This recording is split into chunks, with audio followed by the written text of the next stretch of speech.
Our first session is Unlock the Power of Lightspeed. And I'm glad we're kicking this off because the presenter, Erica Lopez, is one of my most favorite people in the whole wide world. And I know that I feel like a little partial to that, but it's true. She is an education consultant with Lightspeed, but she is housed here in Cypress Fairbanks. So she has a seat here, an office here with us at the district office, and she's a part of the team. She goes out with us, to different campuses. Many of you already know her. And so I'm really glad to have her kicking off the DLC in my room. With that said, a lot of the times, one of the questions and the problems that I face when people talk about Lightspeed is they understand it as a way to just boost sound. It's just like, hey, it's a sound system. It's so much more than that, and Erica is going to talk about that. So, Erica, are you here? Are you on? Are you ready to kick this off? Hello, good morning. Yes, I am. Thank you for the introduction. All right. Well, I've taken 2 minutes. I've gone over 2 minutes, and so the team is going to be like looking at me like, "Hey, why are you taking Erica's time?" So I'm going to go ahead and shut up, and I'm going to let you take over. Are you good? Do you have any questions? Yeah, no, I'm ready to get this started. Thank you so much again for the introduction, and good morning to everybody. I'm going to go ahead and share the presentation right over here. There we go. All right, so I'm very excited to be here with you all this morning, and super, super happy that you chose to kick off your DLC experience this year with me and us in this session this morning. So it is about Lightspeed, so unlocking the power of Lightspeed and its potential in the classroom. So if you are in CyFair, you are familiar with the system, and if you are not in CyFair and this is something new to you, jot down some notes, some questions, and feel free to follow up with me afterwards, and we can connect and share more information about this with you. So the session or the presentation bit.ly is right down here, just in case if you want to go ahead and have access to the slides as well. That way you can follow along and have access to links more easily, but you can also refer to the presentation later on for your reference.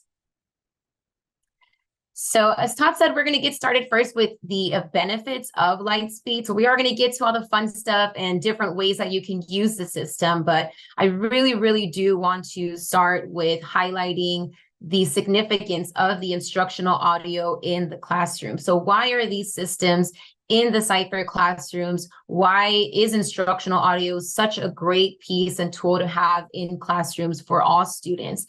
So really, we, of course, highlight the audibility piece, which is making sure that students can actually hear their teachers. That's super, super important, right? Being able to actually hear the person that is speaking. But really, that intelligibility piece is very, very crucial. So there is a difference between being able to actually hear the speaker, but are you actually understanding them? And that's what Lightspeed really helps with, is making sure that that comprehension piece is not lost. And that goes into the equity, which to me is the most important piece about the Lightspeed system. So we're able to hear the speaker, the students are able to understand the speaker, but now the equity piece, that means that no matter where they are in the classroom, they're able to hear and understand their teacher. So Lightspeed has overhead speakers or ceiling installed speakers. We also have mobile ones, but in the traditional CyFair classrooms, they are ceiling installed in the center of the classroom to evenly distribute the teacher's voice and classroom media. So that's super, super powerful because, as you know, students are not all very close to the teacher or in the very front of the room. We have some sitting in the very back. Sometimes we have different activities going on, and students might be in different areas where it may be a little more difficult to hear if they're not right next to the presenter or the teacher. So having that ceiling installed speaker centered in the room to evenly distribute the sound is very, very powerful. And all of this supports that social emotional learning in the classroom. So supporting students in building an environment of mutual respect where they're able to actively listen to each other, communicate and share ideas in a respectful manner. And there is a link here. So if you have the slides, you can click on it and open that document. But I'm not going to go through everything super in depth right now, but I did want to show you just some additional reasons of why listening is so important in the classroom. So a lot of the time our students are spending their instructional time listening. That is one of the primary methods that they're learning. So they're listening to their teacher's lesson whenever it's in whole group, even when it's in small group, and they're listening to each other and any videos that are being played as well. So we really want to support that in the classroom. And mild hearing loss is actually a lot more common than we think, and especially in our younger students, which has a trickle-down effect as they go into the older grades. So we, again, want to support that. And that could even be temporary illnesses that they have. So I remember when I was in the classroom, I actually taught third grade bilingual math and science for 8 years before this position. And so I experienced this with some of my students. And sometimes it would make me wonder, are they actually just not paying attention, or are they having some kind of difficulty? And a lot of times it was that they were, sick, or parents would later on follow up with me and say, no, there is something else going on. So we might not see it. It's not as evident as other issues, but it does exist and it is common in the classroom. And as we experience, even as adults, speech gets quieter over distance. So if you've ever gone to a presentation or meeting where maybe you're sitting all the way in the back, if they're not using some kind of a microphone or device to amplify their voice, it becomes very difficult to hear, and that could lead to frustration, and it happens to our students. So again, having that ceiling installed speaker, evenly distributing the sound, will support students no matter where they are in the classroom. And then we have just different sounds that are a little more difficult to hear than others. So our dominant vowel sounds, the A, E, I, O, U, those can almost be screamed and we can hear them clearly, but our softer consonants are difficult to hear. And we can't say those as loud as our vowel sounds. So again, having this in place, the instructional audio really supports this to make sure that we can hear all of those individual sounds, which has an effect on overall literacy development. And of course, our younger students don't have all of the vocabulary yet that older students or adults have. So they really do need to be able to hear every single word from the speaker to really comprehend the full message. And then, of course, as I mentioned before, there is a long-term impact of hearing loss. So if our students are missing information early on and that's not being addressed, or there's no kind of intervention, then that could, of course, affect them later down the road, and we don't want that to happen. And then, of course, to help you, the teachers. So our instructional audio systems are here to help you throughout your day. You spend a lot of your time talking, and that's, with your students, with your colleagues. So it does take a toll on you, right? Using that teacher voice is not the same. And so we really want to make sure that having that microphone in place really does allow the microphone to do that work for you. So you're not having to raise your voice or speak in a way that's not normal, right? That conversational normal voice level that you have. So you can definitely reference this document with the access to the links here. So if you want to just take another look at it or share it with others, please feel free to do so. But for today, the focus of our session will be more on how we can actually use the Lightspeed system to target the development of different skills in the classroom, specifically certain 21st century skills. And we're going to focus more on the learning skills. And those are what we call the 4 C's. So you have your communication, collaboration, critical thinking, and creativity in the classroom. Of course, Lightspeed supports others such as our literacy skills as well, and life skills. So your literacy skills, these are skills that we all use, being able to make sure that we understand what information is credible, which information is not, whether it's coming from written text or some kind of electronic document that we're reading or the internet. And then our life skills, that includes things like leadership, flexibility, being able to socialize with others. So these are all very, very important skills that our students need to develop in the younger grades to be able to work well with others. As you know, being adults, right, we all have to be able to work with different kinds of people and communicate with them. So we're going to talk about how we can integrate the Lightspeed into our classrooms and into all of the wonderful things you already do, but how this can be a great addition to that. So I did create a document here. You could either type in the bit.ly to access it. If you have the slides open, you could click either here or on the image. And this document is going to be more like a note-taking page where you're able to make your own copy. So you go to File and make your own copy, of course. And then once you have your own copy, you can change the name if you'd like, customize it a little bit. That's totally fine.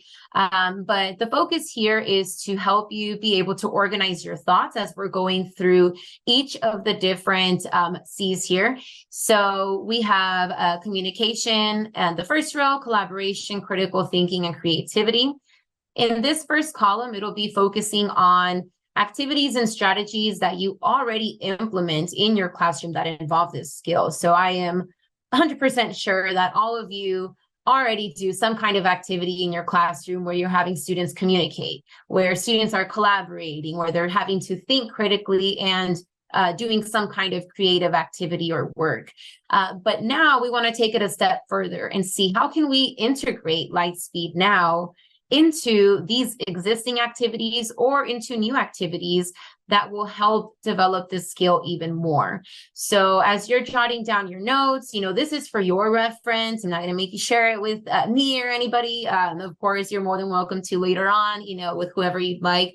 But it's just for you to get started with this new school year and thinking about ways that you can start planning your activities and integrating the Lightspeed into your classroom. So I'll give you a couple more minutes to go ahead and open that document. And in case you needed the bit.ly again, it's right over here.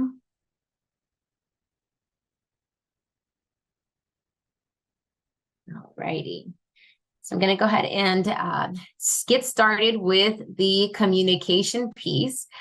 So communication is very, very important in our everyday lives. So this is both in our professional lives, in our personal lives, of course. We need to be able to communicate well with others and be able to communicate the information in a way that others can understand. And so that is very, very much Lightspeed, right? So it's here to support all of that communication in the classroom, boosting the discourse, allowing students to feel empowered and confident in sharing and at the voice level that they're comfortable with. So just like we can use the microphones for teachers to speak in a normal conversational level, so can our students. So that reduces the need for them to feel like they need to shout across the room to be heard, or for our students that are soft-spoken, they won't feel as nervous or anxious to share because we can easily just pass the microphone to them to share out. But that communication piece is so important again, because our students need to be able to feel comfortable sharing their ideas. They have such great thoughts in the classroom, and we want them to be heard. And it's not the same whenever the teacher repeats whatever message the student said. And if we have the students repeat themselves over and over, eventually things start to get lost, right? So being able to have them really share their original message from the beginning is super powerful. And again, it's just more exciting to have that microphone in their hands to share, right? So it's exciting for them to be able to be heard through the classroom speaker.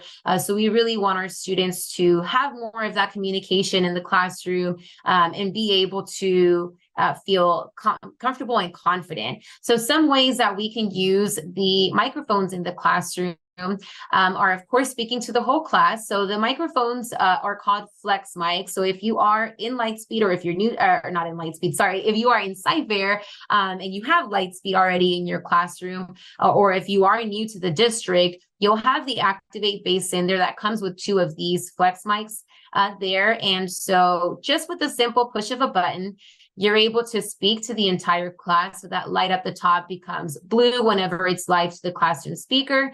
And then you just press it again to mute. So very simple to use for teachers and students. They come with lanyards so that the teacher can wear it whenever they're having their lessons and are hands-free. The students can also wear the microphone around their neck. But of course, we can also just hand it over to them, kind of like the student is doing here. This is a share mic, very similar. And they're able to just speak into the microphone and be heard throughout the entire classroom. We also have pods in the classroom. And so the pods are very fun, and we're going to dive into the pods a little bit more later on in the session. But the pods allow us to have two-way communication between the teachers and the students. So that's another way that the teacher is able to give all the groups in the class a message or provide feedback, some kind of redirection as well in the classroom. And this can all be also done through just the microphone. So it has a built-in remote in it. And through the earbud, the teacher is able to hear and listen into the students. And by pressing and holding down or double pressing the top button, that mode button, it'll start flashing the way it is here in this little clip. And that means that the teacher is now speaking to the students, so they can toggle up and down to the different pods, and they're hearing who they're communicating with through the earbud. So again, we'll revisit this one because there is a little more to this feature. And it's a very fun and different way to boost that communication in the classroom as well. And then class share from the pods. So the pods, again, can actually be turned into microphones. So even though you only have 2 of these flex mics in the classroom, you have in the traditional classrooms 4 pods. And by using the microphone, you can activate one of these pods to become a microphone one at a time by holding down the up arrow on the microphone. You'll see the teacher mic light at the top turns blue, meaning the teacher is also live whenever a student is. And now that pod that was selected also becomes live to the classroom speaker. So this is a really great way to get students communicating and sharing ideas during activities. So one way that I would recommend using this could be maybe at the end of group work that students are doing. They're taking turns sharing what they learned, what they discovered, any thoughts that they had, and the teachers giving them access to share through the classroom speaker to really boost that communication. And it does have a range of 200 feet, the microphone and the pod. So the students can be in different areas of the classroom and just easily hold up the pod from where they are to speak into. So again, just a really, really great way to increase that communication. You can even do it during activities. So maybe you have different stopping points throughout your activity where you're checking in with students and having them take turns sharing their ideas that way. So just think about some ways that you might use the microphones in your classroom and the pods also with students. It can be, again, during maybe different group work, or maybe you have different thoughts in mind of how you can have that work in your classroom. So I'll give you a minute or so to go ahead and type any notes if you're wrapping something up on that document on the communication piece. Right, and then we're going to move now into collaboration. So collaboration is another really, really great way that we can engage our students in the classroom, and we can use Lightspeed to facilitate all of that collaboration that is happening in the classroom. And I know sometimes, depending on the age group and the group of students and all, the activities will look different, and some teachers feel a little differently about the different types of collaborative work they can have or want to have in their classroom. And it's okay if it looks differently that, in your class than it does in another classroom. So, your students the best, but some ways that we can get them to really collaborate and work together is, of course, you have your small group instruction. So maybe while you have your students and you're doing some kind of activity with them, the rest of your students are doing something different. So that could be maybe they're having some kind of station rotation work where they're doing different activities. They might have some kind of blended learning happening. So maybe you have students doing some kind of activity on Schoology, or they're doing something different, watching some videos, taking notes, whatever it is, creating a project.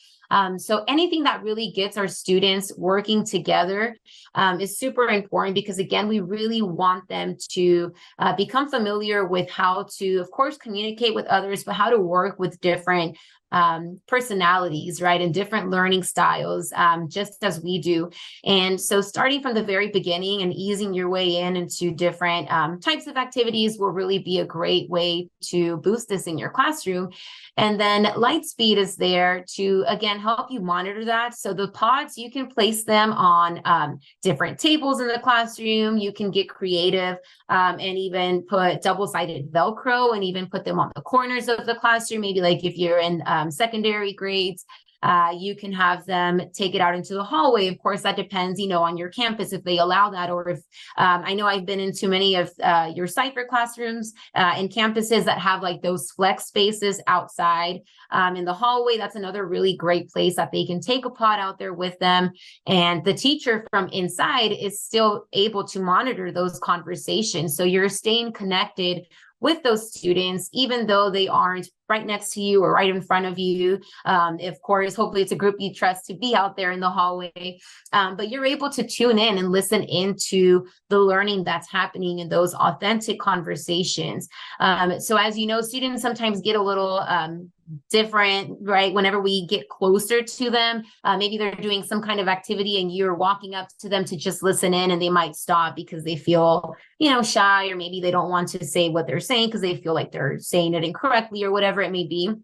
So by you just tuning in, they don't know that you're listening into their conversation. They don't have a way of really knowing unless you tell them. So it just really does help keep them on task, keep them engaged, but you're able to really capture any, great conversations, but also any misconceptions they might be having. And that's a really great teaching point for you to, if you hear that it's happening to a lot of students, you can address that. If it's just a specific group, then you can guide that specific group. But it's just another really great way for teachers to monitor the learning that's happening. So this can all be happening while you're still with your small group. You're having your small group instruction. Maybe you give your students a quick, problem to solve or something, the group that's with you. And that's the moment that you go and listen in to the different conversations happening and provide any reminders, feedback, or whatever it is to the rest of the students. Students can also press the call button. So on the pod, there is a call button here. That number will start flashing, meaning they're waiting for you to respond. You'll hear that call in the earbud, and then you can toggle up or down to that specific pod, and they'll know that you reach them when that number stops flashing. So of course, this is something that you would want to set expectations on early on. So practicing, those station activities with the pods. Maybe you only introduce a couple pods at a time, maybe one at a time, or maybe all of them, however you feel comfortable doing it. And I'm more than happy to support you with that, just some ideas on how you can get started. But again, having this in place early on as part of your routines and part of your small group work can really be a great tool for you to monitor the small groups that are happening in your classroom and all of that collaborative work. So go ahead and just jot down any thoughts that you're having in your document on collaboration.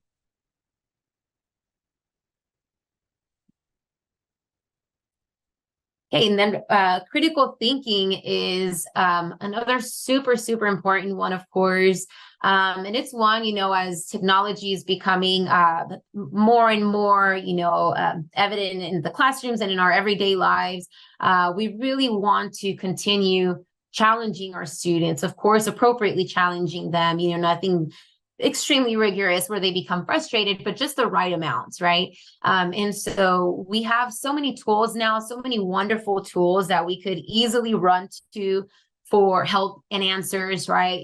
AI taking over. So there's a lot of great things, but we really want to help our students use all of that, in an effective ways. And I'm sure you'll probably learn a lot about that, during your experience in these couple days. But we also want our students to think critically on their own. We don't want that to get lost. And the way that Lightspeed can help with this is, again, by using those pods and having them out in the classroom while students are working. You're able to listen into those conversations and understand the thinking process that's happening with that specific student or that specific group. And as you're listening in, just, you can jot down some notes, anything that stands out that you're hearing that they're saying. But of course, you want to wait, right? So it's easy for us to just go and give the students the answers or all the help that they need because we don't want them to struggle or get frustrated. And it's easy for them to just, wait for us also to give them the answer. But we don't want that. We want to, of course, scaffold that and support them as needed, but just provide enough wait time to where they're still continuing to think. And now, once you're ready, once you see, they're reached a point where their gears are turning, they're thinking about that, but I need to give them a little support, right, to really get them to think a little deeper or further into what's happening.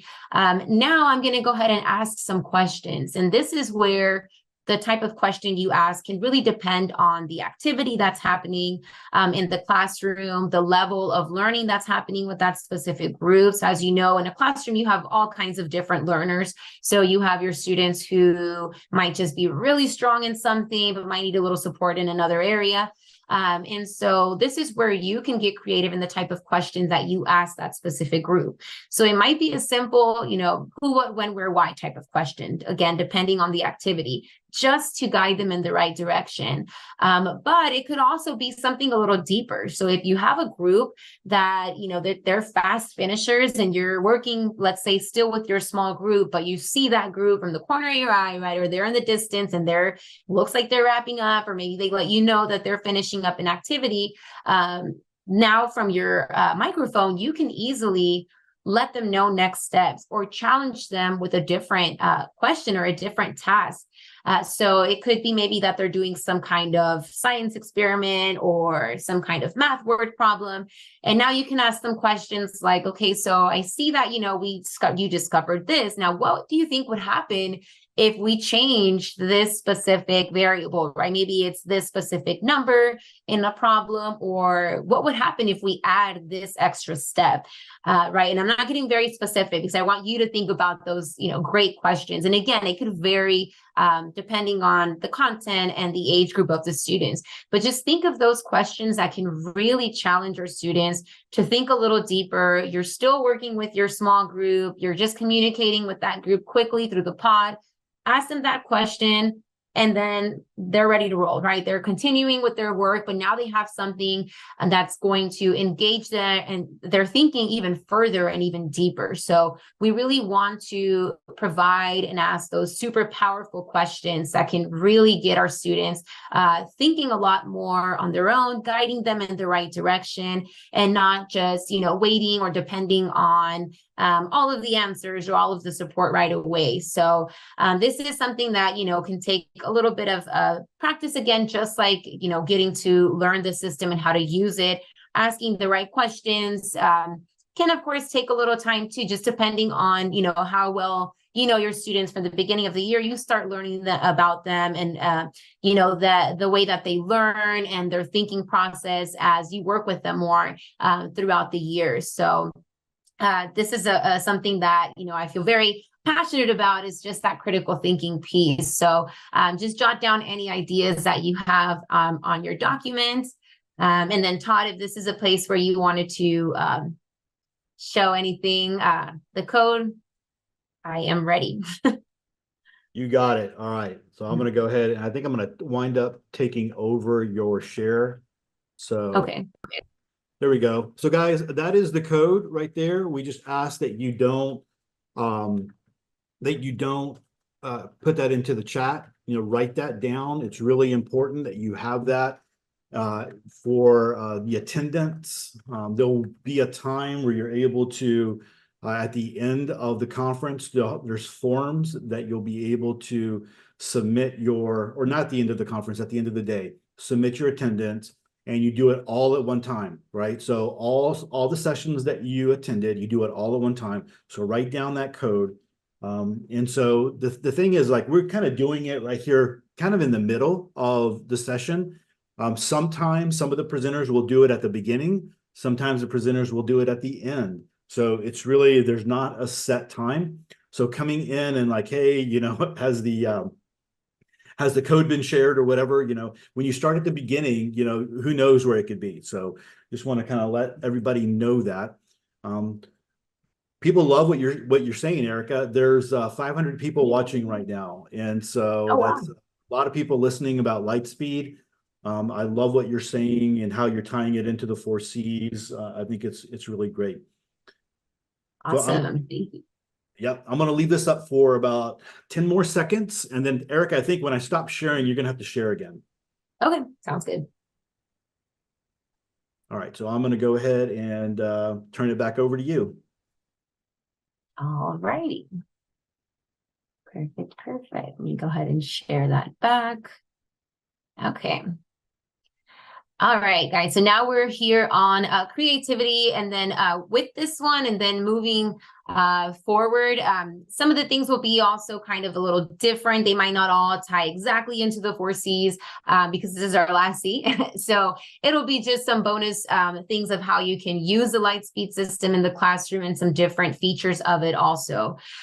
So creativity is, of course, another super essential and powerful skill for our students to have and to continue to develop. And one way that the Lightspeed system supports creativity is, of course, because it allows you, the teacher, to be able to differentiate activities for your students. So I'm sure you already do that in the classroom, and you have some great activities going on where students are doing different things depending on their levels or their needs. But now, how can we use the Lightspeed to support this even further?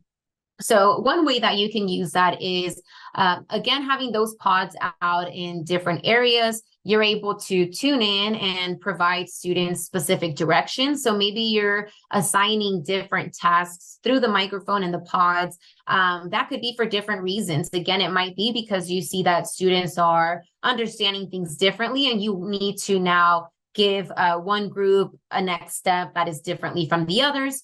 Or maybe you just don't want other students to hear for different reasons, right? And so you can easily just communicate that through the microphone, and only that specific group will hear their next task.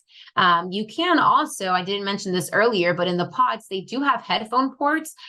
So let's say you have a specific scenario where a student responds better to a one-on-one conversation, or you want to give just that one specific student an assignment. You can assign a pod to one student and plug in headphones for them. So that's just another way that you can also differentiate even to an individual level. But again, just being able to provide those tasks on demand, those quick prompts, even if students are sitting out in the hallway, you're able to do that. It's just a really great way to engage them even further and keep them on task with their learning and what is happening in the classroom. And then you can also record, and this is through the Lightspeed app, and I'll share a little more about how the app works and what it offers in a second. But I love that recording feature because it allows you to either record video, audio, or just capture an image. But it's a really great way to document the students' progress and the work that they're doing. And then you can easily share that with parents, your colleagues, even other classes. So let's say that I'm recording a group's presentation, or the way that they're working together is just excellent, and I want to use that as an exemplar for other groups. Then I can record that, either the video or maybe just the conversation. You're selecting the pod that is nearest to that specific group. And then just by hitting record, I'm capturing all of that. Even if I'm far away from that group, it's picking up all of that sound. And then I have that all saved in my Lightspeed library where I can easily share it with whoever I want, however I want. But the app has a Google integration feature. So if you tie in your Google account to the app, all of your recordings will automatically get uploaded into your Google Drive. And why I love that, many reasons, but one reason is you can easily display that on your panel. So if you're in Cypher on your Promethean panel, you can pull up your drive, and let's say you have that recording. You can now show the entire class that specific recording or video on the panel for everyone to see. And that can just be a really great way to highlight students, their work. Maybe there's presentations that you're recording as well. And it could even be maybe like a project submission idea. So maybe this is the way that students are going to submit their work, of course, depending on the age group, right? And if you have the app, then we can definitely have that as an idea for them to submit and then easily share and display to everybody. Or maybe you're just tracking their progress on their reading development or language. If you're like a language teacher and you teach Spanish or French, whatever it is, they have those exams where they need to showcase their speaking skills. And so maybe you're only capturing that audio piece, but this can be a really great way for you to provide quick feedback to the students, play that that back to maybe just that specific student. If you only want to have that one-on-one conference and conversation, but just think of different ways that you can get creative with that recording feature in the classroom with your students. So of course, again, like I mentioned, this could depend on the age group, how much of that you do, but it's just another tool available to you that the app offers. And so we have the app here. This is just 2 of the screens that you'll see. You can download it now. Again, it's not mandatory for you to have the app. So if you are a Sci-Fair teacher, don't feel like you have to have the app to be able to do all of the other functions that I just showed you with the Lightspeed system. So just kind of moving forward, these are some of the ways that you can use the Lightspeed system, but you would need the app to be able to have these features work. So you could either click on the images here, the icons, or scan. So we have 3 different features up here that are kind of tie into that creativity piece, but more for the teacher. Or it could be for maybe older, like high school students, where we can actually have the mics communicate to each other. So we have a mic to mic feature where if we turn that on, the 2 teacher microphones, or those flex mics, now become, I don't want to say walkie-talkies, but similar to where you can actually have a conversation with each other and no one else is hearing what you're saying. So this is really great. Like if you're having an after school event, maybe, you have parents over or your students are presenting, maybe they're doing like a presentation together, then they can use this as a feature to communicate with each other while they're still using the microphone to also present to the entire classroom. And then we have just some additional settings here that I won't get too much into, but they allow you to just be able to lock settings on the pod for students, for example, so they won't turn off the pods or blast the volume or lower it all the way down. And then just some more additional features here. And here's that Google Drive one that I mentioned earlier that you can toggle on. This is the screen that you use to control the pods, so you can unmute from the top over here easily. You can click on the different pods that you want to speak to or listen to. If you want the pod to share to the class, you just drag that specific number to the center here. And if you want to speak to the entire class, you could also just click on the class icon. So again, the app is a little more of like a bonus feature that comes with the Lightspeed system, but it does have some really great ways that you can use it with your students. And then the wireless audio link is another idea of a way that you can use this, either just for you, for instructional purposes. But again, if you are a secondary teacher, this could be something you could try with some of your students. But what this does is you're able to connect your microphone. Sorry, let me go ahead and there we go. Using a USB-C cable, you can plug in your flex mic to your laptop, and then you're able to actually record yourself. Let's say you're doing some kind of lesson or activity that you want recorded from your laptop or some kind of recording platform. The lights will turn red, blue at the top, just shows that it's in charging mode. And then in your laptop, you would just go in there and change your sound settings just to make sure that your output and your input are both set to Lightspeed audio. So this is really great if you're doing like a lesson that you want to record either for like evaluation purposes or just for yourself, or maybe you have some kind of like hybrid class or activity or event going on that you are on a Zoom, but you want to be able to move around the classroom and have all of that sound picked up. It will pick up the sound. I tried this many times. I did it at home, walking up and down the stairs all around, and my laptop was way away from me, and it picks up the sound very, very clearly. So just allows you to be more flexible whenever you are having that instruction. You don't need to feel tied to your laptop because of the sound. As long as that microphone, the second microphone, is plugged into your laptop and you're wearing your primary one, all of that sound will get integrated. So this is, again, really great for your older students. Maybe they need to record something almost kind of like a podcast. You could do that too. So they could essentially be kind of like the teacher for that moment, wearing the mic and plugging in the other to record whatever it is that they're doing, if it's some kind of project, podcast, or activity. And If you are using another platform like WeVideo or something differently for you to record, like an instructional video or anything, it will work with that too. You'll just make sure that besides changing the settings on your laptop, you look for any additional sound settings on that specific recording platform to make sure that it is set to the Lightspeed.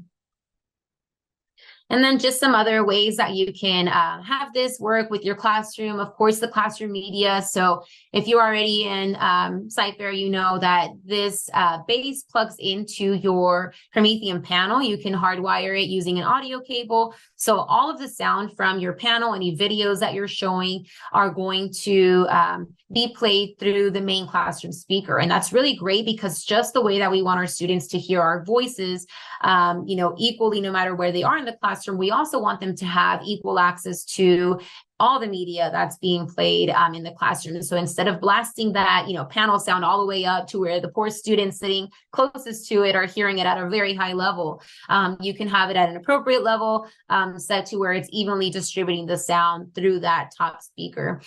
Something else is that this base is actually Bluetooth compatible. So if you are interested in that, shoot me an email. I can provide you some additional steps. But on the back of the base, there are buttons that you would press to have that connect through Bluetooth. So if you want to play music from your phone or another device for transitions, or maybe you're someone who just likes to play music, during your instructional time, I was one of those people, you can do that easily from your laptop or your phone, whatever device it is.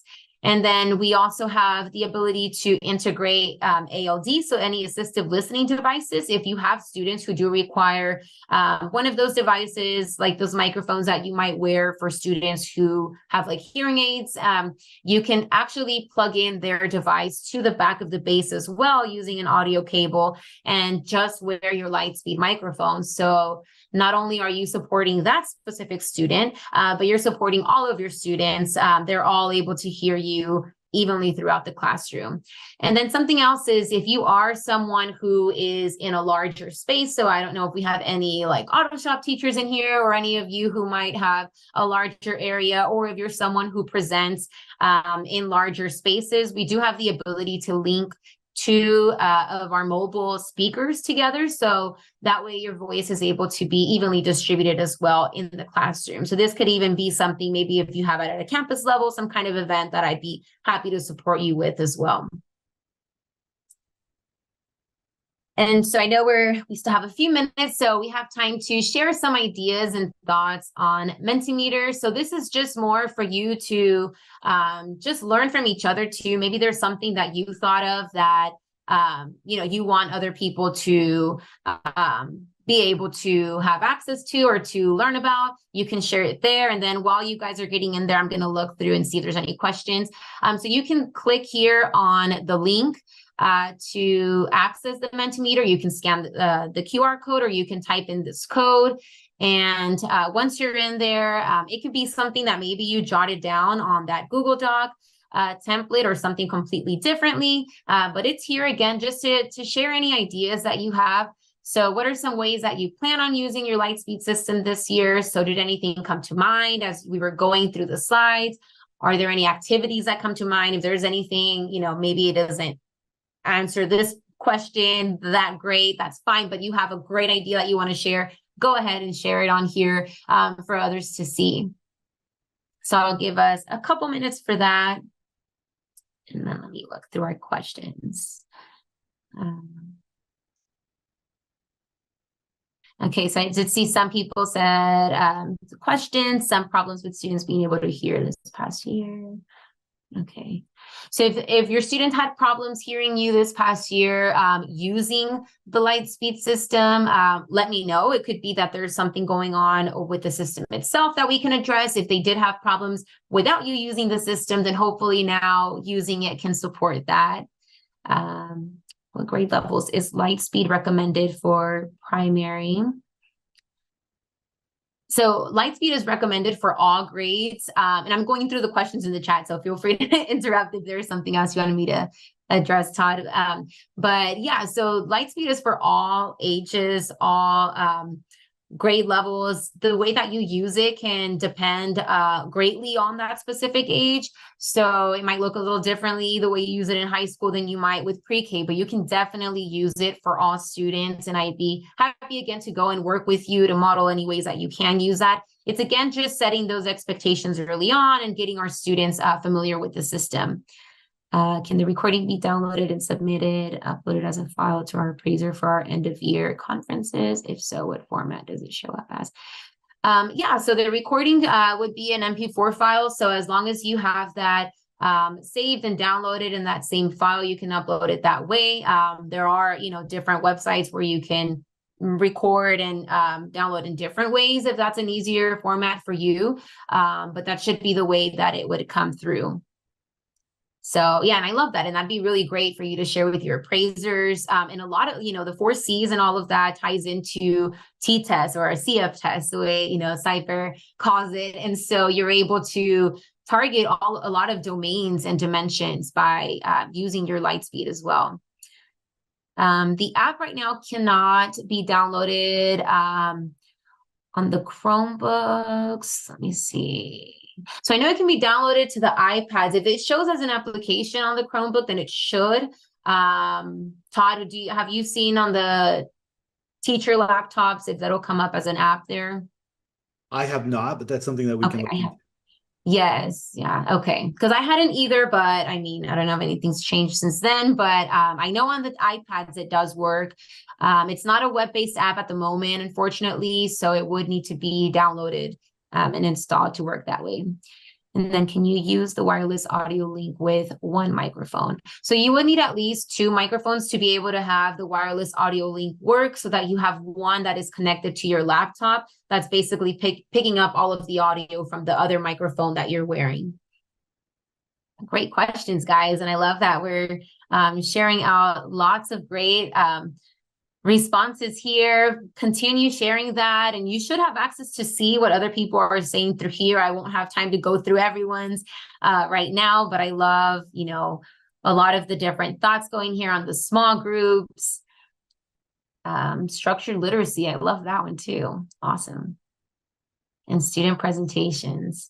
Well, thank you all so much for sharing your thoughts there. I'm just going to share some additional resources here. Feel free to go ahead and continue typing anything there and referring to that to get more ideas from others.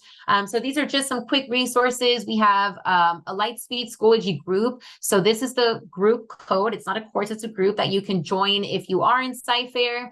If you're not in Cypher, you can definitely learn more about us through the Lightspeed website. And then Cypher also has an EdTech tips page that you can access through the instructional technology website that has some additional resources. So you can click on the links here, or you can just type them in if you prefer. And then right on time, I wanted to make sure I shared my email, of course, in case you do have any follow-up questions, or if a question I didn't answer, as clearly as maybe you would like, feel free to shoot me an email. I have a Cypher email that might be easier for those of you that are here in the district. And if you're out of district, this is my Lightspeed email. I'll respond to either one.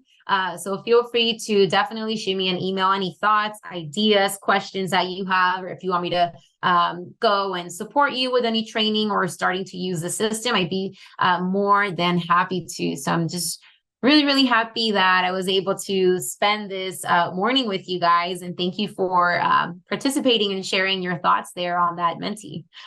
Yeah. Hey, Erica, one of the things that I love, people were saying in the chat, yeah, I need a little bit more support. I need some more hands-on. I mean, there's people that can look at videos and they can get that kind of information from the Schoology group. But I love that you said that you'll go out there and you'll do some face-to-face training. I highly recommend talking with your administrator, maybe getting your team together and on those maybe, days, teacher work days, or even, during planning time or whatever, and then reaching out to Erica and also Amanda Campbell, and then we can set up training where she can go out there and do some one-on-one training, because it's one thing to, especially when you're talking about something very technical, and the hardware, being able to put your hands on it, it makes a big, big difference on all of that. And so yes, highly recommend that you reach out to Erica to get some face-to-face training. Yes, definitely, definitely. Once you get your hands on it, it's a whole different experience for sure. That's the best way to really learn and become comfortable with it. But yes, I'd be more than happy to go and support you however it may be. So yes, reach out. I loved all the things that you said, Erica. You did an awesome job helping everybody understand that Lightspeed is more than just amplifying sound. It's more than just a glorified speaker in the classroom. There's a lot of advantages to that. So I know that you woke up really. You're in a different time zone today because you're not here in Houston. And you woke up really early to be with us this morning. I greatly appreciate it and appreciate Oh, you definitely. kicking off DLC for us here. Any last things that you want to say, or you just anything?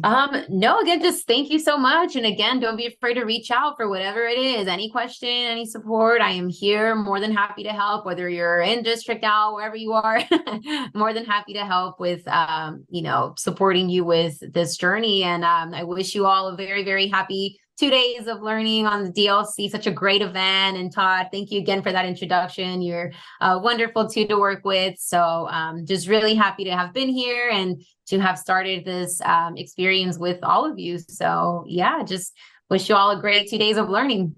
All right. Thank you, Erica. You have a great trip, and we'll see you. Thanks, you too. All right, bye.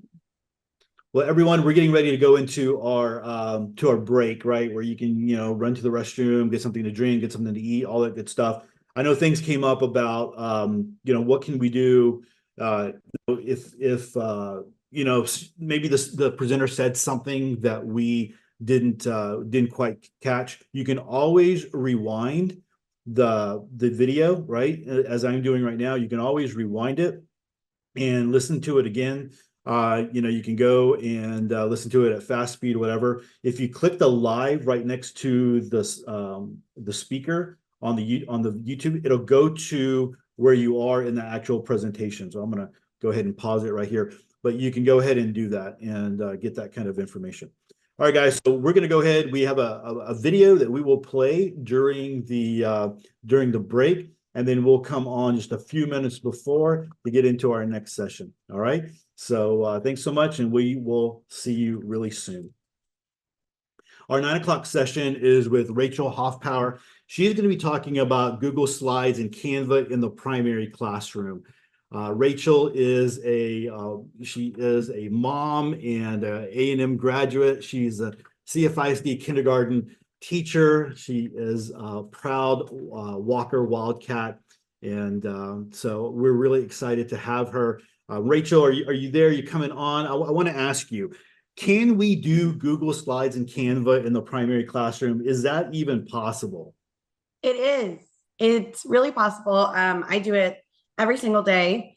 And when I started teaching in CFISD 7 years ago, I didn't. And my day was unorganized. I had like the pile, we all know the pile of books where you look through this teacher manual, then flip to this teacher manual. And I put it all in Google Slides, and it streamlined my day, and it made it really easy.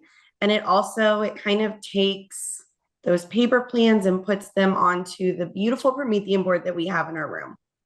Awesome. Well, I'm really excited to do that because, a lot of the times we hear from primary, teachers and like, hey, there's not really a lot with ed tech there. What can we do? So I'm really excited to see what you have to share today. And so I'm going to go ahead and stop talking and turn it over to you. Awesome. Thank you, Mr. Sepulveda. Hey guys, so today I am going to be talking to you about, as Mr. Sepulveda said, Google and Canva in the primary classroom. And I have some notes I'm going to share with y'all. I have a slide deck I'm going to go through. And then also, as we're going through, there is the chat on YouTube.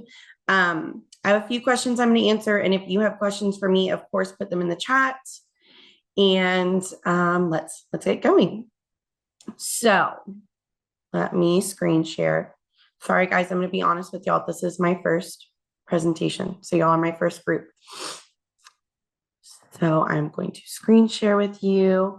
Okay, so we've got right here my presentation for y'all. And as I said, today we're going to go over daily Google Slides in the primary classroom with a touch of Canva. We're going to get to the Canva at the end. So I've been a primary teacher for 7 years. I love using the technology that we have in our classrooms to make our days easier. And I want to make your day easier too. I know that we get so much awesome technology from the district. We've got our Promethean boards. We've got our Lightspeed that we just heard about in our last presentation.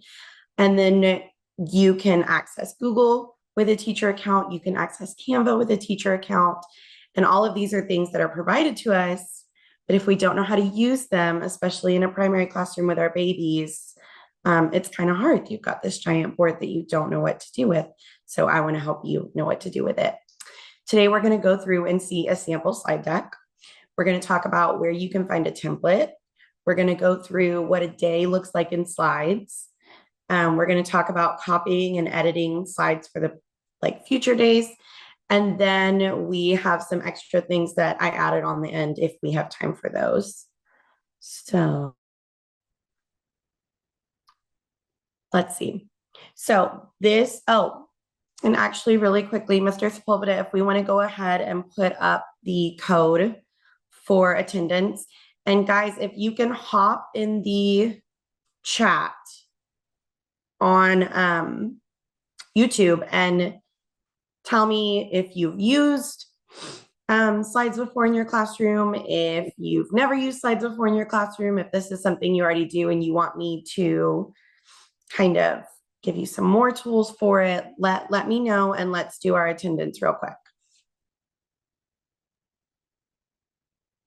And let me see our chat.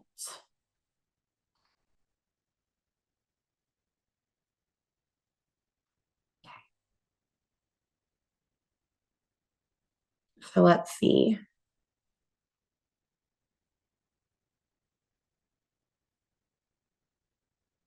We're going to leave that code up for about a minute.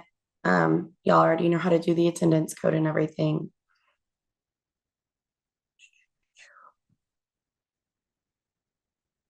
So, like I said, let's see who's used Google Slides every day, who this is something new for, all of those kind of things. Because I know there are probably some of you who are just as good at Google Slides as I am. You use them every day. And then I know there are some of you who maybe have never done it before. So let's see where we are. And our code is still up. Perfect. You're getting a lot of great responses, Rachel. So a lot of people use slides and perfect. Good. Awesome. Awesome. Good. I'm glad you do that because it was a game changer for me. It turned my days a lot better, a lot easier.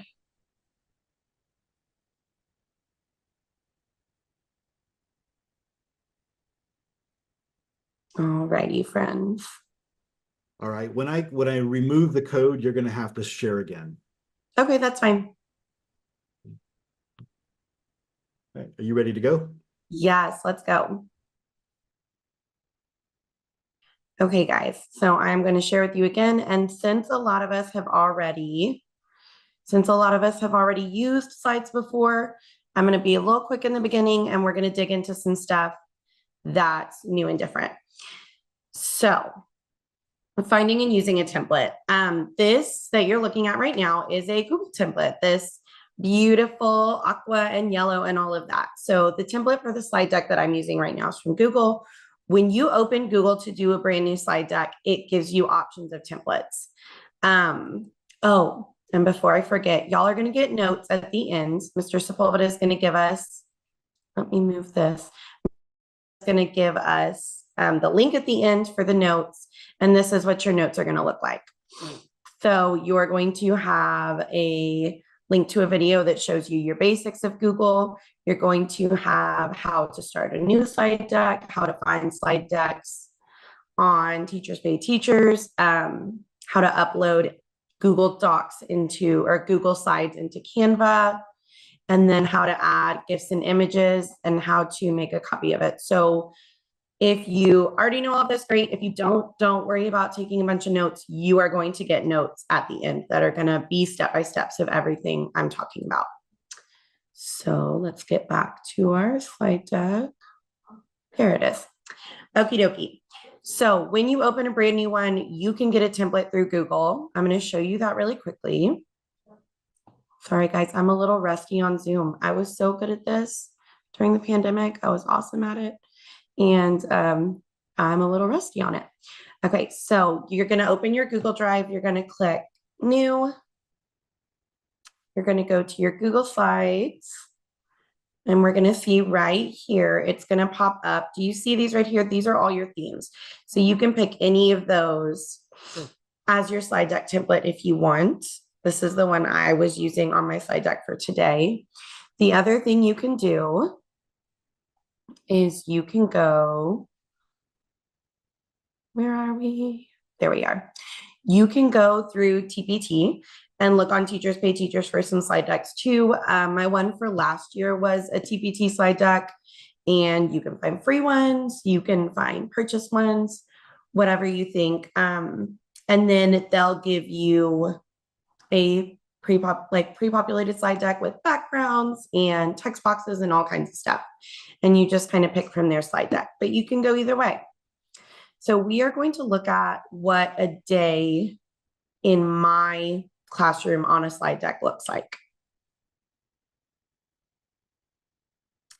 So here is my slide deck from the first 9 weeks, the first week. So this was my very first day of school for last year. And you see it's 1.1. So first 9 weeks, week 1, it's got my last name, and then it says 23, 24. So I've been doing this for a while. So I have to put the year on it, because when I go back in my Google Drive and I look, there's like this one, there's from 22, 23, there's everything. So I have mine with the year at the end. So this is what my slide deck looked like on our very first day of school. And if I sniffle at y'all, I'm sorry, I have a little bit of a summer cold. Don't want to sniffle in your ears, so forgive me. So this is what my slide deck looked like. And I always put the day at the top. Some teach a slide deck for a day. And so we've got like around 160 days in the school year, then you're going to have 160 slide decks. And if that's the way you do things and that works for you, great. I do mine for the whole week. And then at my campus, my IS allowed me to turn it in as my plans. So I did my slide deck for the week. I had my whole week laid out, and then I would turn that in as my lesson plans, because this is where all my detail came out. So when the kiddos would come in the morning, this would say their morning work, and we had a first day of kindergarten crown. So that would already be on their table, and this is up. So when the kids walk in, it gets rid of that, Ms. Hoffpauer, what are we doing? Oh my gosh, blah, blah, blah, all the mess in the morning. And it lets me do morning check-ins with the kids and everything. And then as the year goes on, I can tell them, look on the board, refer to the slide and see what you're supposed to be doing. So later on in the year, I move on to a to-do list where they know what to do in the morning. And then we go through and it rolls into our morning meeting. So we go through our morning meeting slide, and then you see we moved into reading. So I had my Keisha Ian Can, our first week in kindergarten, we read this read aloud. And so there's my read aloud. And so I snag things from the week at a glance from the primary team, and I'll take things from HMH, and you just copy paste your images in. And I found that I didn't miss parts of my day when I had that. You didn't get to the end of the day and go, oh my gosh, I didn't, introduce the new Curious About Kindergarten knowledge map, because it was right there in the slides and you have to click through it. So then I have my large group, and pretty much every part of the day has 1 or 2 slides, a slide to refer to for my lesson. And then usually there's a slide for their independent time. So we go through our whole day. We're going to get to this in a little bit, how we're going to use our structured literacy slides in Canva. It was a huge game changer for me, and I want to share that with y'all. So this is just what my first day looked like. It was pretty simple. And then let me show you. So then I have Tuesday. And as you can see over here, the whole thing starts again. And I have my Tuesday slide deck, and my Tuesday is different. We've got our vocabulary cards in there. And these are just images I took from our HMH online. And that's one of the HMH anchor charts. You can put all of that stuff straight in your slide deck. So you're not flipping through 85 tabs. So you're not forgetting something. It's all right there. So then we have Wednesday and so on and so forth. As I said, my slide deck covers my whole week. So let me get back. Okay. So that's what my whole week looks like in a slide deck. There's Monday, Tuesday, Wednesday. My slide deck ends up being like 120 slides. Some people have more slides, some people have less slides. But now we're going to talk a little bit about adding items into your slide deck. So we're going to talk about adding GIFs, images, videos into your slide deck, integrating all of that. And on my notes that you're going to get at the end, we have notes about putting in GIFs. But putting in GIFs, images, and videos, it's almost the same process for all three. So I'm going to pretend this right here is my teaching slide deck for the week. And let's say I want to put in a GIF over here on the right side. I am going to move my words over and I want an image right here or a GIF. So if I want an image, let's say this is about the first week of school and we're reading Keisha Ann Can. What I can do is I can go to my HMH or I can go to Google and I can search Keisha Ann Can book cover. I can go to my images and right here is a bunch of different Keisha Ann Can book covers. So I can copy image. I can go back into my slide deck. Then I can paste my image right there. So there I have my read aloud for the day. It is ready to go. And you can do that with almost any image. As I said, you can open up your HMH, go in your teacher guide and take images from your teacher guide and put them in your slide deck there. Let's talk about adding GIFs. So I don't know if you saw, but every morning my kiddos have a GIF. That's just going when they're coming in. And I'm a huge Disney fan. And what 5-year-old doesn't love Frozen? So I have a GIF every morning, a different one. On Tuesdays, I had Minnie Mouse. On Wednesday, who was my Wednesday? Oh, Wednesday was Pooh Bear. So we're going to talk about how to add a GIF into your presentation. Now, your GIF is probably not going to have a lot of academic stuff in your presentation, but the more interesting you make these, the more the kids are going to draw in. They're going to be interested. I used to have my kids come in every day and say, who's the character? So they were excited to come in and see that on the board and know what was coming next. So here we are. We're going to take out our Keisha Ann Can. We don't need that.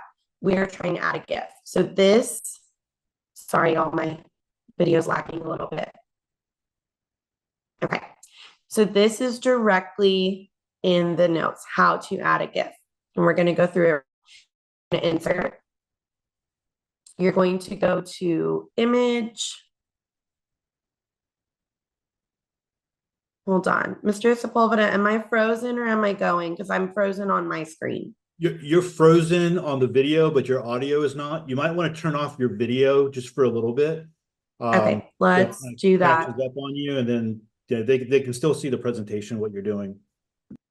Perfect. They can still see like my mouse moving and everything? Yes. Okay, perfect. I don't know what's going on. And of course, when it freezes when it's not a nice picture of you. We're going to stop my video. We're going to bring it back and let's see. Am I live again?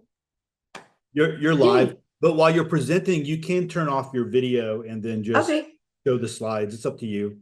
That would be perfect. Okay, so let's talk about adding a GIF into your slide deck. So what we're going to do is we're going to go to insert. And like I said, don't worry about writing every single thing down. This is going to be in your notes. You're going to go into insert. You're going to go to image. And then right here, it says new, GIFs and stickers. You're going to click there. And I had searched Frozen this morning. So we've got our Elsa, we've got Olaf. And And of course, check your GIFs. Not all GIFs on the internet are appropriate for our classrooms, but they have some really cool, awesome ones. So let's say we want to do, I saw one up here that I liked, Olaf making a snow angel. So we're going to click that one, and I just double clicked it, and there we have Olaf making a snow angel. So you can use that. You can make it bigger. You can make it smaller. You can use it however you want, but they're just something to add to make the slides intriguing. Every day on my structured literacy slide, I have Piggy and Elephant as a GIF, kind of saying yay and dancing. And so every time my kiddos see Piggy and Elephant, they know it's structured literacy time. So you can kind of use them as cues for your kids, or you can just use them as something interesting to get them engaged. The next thing we're going to talk about, so we're going to take out our GIF, and that was, I'm going to show you one more time, that's inserts, image, and then GIFs and stickers with our little new button right here. We are going to talk about how to add timers. So every primary teacher knows that timers, especially timers on the board, are really helpful. And I used to use Classroom Screen a lot. And I found that I was having a hard time having my slide deck up and having my classroom screen up too. I was having to do split screen and my slides weren't as big. So there are ways to just put your video straight in there. So, and you can do a YouTube video to put in here. So we're going to go through that really quickly. And this one is not in your notes, but it's a super, super similar process to adding the GIF. So we're going to do insert, and we're going to go down to video. And when you click on it, it opens this nice little video, or this nice little window of YouTube. So let's say our kids are going to go work at their table on whatever I've given them for 10 minutes. So you just put in 10-minute timer, and all of these timers pop up. And you can use any one that you want. I usually use this one. So you're going to double click on it, and it's going to put your video straight in there. And then it's going to give you a sample of what it's going to look like. So you can go and you can make it bigger, you can make it smaller. Mine were usually right up in the top right corner of my slide deck. But you can put that right there. And then as you're presenting, so let me show you. Let's say that my kiddos have 10 minutes to go to their seat and work on the assignment that I've given them. You're going to go ahead and click it, and it's going to play your whole timer. And it's going to be right there. It's a great visual for the kiddos. And of course, if you want a timer with like the circle that starts green and ends up red, anything like that, any video you found on YouTube, you can take it and insert it straight into your slide deck. The other thing I used that for, we're going to delete it. The other thing I used that for was like if we were practicing counting to 100 and we wanted, you know, the video to cue us to count to 100 every day. So you can go ahead and insert video, and then you can do counting to 100. And all of these videos are going to pop up. We really liked this one because there wasn't a ton of singing. It was pretty much just straight counting. And so as you see, it's going to play for me. And I used to have it where it was my whole slide deck. It was my whole page. So I would just take that, and then we're going to make it as big as it can go on the page. And then my video's right there. I know it looks a little blurry how I've blown it up right now, but when you play the actual video, it's not going to look blurry. So it would be the same right there. It would be the same as if you opened another window with YouTube and we're playing the video and, you know, clicked full screen on YouTube and all of that, but you don't have to go through and do all of that. It's right there for you, ready to go. So that is how we're going, Control Z. That is how you can add videos into your slide deck. And the other thing I've noticed is I used to have within my slide deck, a link that opened to something else and a link that opened to something else. And I ended up like I am right here with all my tabs across the top, not knowing which tab to click when. And so I found that when I put stuff directly into the slide deck and I don't have to exit the slide deck and come back to it, exit the slide deck and come back to it, it was just a smoother presentation of my day for the kiddos. Okay, we talked about a full day in slides. We've talked about adding items. We are going to talk about, and this is something that might be new for a few of you, how to, before we get there, I want to show y'all how to take your whole day and turn it into your week template, or your whole week and turn it into your template for the next one. So what I have here is I have my week. And forgive me, guys, if I'm a little scatterbrained. Like I said, this is my first time presenting. Y'all are kind of my first group. So what you're going to do, you have your whole slide deck for your first week, right? And it is the Friday planning of my first week of school ever. And I say, okay, we survived the first week. Let's look forward into next week. So what we're going to do is we are going to say file, make a copy, and this is on your notes, file, make a copy, entire presentation. And you are going to say, I usually change it instead of copy of 1.1, I'll change it to 1.2. And then we're going to go ahead and say, make a copy. So that was file, make a copy, entire presentation, change your title, and you're going to make a copy. So then I have a direct copy of last week. And then what I do is I will go in and say, as it loads, I'll say, okay, this was our morning work on Monday of last week. I'm going to delete it. I'm going to change it and do my morning work for next week. And I'm going to insert my new morning work. And things for me, like your to-do list is the same every day, your morning affirmations, and we go over the rules every morning, pretty much like the whole first 9 weeks. Our rules are the same every day, but then I'm going to take this read aloud book out and I'm going to go in and find my 1.2 year or week at a glance. Let me show y'all that. So I'm going to find my 1.2 week at a glance. Oh, I did 1,2. Sorry, guys. I'm going to find my 1.2 week at a glance, which was this one. And I'm going to, oh, this was Labor Day. And so my Monday would be blank because it was Labor Day. But my read aloud this week is a squiggly story. So what I would do is say, okay, my read aloud this week is a squiggly story. And like I said, Monday was a holiday that day. So I would just totally skip over it. And I would change my dates. I would go in and say, okay, let's change it to this date. And you don't have to do dates. It's just something I do to keep me on track. So I would go in and on my reading, I would take out my Keisha Ann can and I would, like I did, find squiggle story on squiggly story.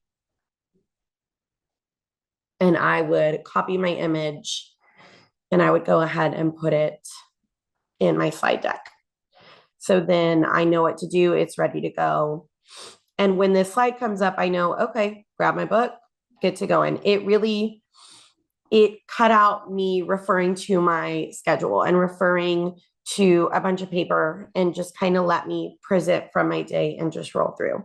But you would go in and you would change everything. I have in the past, like taken it and I'll make like a template basically. So I'll clear out all my stuff. I would just delete everything like this. And once I got through and, cleared out my whole week, got through and made everything, you see how they're looking blank. Then I could change the title of this to template 23-24. And then every week I don't have to do the make a copy. I can take the template, make a copy of the template and edit it. But it's really personal preference which way you do that.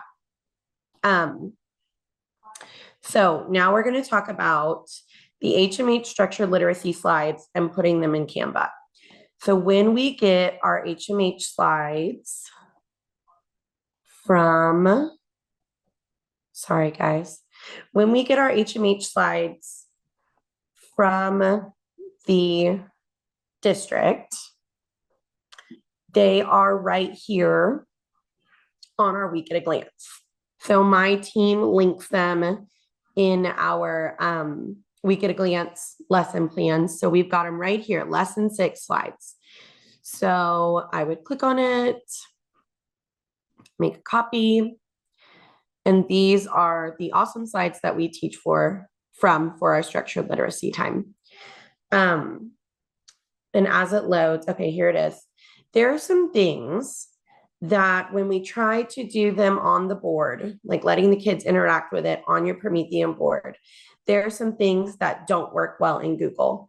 I was at one point taking this whole slide deck, their whole 128 slides, and inserting it into my daily slide deck. Like I would copy paste it in here. That was making my slide deck like 500 slides per week, and it wasn't loading nicely. So instead of that, I moved into linking it. So when you come in here on Google, and I know you've all seen this before, and I know first grade has something similar. When you come in here on Google, we have some interactive slides in here, these with the tiles. And I like to let my kids come up and build the words with me using the titles. So let's say we're building the word cub. When you click, did you see that right there? When I click on a Google one, or when I click on the tile in Google, sometimes it just lets me select it and move it. And sometimes, especially on the Promethean board, it wants me to edit the text. So, because these are more of a text box instead of an image. So with the kids, when you're using the Promethean pen, almost every time it wants you to grab that letter and change it. I've had my kids like accidentally click it and make it like huge. I've had them accidentally delete the letter, all kinds of crazy stuff going on with that Promethean pen on the board. So I have found that, and this was a tip from the primary team, if you put these slides into Canva, they function so much better. So what we're going to do is we're going to talk about how to take your Google slide deck, put it into Canva, and then I'm going to show you a little bit the things you can do in Canva. And there are teachers that used to like exclusively use Google Slides, and they really like Canva now. So they've transferred over to using Canva every day. I'm not there yet. I don't know if I ever will be, but I do use Canva for this part of my day. So you're going to file, and this is in your notes too. And it is labeled, I think, downloading your structured literacy slides and putting them in Canva. So you're going to file, and you're going to go to download, and you want to download them as a PowerPoint. So that was file, download PowerPoint. We're going to download it as a PowerPoint, and it's going to show up right here in our download corner. We're going to click that, and it's going to open up as a PowerPoint. You want to enable editing, because if you need to. And then another thing that I've noticed, just a tip, when you go through and you're doing the warm up with the kids, and this is an end of the year, that's why we've got all these digraphs at the beginning, but they're the same, they're in the same order every day. So I would shuffle a little bit. So I would grab my CH and put it down here. Oh, it's not letting me there. No. So I would like, oh, sorry, friends, I might have, oh, okay, hold on. It's not letting me use it because I'm not on the district internet, and that's okay. But what you can do is you can file. Oh, it's not letting me save either. When I do this, there we go. When I do this at school, I save it. And so I could go to one.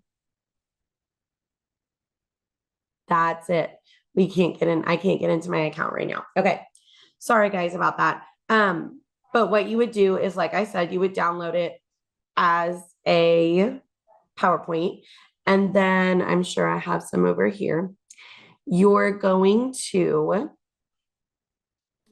take that PowerPoint and you're going to put it back into Canva. So you download it, you save it as a PowerPoint, and then you're going to add it back into Canva. So here's Canva. And when I open up my Canva, you can see some other ones that I've put in. When you have that PowerPoint and you're adding it into Canva, you're just going to go to upload. And you can upload straight from your computer. So we're going to choose a file, and let's see, we have downloads. So let's find one from earlier in the year. So here's one, 8/3/13. So that's just what I titled them, because it'll say like week 8, third, or module 8, third week 13. Sorry if you can hear my little, she's not happy that she can't be out here with us. So I went ahead and I imported that file, and it's going to pop up right there. It's not loading for me today. Sorry guys, but I can show you with a file that I previously done. So we can go in, and this is the structured literacy slides within Canva. They look really similar. They act really similar. Once you know how to use Google Slides really well, Canva is pretty intuitive. It's much different. And if I want to move around my slides in Canva, it's, so like if I want to shuffle my slides, I can press the move up or the move down. So you trade them around that way. In Google, you would click and drag over here. In Canva, you do the slide up, slide down. But what I wanted to show you is when we get down, down, down, down, down, down. And when you are working on this in your classroom with your kiddos, and it gets time for you to let them come up and work through it with you. There we are. We've got our beautiful sliding tiles, and you don't want to present full screen. If you present full screen, we can't drag the tiles. You want to be here, and I usually go like this. I press my 3 dots and I go to that, and it makes my slide a little bit bigger, and you can even zoom if you want and make it even bigger. You know, we've got 20 plus kids in a classroom, so they might be far on the back of the carpet. So I like to make it as big as possible. So let's see, I could leave it right there, and it's as zoomed as it can be. And when you are using your Promethean board pin in Canva, it slides much more easily. The kids have an easier time with it, all of that. So if we were making the word cub, I would have the kids come up. We would say C, U, cub, B. And then I would just undo, undo, undo to put the letters back where they go. But if you know, when you get into your classroom in a few weeks and you're looking at this, if you have time, play with it a little bit, using it on Google Slides, and then play with it a little bit in Canva, and you'll see what I'm talking about. Everything moves so much more fluidly in Canva. The other thing I wanted to show you about Canva, which is something I use, sorry, I'm minding my time, friends, something I use every day. When we get to let's read, so you can see this is all marked up. And this is something I do on the Promethean board. So it's all marked up. I've got all kinds of different things going on here, and I can show y'all that a little bit. So we're going to clear out this one and leave it unmarked and clean for y'all.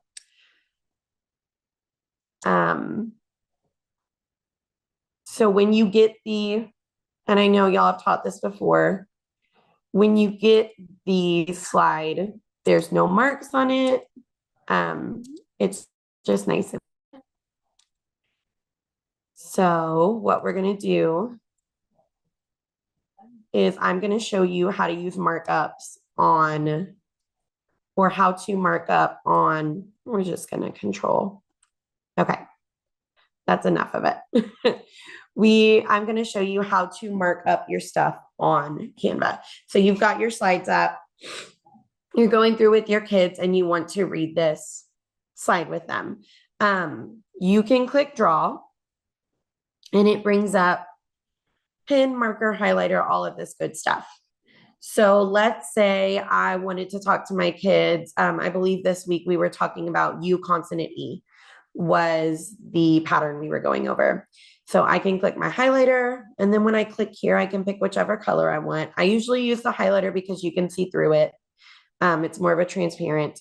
So let's say I want to use yellow and I'm looking for my U consonant E. And I would be doing all of this on my Promethean board. So I'm standing up in front of the board with my Promethean pen, with my kiddos, demonstrating as I go.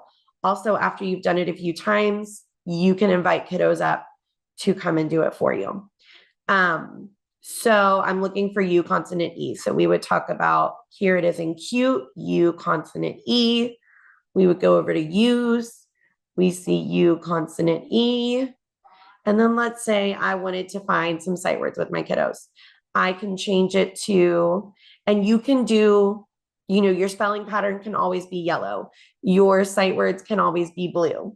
Your punctuation can always be purple, or it can be different every day. It's totally up to you.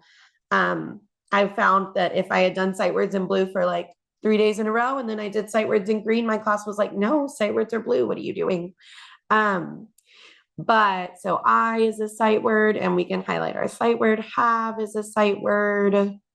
For is a sight word. You is a sight word. And you can go through and find all of these things with the kids. It kind of lends it into doing things like we do during shared reading with it. The other thing you can do is, let's say we want to look for punctuation. We're going to say, here's a quotation mark. Here's a quotation mark. My quotation marks are going to be purple. My commas and my periods are going to be red. And so we can go through and mark all of this up with the kids and talk about it as you go through with them. And then what you can do is, when you go through to read, my kids will we'll kind of decode and read slow, and then we'll come back and we call it smooth it out. So let's say we just want to go through and read, and you can put a dot below each word. So I have cute swim vest to use. And we can go through and read the whole thing. And then let's say we want to go back and we want to say, okay, we're going to, have some fluency. We're going to read a little more smooth. And so we can say, I have cute swim vest for you to use. And you can just slide straight through. So I found that this markup tool on Canva was super, super helpful. And you can put any stuff in Canva and do markup. But it's totally up to you. But that markup tool, I really, really loved it. My kids loved it. This all functioned better in Canva. So at this point, this is the only thing I use Canva for. I use Canva for my structured literacy slides every day. And so let me show you how I put that. So we're going to exit our full screen, and let me show you how I would put that in my slide deck. So let's say I have a new slide, and let's say I want to make it my my structured literacy slide. So as I said, my kids see Piggy and Elephant every day as a GIF, not a gift, a GIF, and that lets them know that that it's time to go ahead and do that structured literacy part of our day. Piggy and Elephant. And here's Piggy, here's all kinds of different ones. There's Pigeon. And so let's say I want to do pigeon. My kids know when they see pigeon, it's structured literacy time. So there's my pigeon. When they see him, they know he's not a moving one. So I'm going to get rid of him. We're going to pick a different one. Insert image GIF. And sometimes like I'll enter it and then I'll go, that's really not the one I want. So I'll take it out. Let's do piggy waving at us. There we go. So cute. Piggy waving and winking. So you've got Piggy waving and winking at you. And we want to know that when we see Peggy, we're going to go ahead and go to our structured literacy. So what you're going to do, it's super, super simple. You are just going to grab this link at the top. You're going to copy and you're going to go into your slide deck and you're just going to copy paste that in and take a space after it. And then you've got a link. You can make it shorter. You can make it different. You could make Piggy your link. But this is just how I do it. It's just got the sentence right there. And I'm going to close that Canva out for you so you can see. So I've got my slide deck up. I'm with the kids. They see Piggy. They say it's structured literacy time. We click the link and it's going to automatically open up that structured literacy for me. And you can link to Google this way. There is also, I'm going to show you how to make Piggy herself the link. So then you can go insert, where's my link? Insert, oh, there we go. Sorry, it's right there. Insert link. And then you put that link in there and then you apply. And then you would just hover when you're presenting, you would hover over Piggy and you would click Piggy and she opens you to the structured literacy. So you can do it multiple ways. We are almost out of time, friends.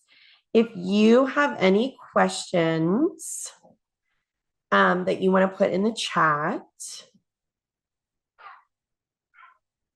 how can we make updating the Google Slides easier? Okay. For making updating your Google Slides easier, the longer I've been doing this, I find that at the end of the day, it takes me about 30 minutes. So like I said, if you want to update your slides and make it easier, your week can be empty. Like how I showed you to have a template, your week can be empty and you can just refill. Instead of having to delete out and refill every day, you can just refill it with the new stuff. I do it the way where I open the old one. Let's see. I do it the way where I open the old one and refill because sometimes there's maybe we're still using our practice counting to 10 video. So I still want that link in there. And there's certain stuff like my chart for the end of the day for dismissal is always going to be there, those kind of things. Another question. Can you skip slides in Canva? You should. Sorry, I'm going to get to you when we go back. How long does it take you to put the whole week together in Doc with images and links? So when I am building from scratch, my whole week takes an hour and a half. But once you build that first week, you're never going to have to build it again. So you're going to build it once. And then from then on, you can always make a copy, edit, make a copy, edit. So really you build your whole schedule, your whole week, all of that one time. Let's see. Did I find it easier to make the whole week ahead of time or a day by day? That's a great question, Christina. I've tried it both ways. So I've done my whole week ahead of time before, and like I'll sit down Sunday and just sit down for an hour and knock out my whole week. And time willing in my schedule, my personal life outside of school, that works really well. I found that by the time I got to Friday, I forgot what I planned on Friday. So I would be clicking on links that I didn't remember what the link was anymore. I would be teaching lessons that I hadn't looked at for a full week. So my personal preference is to do it every day. And the longer you do it, the faster it is. When I first started this, it would take me like 45 minutes every evening. Now it takes me like 20, 15 to just run through. The longer you do it, the easier it gets. When I did it, I currently do it day by day, or like I have little ones. I know that Thursday is swim night, so I'm going to do Friday on Wednesday. On Wednesday, I'm going to do Thursday and Friday. It just depends on your personal preference and your,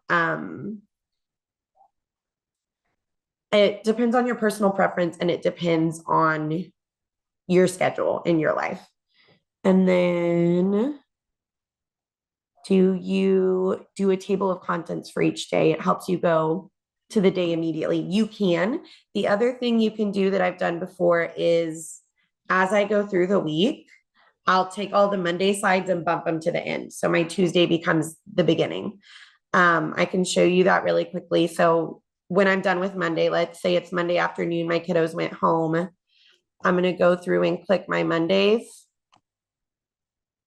because I don't necessarily want to delete them. They may have something valuable. If you're okay with deleting it and you don't think you're going to need them again, that's fine. Hey, Rachel, you're not, just FYI, you're not sharing. Oh my goodness. Thank you, Mr. Sepulveda. Very good. So let me show you that. So let's say that I want to bump my Monday to the end of the week. I can click all my Mondays, and there may be a faster way to do this. This is just how I do it. I'm going to go through and click all my Monday. And that would be Tuesday. I'm going to go through and click all my Monday. I'm going to copy and I'm going to cut.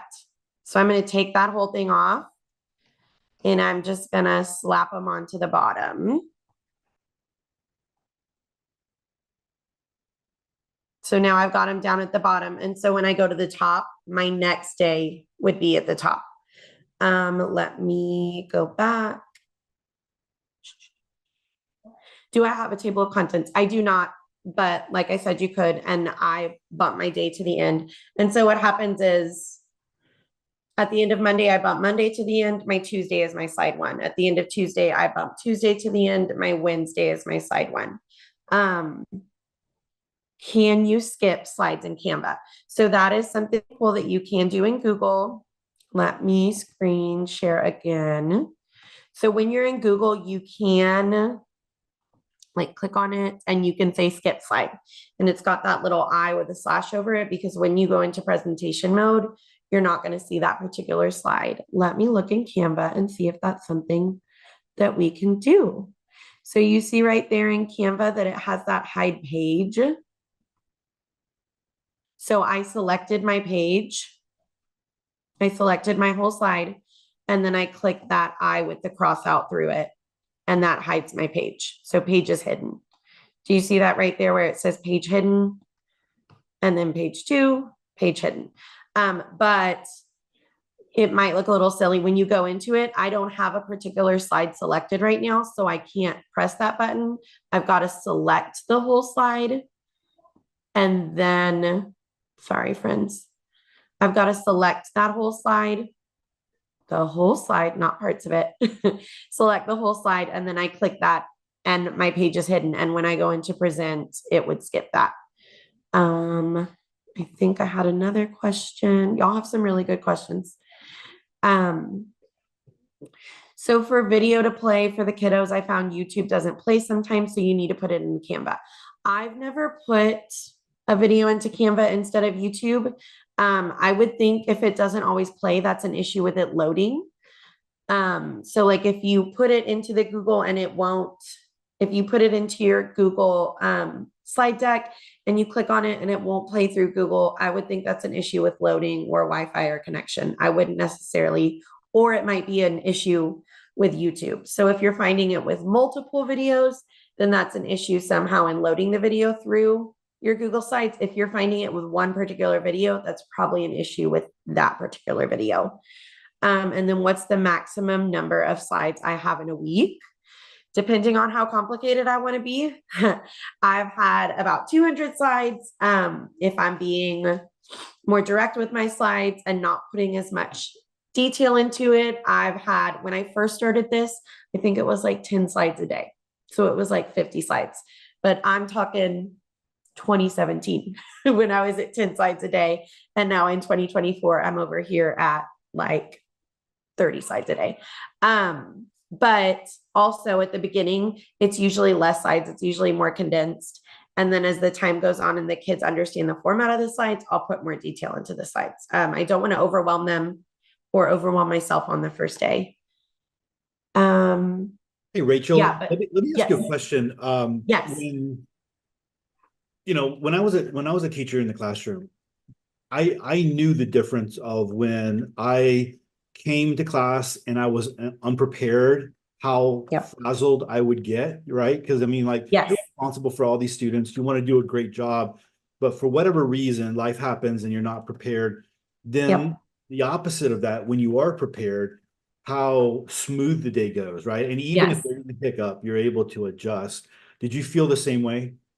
Yes. When I was paper plans did not work for me. Even if I had the best plans, even if it was my team plan so that we had all worked on together and I had this paper plan right here, you're sitting there and you say, oh my gosh, I skipped over handwriting.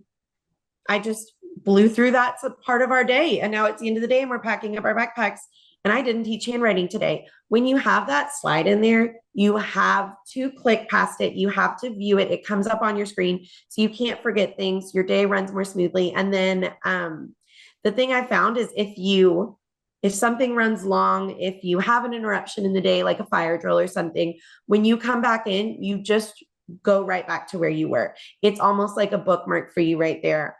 So yeah, preparedness wise, it cut down my prep time and it actually prepped better stuff for the kiddos and for us to do it. When I started, it was more just for me. The slides were just for me and I would put like a whole paragraph on them. And then the longer I taught kindergarten, I said, okay, I need to make these slides more kid friendly. And so I put things that were more useful for them in them. Sorry if you can hear my little one, she's done with mommy being on the computer.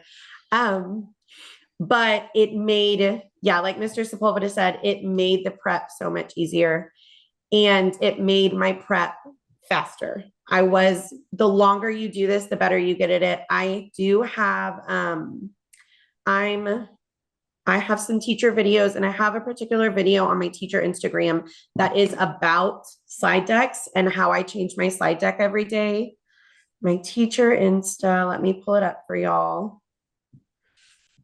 My teacher Instagram is keep_it_simple_kindergarten. So keep it simple kindergarten.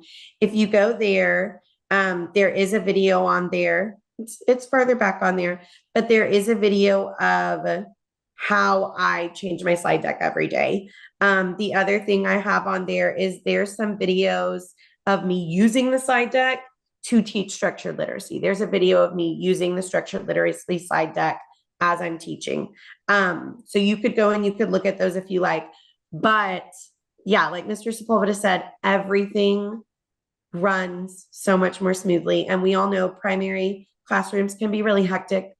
We've got 25-year-olds. It's like we're herding cats. They're wonderful cats, but still crazy.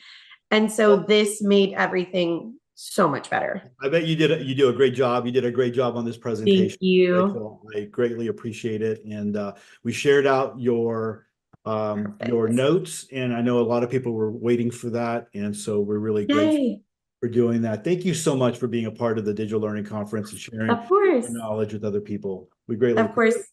And guys, if you have any more questions or if you think of anything, you can message me on my Instagram at that keep it simple kindergarten. It's a public one and you can message me and ask any questions. So thank you for tuning in, guys. Thank you, Rachel. Of course. Hey everyone, and we are back, and that was like the quickest break that we have ever had in the whole history of the Digital Learning Conference.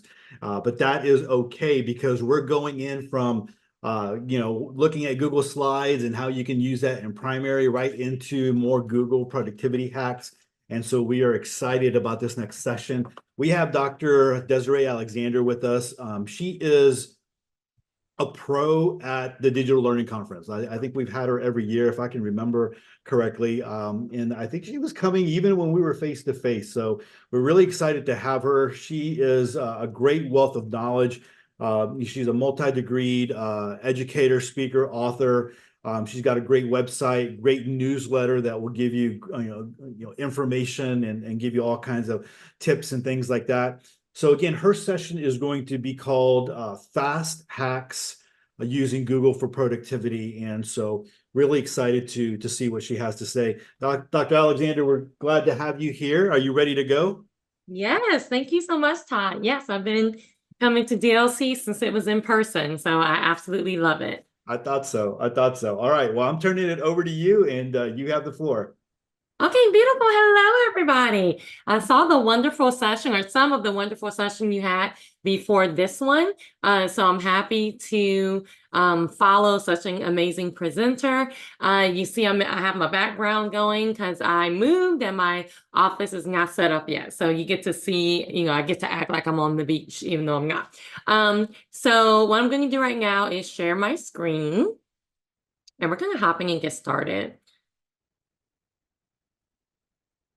So welcome to Fast Hacks Using Google for Productivity. So what this class is all about is really looking at the stuff you already use and seeing those like kind of tips and tricks for using it faster and quicker and more productively. So usually my sessions are like step by step, and I want you to follow along with me. For Fast Hacks, you can follow along maybe, but I try to go pretty quickly so we can get through at least 3 to 4, probably 3 tools that you want to learn about. Now, I am Dr. Desiree Alexander. Hello. I am the founder CEO of Educator Alexander Consulting, and I work for a nonprofit in the state of Louisiana. I used to live in Dallas, and Louisiana is kind of where my whole career is. These are all of the different ways that you can contact me. Honestly, if you could just get to my website, educatoralexander.com, you got me. These are all of the different ways that you can subscribe. So this has my newsletter on it, my YouTube channel, all the social medias, all that kind of stuff. I'm trying to like rush to the link because I'm ready to let's get started. But these are the different ways that you can subscribe. And then here we go. This is the link that you need. It should be thrown in the chat. And it is bit.ly/CG tools. You're going to tell me what you want to go through today. So it has most of the Google tools on there. Whatever you kind of want to hop into, we will. I like this class because it keeps me on my toes. I never know what the audience is going to pick. So there you go. I'm going to give you, a second or two to go ahead and get this done. I'll leave it on the screen just for a second. Hello, everybody. If you see me looking kind of past my camera, it's because the YouTube channel is up over here. So if you ask a question or anything like that, I'll try to catch it. But good morning, everybody. Good morning from Baton Rouge. Also, hello. I'm in Baton Rouge right now too. Cy Springs here. Hey, Cy Springs. Hey, Bang Elementary. I'm just trying to get you time. All right. Hello, everybody. Hello. Oh, now everybody's putting their school. I love it. But go ahead and fill out this form. You see that the QR code is there, so that's easy. If you don't want to leave, YouTube, you can just use your phone right quick. You can fill it out more than once. I'm gonna go ahead and take it off the screen and go see what tools you're looking at.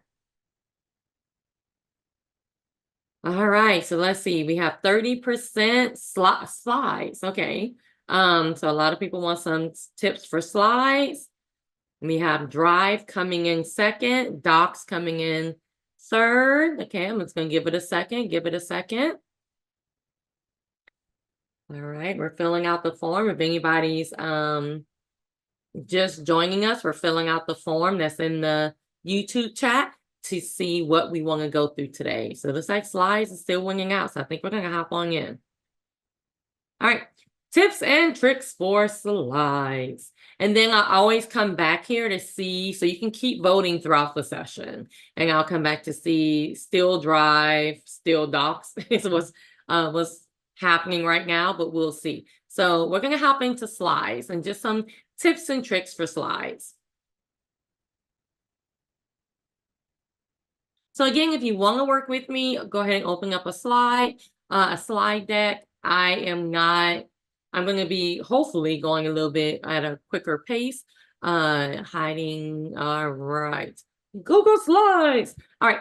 So some tips and tricks for Google Slides. I'm going to go ahead and I'm just going to do like a brand new slideshow instead of doing that one. All right.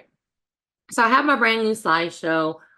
First tip and trick is if you want to like get a blank slide, if you're like me, you just like hit the plus sign and then you delete the boxes, right? Like stop doing that. You're wasting time. If you click on the little arrow, you have a blank slide right here. Now, I mean, is it going to rock your world? No, but it does save you time. So you don't have to click and delete all the boxes. So definitely go ahead and get a blank slide that way. And then when you hit the plus sign, you'll have a blank slide. I'm going to delete this slide. Okay. So I'm going to delete themes or get themes off of here. So let's talk about inserting stuff and making it work the way you want it to work and making it work quickly. So first thing, I'm going to come here to insert. And the first thing I want to talk about is inserting a video. I'm going to try to stay away from like paid stuff, but so I'm going to try. So I'm going to come here to insert video. And when you insert the video, it either has to be from YouTube or the video has to be in your Google Drive. So if you know that you can't insert from like your computer. But if I come here to YouTube and I'm just going to search for a cat video, and I mean, who doesn't like a cat video, right? So I'm going to go ahead and put a cat video. And then usually that's where we stop. Usually that's where we stop, right? It's like, okay, I got a video, I'm good to go. But there's some really awesome things under format options that can make the video work the way you want it to work. Then I want you to start thinking about using this more for when you have substitutes and things like that. So if you don't see format options because you clicked off of it, no big deal. All you have to do is click on the video again, and then you have format options right there on your toolbar. So if you click on format options, you have on click automatically or manually. This can be a real time saver for you. So on click is kind of where you usually are. So that means once you click on the slide, it's going to go ahead and play. And then you have automatically, which means I want the video to just start playing as soon as I hit the slide. This is a huge time saver. I don't know if you've ever been like in the back of your room and you're using the clicker and then a video comes up and you can't quite click on and you're like, and then you have to run to your mouse to. So if you say, just let the video play automatically, as soon as the slide comes up, the video is going to start playing. This is also really helpful if you're leaving a slideshow for your substitutes and things like that, you don't have to worry about their tech skills. They could just like go through the slideshow and the video is going to automatically start playing. And then you have manual where you actually manually go and click on the video itself. So the other thing that I really, really, really love is the start and the end. So I know I have seen teachers put the same video on multiple slides and then they like fast forward to the spot that they want. And I'm just sitting here like, so you can actually tell it where to start and stop your video. So, we're not going to sit there and watch like a whole 5-minute video, right? We're going to do it in clips and then we're going to discuss the video and all that kind of stuff. So this is how you can do your clips. So I can come here and say, I only want 5 seconds of the video. So I can say, I want it to start at 10 and end at 15. Notice once I put those in here, I do have to click off of it for it to save. So that's a little thing that sometimes I even forget. I'll put something here and then I'll go somewhere else. You have to click off of it so it can save. Okay, so I have this and this, yay, yay, yay. And now my video will only play 5 seconds. But Desiree, what if I want the video to play another 5 seconds later on? Then I can just right click on my slide and duplicate it. So you don't have to reinsert the video. Again, this is all about productivity, right? How can I do it quicker? I can just duplicate the slide. And then I can come to format options and do a different 5 seconds. So now whatever I'm teaching, if I want to use that video, I can use it in a smarter way and a quicker way using slides. Even if I don't want to use slides, I can use it for this. And now I have my videos ready to go in the increments that I need it to go. I'm going to stop and see. I know everybody's asking about my mouse, my cursor. I'll get to that. Let's see. Okay, somebody already shared it. Perfect. It is, I know I'm not supposed to really talk about extensions, but I love that sound. But it is an extension called Custom Cursor, which somebody already put in the chat. All right. So that's one thing that you can do to make your life a little bit quicker. Another thing is when you're in slideshow mode. So when you're in slideshow mode, if we're talking about, you know, I'm getting really tired of this video. I'm going to do that. All right. So when I'm in slideshow mode, you have the 3 dots right here. If you click on the 3 dots and you go to caption preferences, this is a really good accessibility tool, but it's also a productivity tool. So if I go to caption preferences, notice it's only English only right now. We've been told that other languages were coming, it just haven't come yet.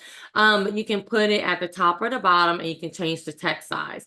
But I'm just going to go ahead and toggle it on. So if I toggle it on, the first time you do it, a box may pop up that says, you know, can we listen to what you're saying? But you can see what it's doing as I'm presenting. It's actually putting the closed caption at the bottom of the screen. So when you're talking about productivity, if you're using other tools to do this, you can come right here in your Google slide and do it right from here. So notice that it's at the bottom. I can come here and change the position to the top. I can also come here and make it bigger. Just know that if you make it bigger, medium is always going to be your default size, and you're usually going to get 2 lines. If you make it larger, it's great because they can see it better, but you only get 1 line. So if you talk really quickly, it's going to, you know, it's going to go off the screen really quickly. So just keep that in mind. But this is really helpful, not only when you are presenting to your kiddos, just like the big cursor that y'all like, that's, you know, we look at it as, oh, it's cute, but it's also an accessibility tool, right? Because people can see your mouse better. Or where you're clicking better. So not only is it for you, but it's also for those kids that talk really low when they're presenting. You can just tell them to, oh, that's not what I said. See, it's never going to be perfect. But that's so funny. But you know, you can tell them to stand closer to whatever presentation tool you're using. And then even if they're talking a little low, as long as the mouse can, the mic can hear them, it's going to pick them up. So really awesome tool that you can use. Next, and I'm looking at my time because we do want to go to other tools. We'll spend about 3 to 4 more minutes on this one, and then we'll move to another tool. Let me see, smarter and quicker, speaking my language. Yay, yay. Okay, so next is doing drag and drop slides and doing backgrounds of slides. So you might have heard, especially when we were, you know, during COVID and everybody was making those slide classroom thingies, I forgot what they're called, but we were making them, how to create your background, right? So if I want to do like a true and false background, most people would go ahead and build it right here, right? And then you would save it as an image and upload it as an image. You can still do it that way. The problem with that is if someone comes and they change the background for the whole theme, your background is going to go away. So if a student, they don't even have to be malicious. They may just make a mistake that they want yellow, and then they say, reset it to all, or, you know, put it to all, add to theme, then your background is going to go away. So there's a better, more productive way to do that. And that is the secret of everything slides is under slide, and it's called edit theme. So you may say, well, Desiree, they have a theme button right here. Not that theme, a different theme. So not this theme, but if you come to slide edit theme, you get into the backbone of slides. Y'all, if you learn the backbone of slides, you can do anything. All those awesome slides that you see that people create where they're dragging and they're dropping and they're clicking here and they're doing all that. This is it. Okay. Even when you buy stuff from like Teacher Pay Teacher and all these places, and you know, you click on stuff and it won't let you edit it, this is where you can come to edit it. So that, like, this is the mecca of Google Slides. So notice you have all your themes here. So all your different layouts, all of these can be found right here under the arrow. These are all of the different themes here. So if I come to slide edit theme, I'll put sliding theme together. You can edit these. I usually just leave these alone, and I usually just create my own. Okay, so I just hit the plus sign and I create my own theme. Also, you see the box right at the top. You see how when I click on the top, all of them are highlighted? That's because whatever you do to the top will be done to every slide. So if you've ever seen someone that has like their like a link at the bottom or their logo, and you're like, how do they do that to every slide? This is how they do that. So if I come here and I insert an image, I'll just, you know, search the web and get a quick image, an apple. So notice if I get this apple and I put this apple in the corner and I get off of here because it's automatically saving, right? Now every theme I have has an apple in the corner. So that's how you get that one thing on every single slide. I'm gonna go back to slide, edit theme. If you have any questions, go ahead and throw it. Edit is under slide and edit theme. It used to be called master, now it's called theme. So there you go. I'm gonna take this apple off because it's gonna start annoying me. And then if I wanted to create a true false slide, right? I'm gonna click, I can't click on here and click the plus sign because this is the master slide. I'm just gonna click anywhere here on the layout and I'm gonna click the plus sign. So now I have my own custom layout that I can create. I'm gonna rename it and call it true, I can't spell, true false. I really can't spell. All right, there we go. And now I can create a true false theme. And I'm gonna do this pretty quick. And again, I'm not trying to make it look cute. I'm just trying to give you the skills and then we're gonna move on to a different product. So if I come here and I insert a shape, right? Let's act like that's really cute and beautiful. And then I want to insert another shape. Oh, and another quick tip. If you're ever working in like Google or whatever, if you want to copy and paste really quickly, you can click, keep it clicked down, hit the control key and drag. So that's how I created. You see how I didn't copy and paste this box. I just click, hit the control key and I dragged and now I have two boxes. So click, control key, drag. You can do it with words, pictures, productivity tools. All right. So I have my true false. I'm just gonna double click. You can write directly in a shape if you double click on it.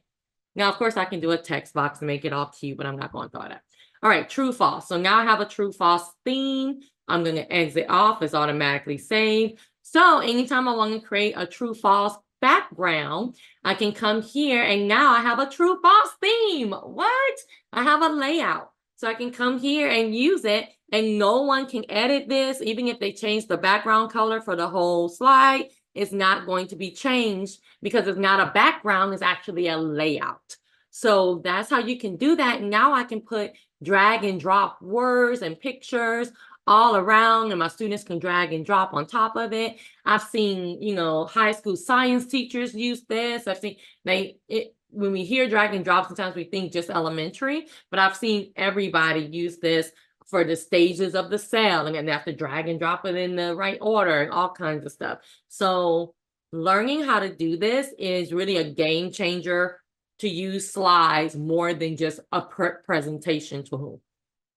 Last thing with this, because I'm looking at my time, so we're going to wrap this up at 20. So last thing with this is, can I use this layout on all my slideshows? Yes and no. So if I open up a brand new slideshow, I love slides. All right, so if I open up a new slideshow and I come here to my drop down, I'm like, well, that's not even here. What's the point of doing this? This is the point of doing this. If you're going to create different layouts, what I suggest is to create all your layouts in one slideshow. That's like your resource. You probably can sell it one day, right? That's your resource. You're going to create all of your different templates, all of your different layouts in one slideshow. Then when I want to use true false, I can just come open up my resource. I can copy it.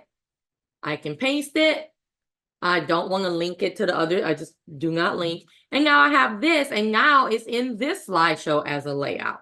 So you can always use it. It's just not going to be in your layouts. So if you just make one big resource, now you're set for life. Anything you create, you can go and use in all your different slideshows.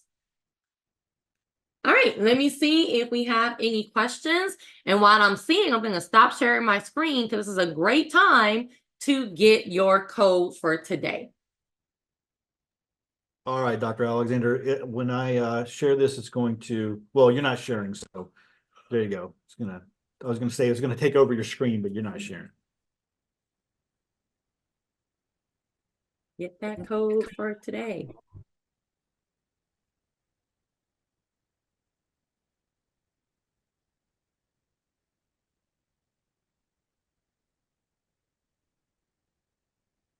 So what do you think you're gonna share next, Dr. Alexander?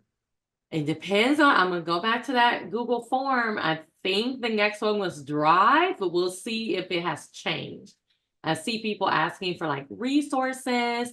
The good thing about this session is that it kind of keeps me on my toes.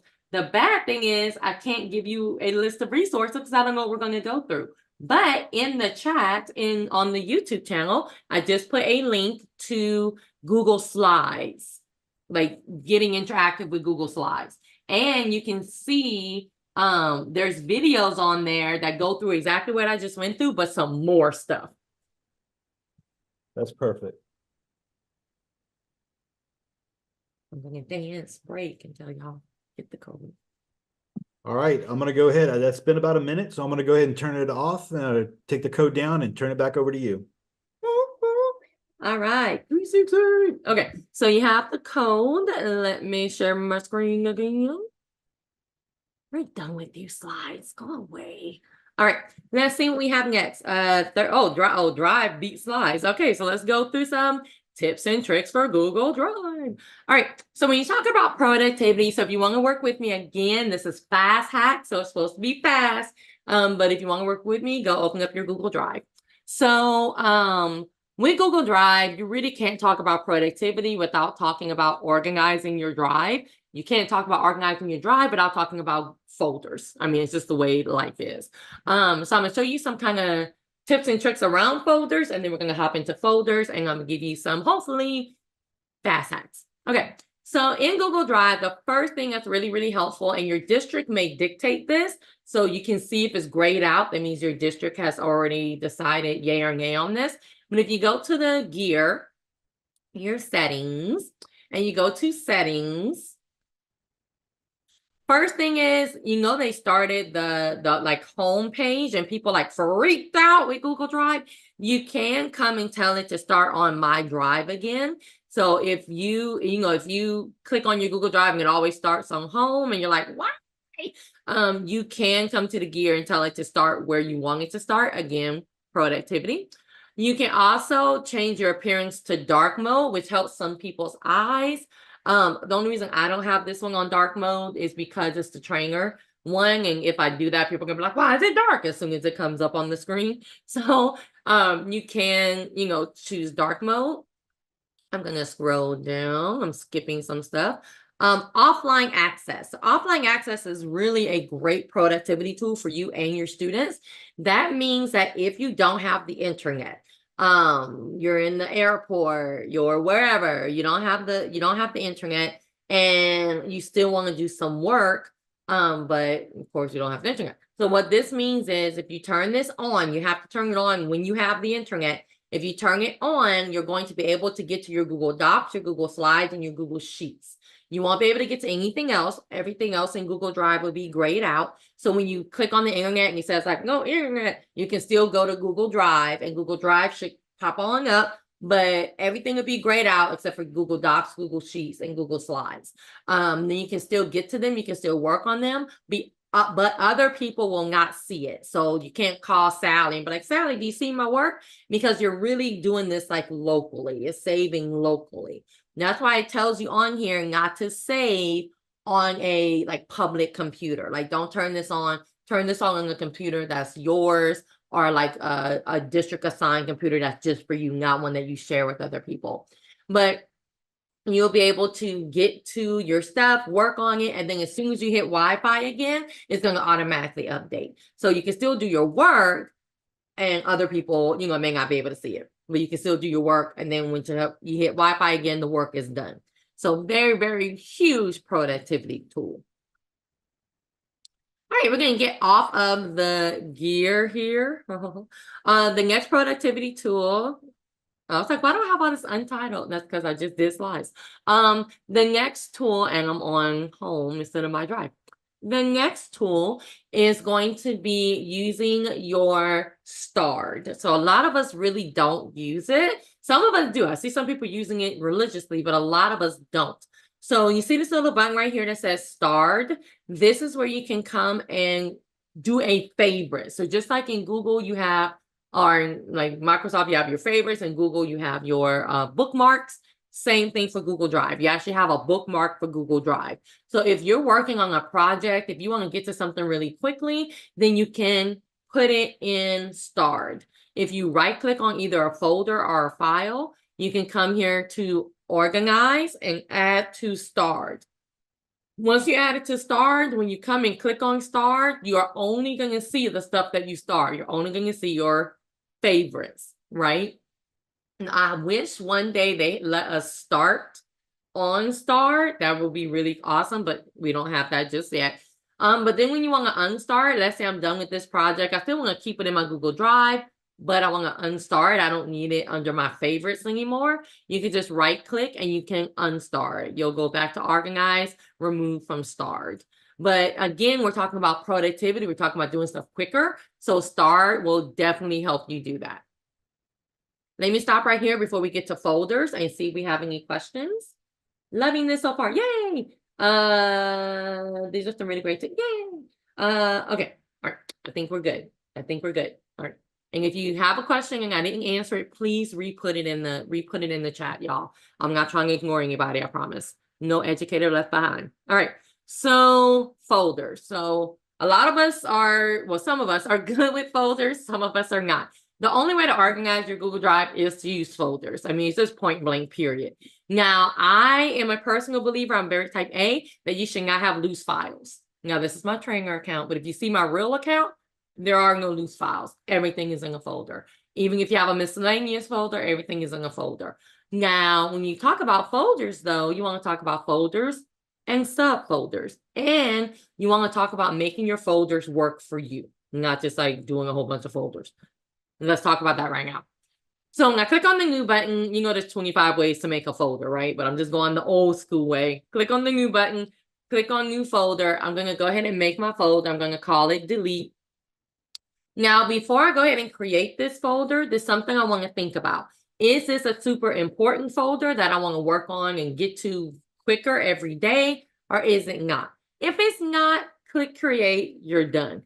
If it's an important folder, if it's your lesson plan folder, if it's your budget folder, if it's the stuff I need to get to quickly every day, then of course you can star it, just talked about that. But you also want to use something like the number system to put your folders and files in the order that you want them in. So I'm going to put 01 before it, and that's going to make this folder, even though it starts with a D and it should be with the D's, it's going to make this folder go up to the top of my list.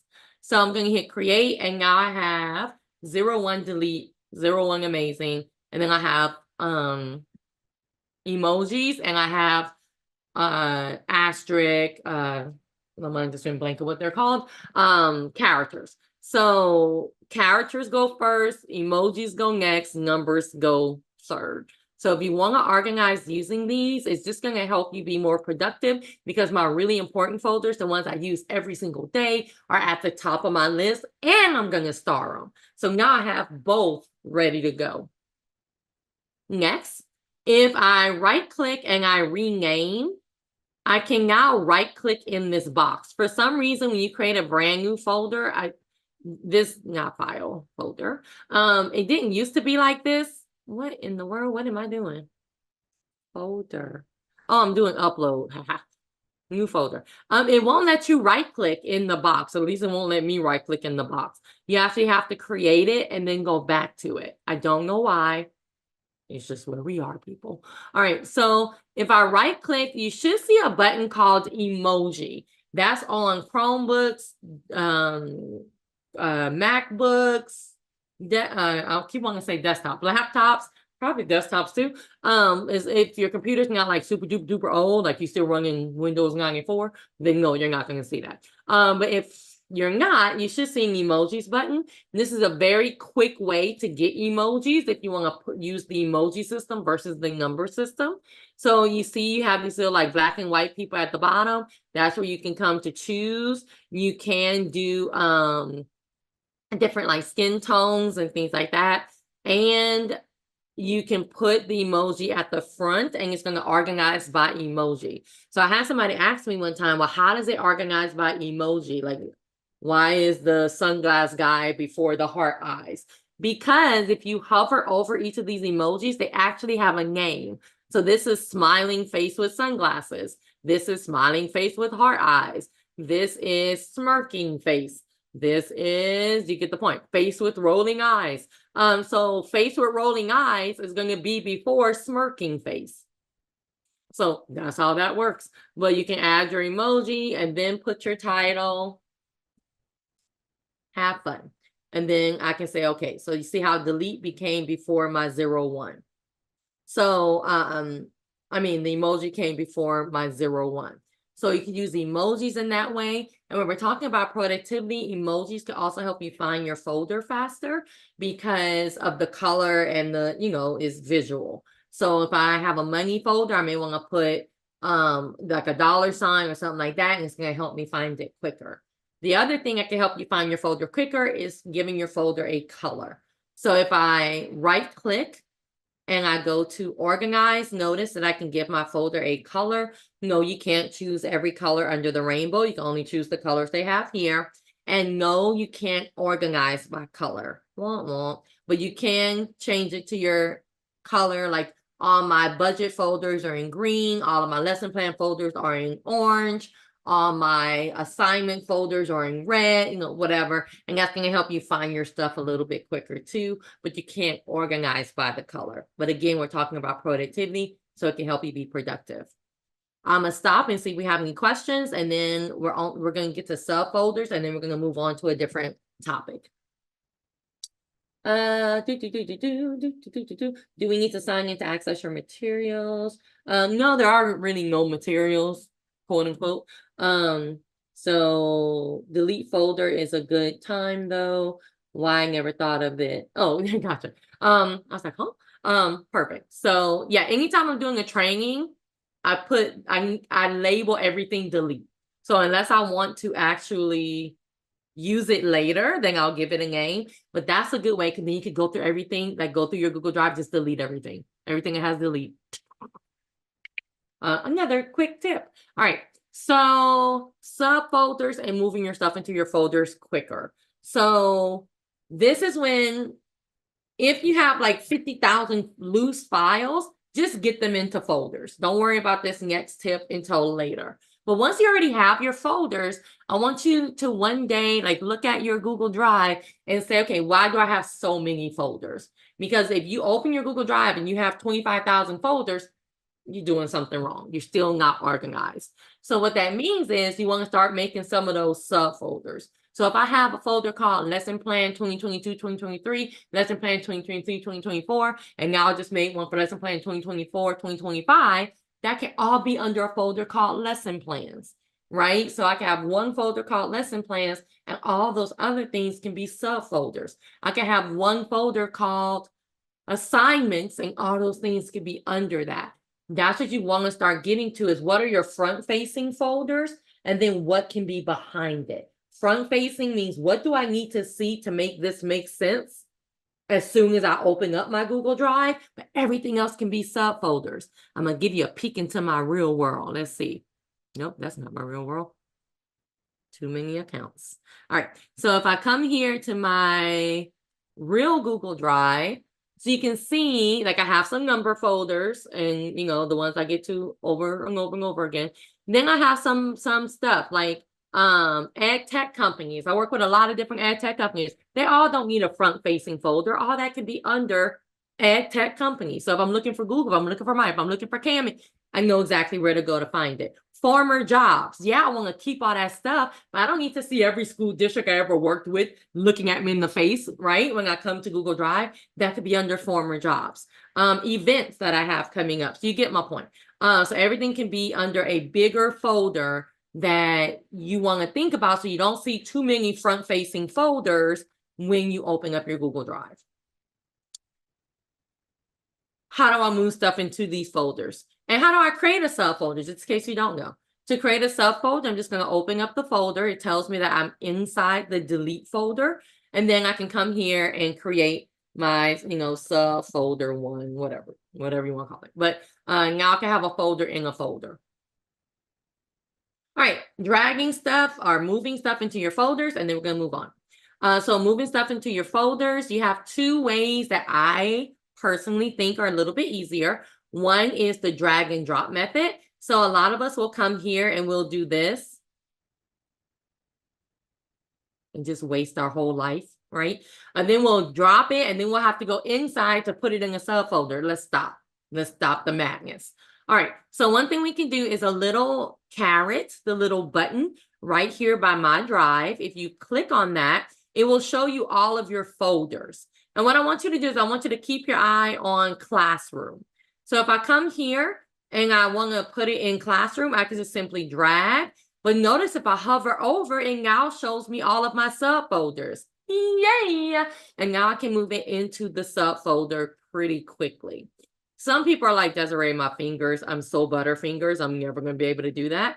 That's when you want to highlight, right click, and go to Organize, Move. Right click, Organize, Move. If you go to Move, and sometimes I do it this way as well. If you come here to Move, it'll show you some things that like you just touched, like or you just created. But you can just go to all locations. You can just start using the arrow to go inside your folders, that kind of thing. And you can go ahead, when you get to the folder you want it to be in, you can click Move, and it's going to move it into that folder. So another quicker way to get to all your subfolders and really put stuff directly where you want to be. Because remember, everything today is about productivity. So while I'm waiting to see if you have any questions, because it's a little delay. So I'm going to go and see what we're going to talk about next while you're throwing any questions. Drive, slides, sheets. Ooh, somebody got fancy. All right, we're going to go to sheets, and sheets will be our last one. Spaces. Oh, Spaces is a good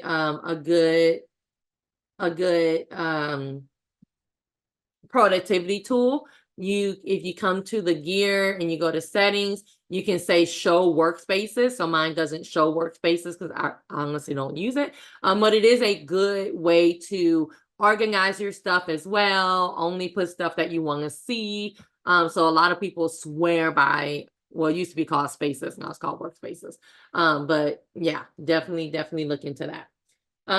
Good question, Cindy. Where are you, Cindy? Okay. Can you talk about the difference between My Drive and Share Drive when it comes to sharing with people in your school? Yes. All right. So Share Drive and My Drive. So My Drive is your baby. That's your USB. That's your, like, nobody can go and put stuff into My Drive. That's why when they share stuff with you, it goes into Share It With Me, right? And then you're supposed to take it from Share It With Me and drag it into My Drive. So if it's something that somebody shares with you, I always say this is like your mailbox, right? You don't go and bring your checkbook to the mailbox to pay your bills. You bring the bills into your house. Same thing with Share It With Me. You take it and you move it to My Drive. And then you do whatever you want to with it. Shared drives is somebody's creating a space for you to share. And if they're creating the space for you to share, they have more control over what you can do. So if you want it to be kind of like equal footing, then I would go to My Drive and create a shared folder, share it with everybody and go, hey, everybody, you can download stuff, you can upload stuff, do what you do. If you put stuff in it, I'm going to see it, blah, blah, blah.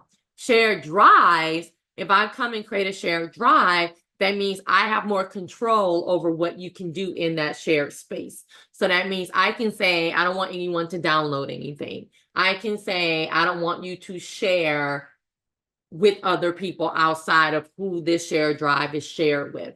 So shared drive just gives you a little bit more control over what people can do, where like My Drive, a shared folder is more everybody's on the same level.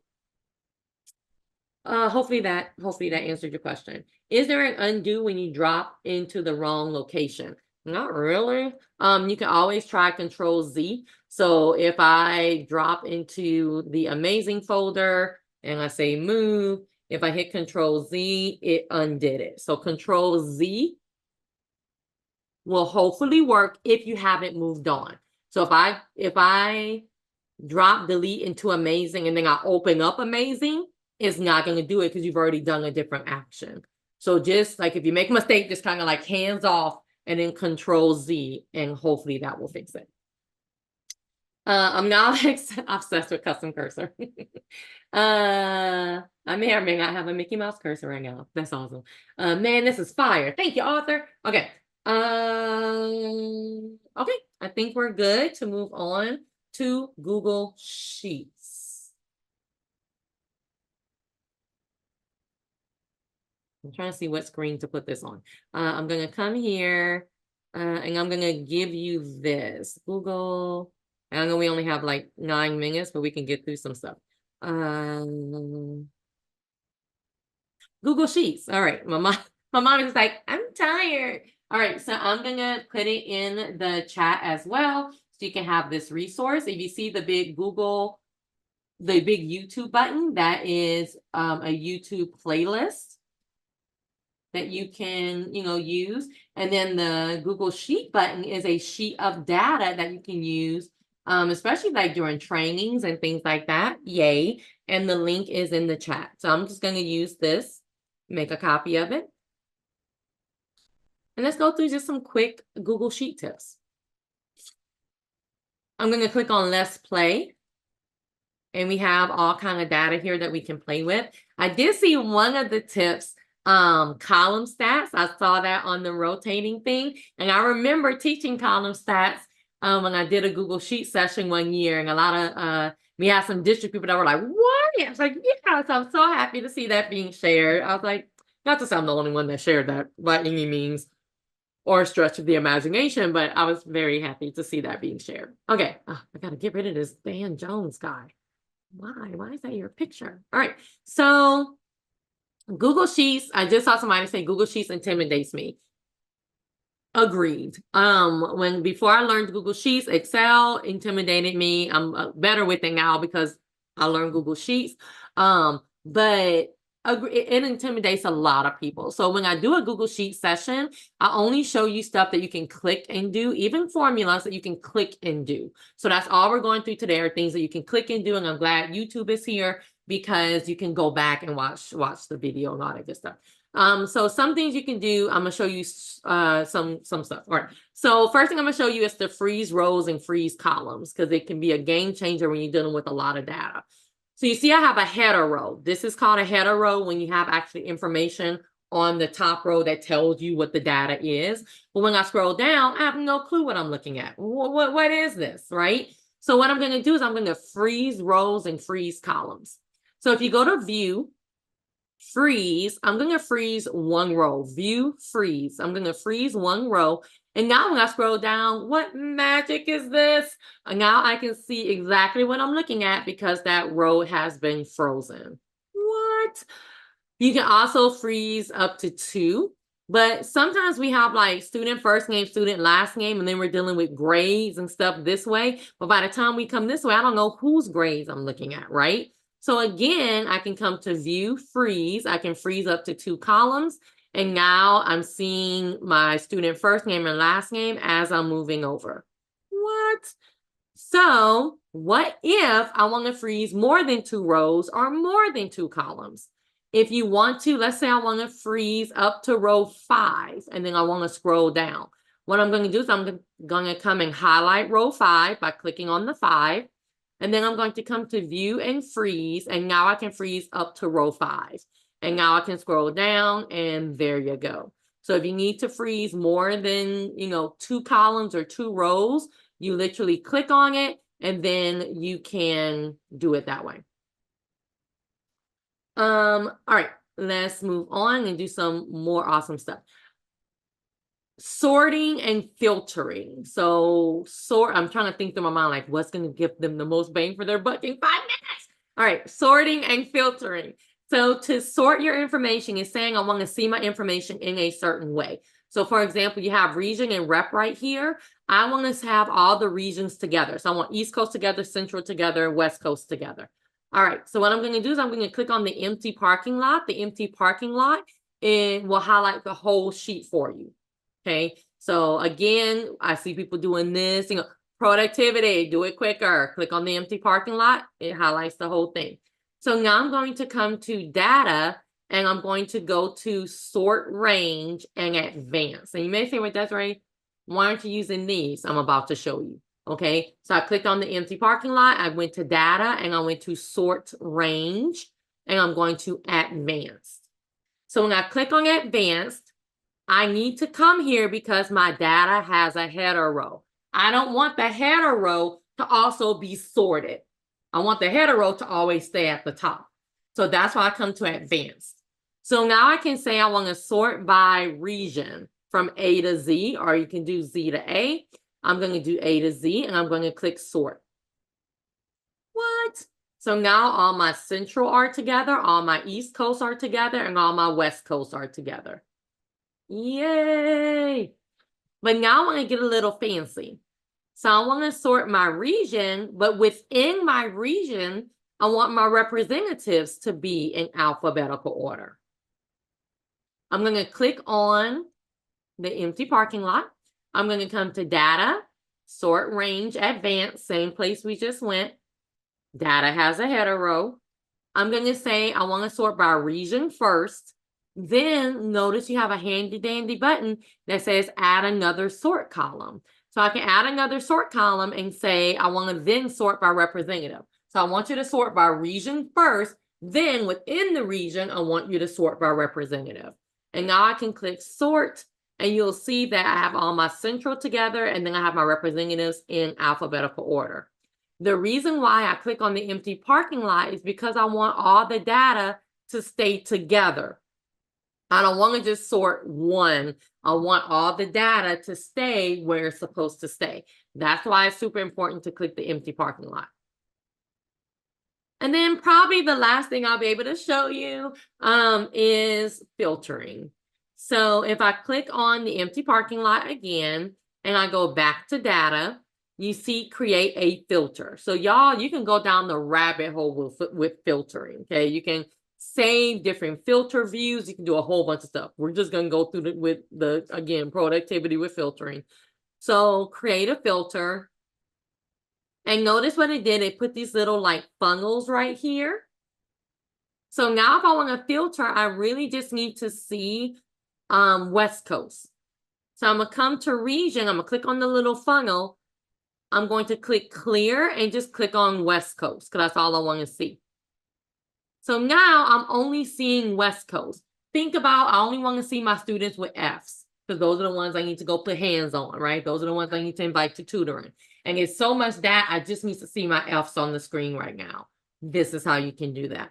So notice that this is now blacked in. So that tells me that this is a filtered list. If this was a shared document, when I click filter, it would tell me, do you want to filter just for you or for the whole group? Then you can say just for you. We didn't have that always. We used to fight. But so if I want to unfilter, I can come right here to what's filtered. Now I can go filter some other stuff if I want to. But I'm going to come back here and just select all and hit OK. So now I'm back to my regularly scheduled program. Okay. Last thing I'm gonna show you, because I do have 2 minutes, is if you go to data and you go to, I'm not going to show column stats since y'all are seeing it. Format, sorry, not data. If I go to format, alternating colors is a very quick way to help your data look a little better. So if I click alternating colors, I can choose the color I want. And you see what it did? It alternated my rows into different colors automatically with one click. Again, I highlight it. I went to format and alternating colors. So that's a very quick way to alternate. So I'm going to stop right there because I know I only have 1 minute left. I do have a little evaluation, but I think you're going to have an evaluation. So you don't have to do this. If you want to, great. If you don't, great. But I'm going to stop right here. Let me see if we have any questions that I can answer. Can we highlight West region if we would like to highlight students with bad scores of 50? yes, cruise. You can also use something called conditional formatting, and it will highlight it for you. So if we had, a whole sheets class, I would love to show you that, but you can look it up, conditional formatting, and it will highlight those words, numbers for you. So as the numbers come in, you can say highlight everything from 60 to 0, and it will highlight it in red. So that's conditional formatting. The cursor sheet, custom cursor, but it is an extension, so I'm not going to promote it. But custom cursor is what I'm using for my mouse, for my cursor. I saw someone use sheets as graphic organizers with little pictures. Want to learn to do that? You can absolutely put pictures in cells. You can make cells bigger. You can really make your Google Sheet work for you. Yay, alternating colors. I'm glad I used my last minute on that. So good. I'm glad you liked it. Okay, I'm gonna stop talking because I know it's time. I wanted to actually get a break, and I know it's time for me to be done. Dr. Alexander, thank you so much. One of the things we found the link that you dropped in YouTube for the sheets, but the Google Drive resource, it didn't make it to YouTube. So I don't know. It didn't look like any of the links that you were dropping made it. I don't know if why that's happening, but kind of weird. But if you want to drop it in the Zoom chat, then Alyssa will drop it in the YouTube for us. Okay. And I think it was Google Sheets and Google Slides that I dropped. Okay. Yeah, I just dropped it again. I don't know if y'all are able to see it. Yours are not showing up for some reason. What? It hates me. I don't know what's going on. Why would it do that? I don't know, because I see it.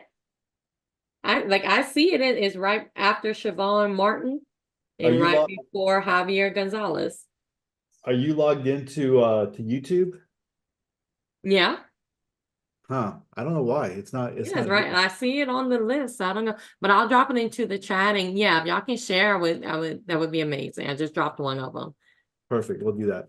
You were dropping some great hacks. I know sometimes when we're watching this on, on the DLC, the video side of it, people might say, wow, that's really fast. I didn't get everything. And you mentioned it in your presentation. The great thing about YouTube is you can always go back and watch it again. You can watch a little bit, pause it, and then go do it and try it on your own. And then you can keep going back and forth until you get it. And I know that I do a lot of things like that. So it's the power of using digital resources and video and stuff. Yep. And that's why for this one, that's why I put fast in the title. So people know that it's a quick session and we're going quick. But yeah, definitely. I love that you can have the video you can look back at. And that's why I repeated the directions too, so you can look back at the video and go slower. Yep. You did a great job. A lot of great hacks and tips and tricks there. So we greatly appreciate it. Well, Dr. Alexander, thank you so much for coming and again being a part of DLC. We greatly appreciate you, and we hope that you're able to get a little bit of rest. I know that you've been on, traveling and doing a lot of conferences, so hopefully you get a little bit of rest before we get started in the school year. Yeah, I travel tomorrow, but rest is for the week. You got it. But thank you. I will take that. So thank you. We appreciate you. Okay, thank y'all. Bye. We're so glad that you are here and again hanging out with us. Hopefully you're able to take a little bit of a break, or maybe you just kind of pressed on through. You're like, hey, I'm going to be eating and grubbing while I am learning. And so I definitely get that. We're excited about this next session. We have Kimberly Nix with us, and she is a customer support executive or customer success executive with TextHelp. And she's been with TextHelp for 10 years. I know when I got to chat with her, she just loves literacy and helping students to use TextHelp to engage them and be able to just to learn and use it as a great resource. And so we have TextHelp and Read Write here in the district, but she's going to be talking about Read Write, Review, and then a game show. And so I'm really kind of excited about what she's going to be sharing there, because whenever we can gamify things or make it interesting and engaging for students, that's always That's always good. And we know that we can get students engaged there. So Kimberly, thanks so much for being with us and hanging out with us. Are you good to go? I believe so.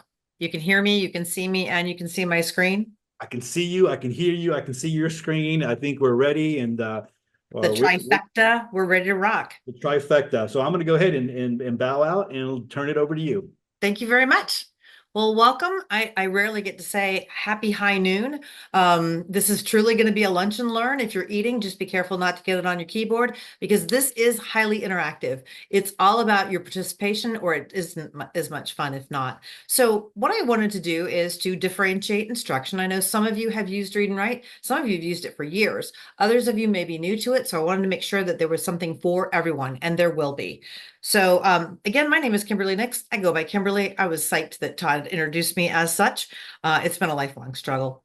So I am a literacy expert, which basically means I have a master's degree in K-12 literacy. I also taught for 18 years, predominantly Title I middle school. I also taught students who are multiple language learners, and I've been teaching teachers for quite a long time as well. So hopefully everyone here will get something out of what we've got to show you today.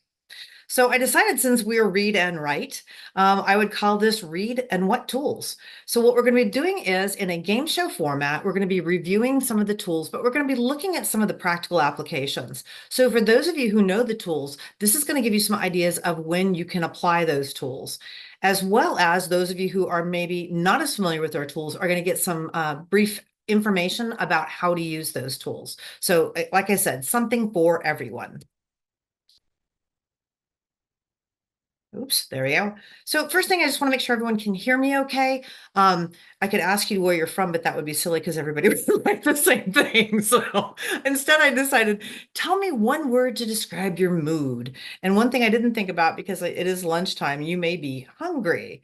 I know that every training goes much better with caffeine. So if you're caffeinated, yay. But hopefully that you're getting excited about the new school year and everyone is able to hear me and is excited about learning what I've got to show you today. So quickly, what is Read and Write? Read and Write is considered literacy support software. And the tools that we offer on our toolbars are toolbars. They are not any content whatsoever. And that's on purpose because we want to be able to help students to interact with the very things they're authentically using. So we're talking about, in this case, Google Docs, Sheets, slides, web articles, all the things that they're generally working with, including PDFs. So we've got tools that are going to help with reading and reading supports, writing and writing supports, research skills, higher level thinking skills, and so on.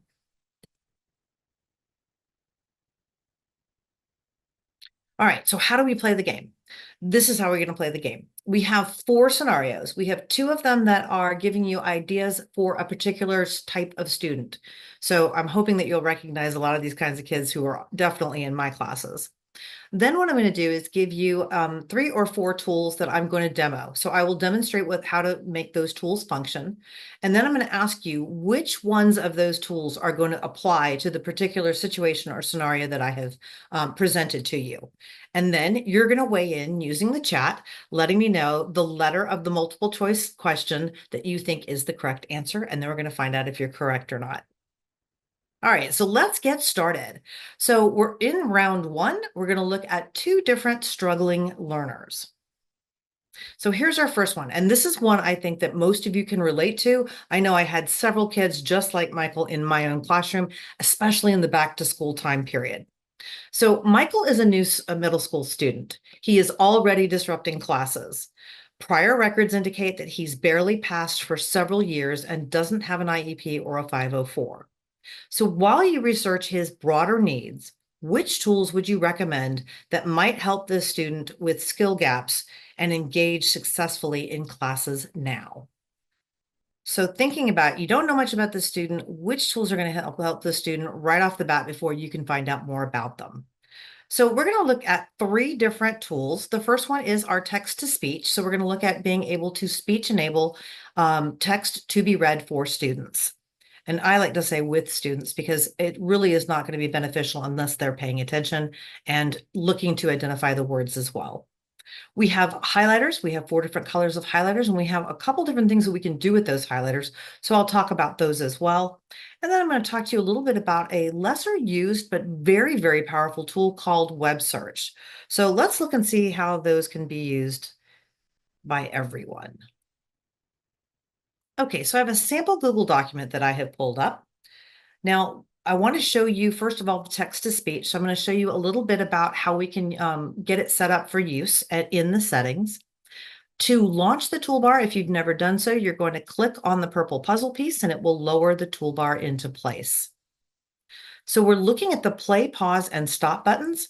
But before I start with using the text to speech, I want to take you to the far right-hand side of the toolbar where the 3 dots are. We're going to go into the settings.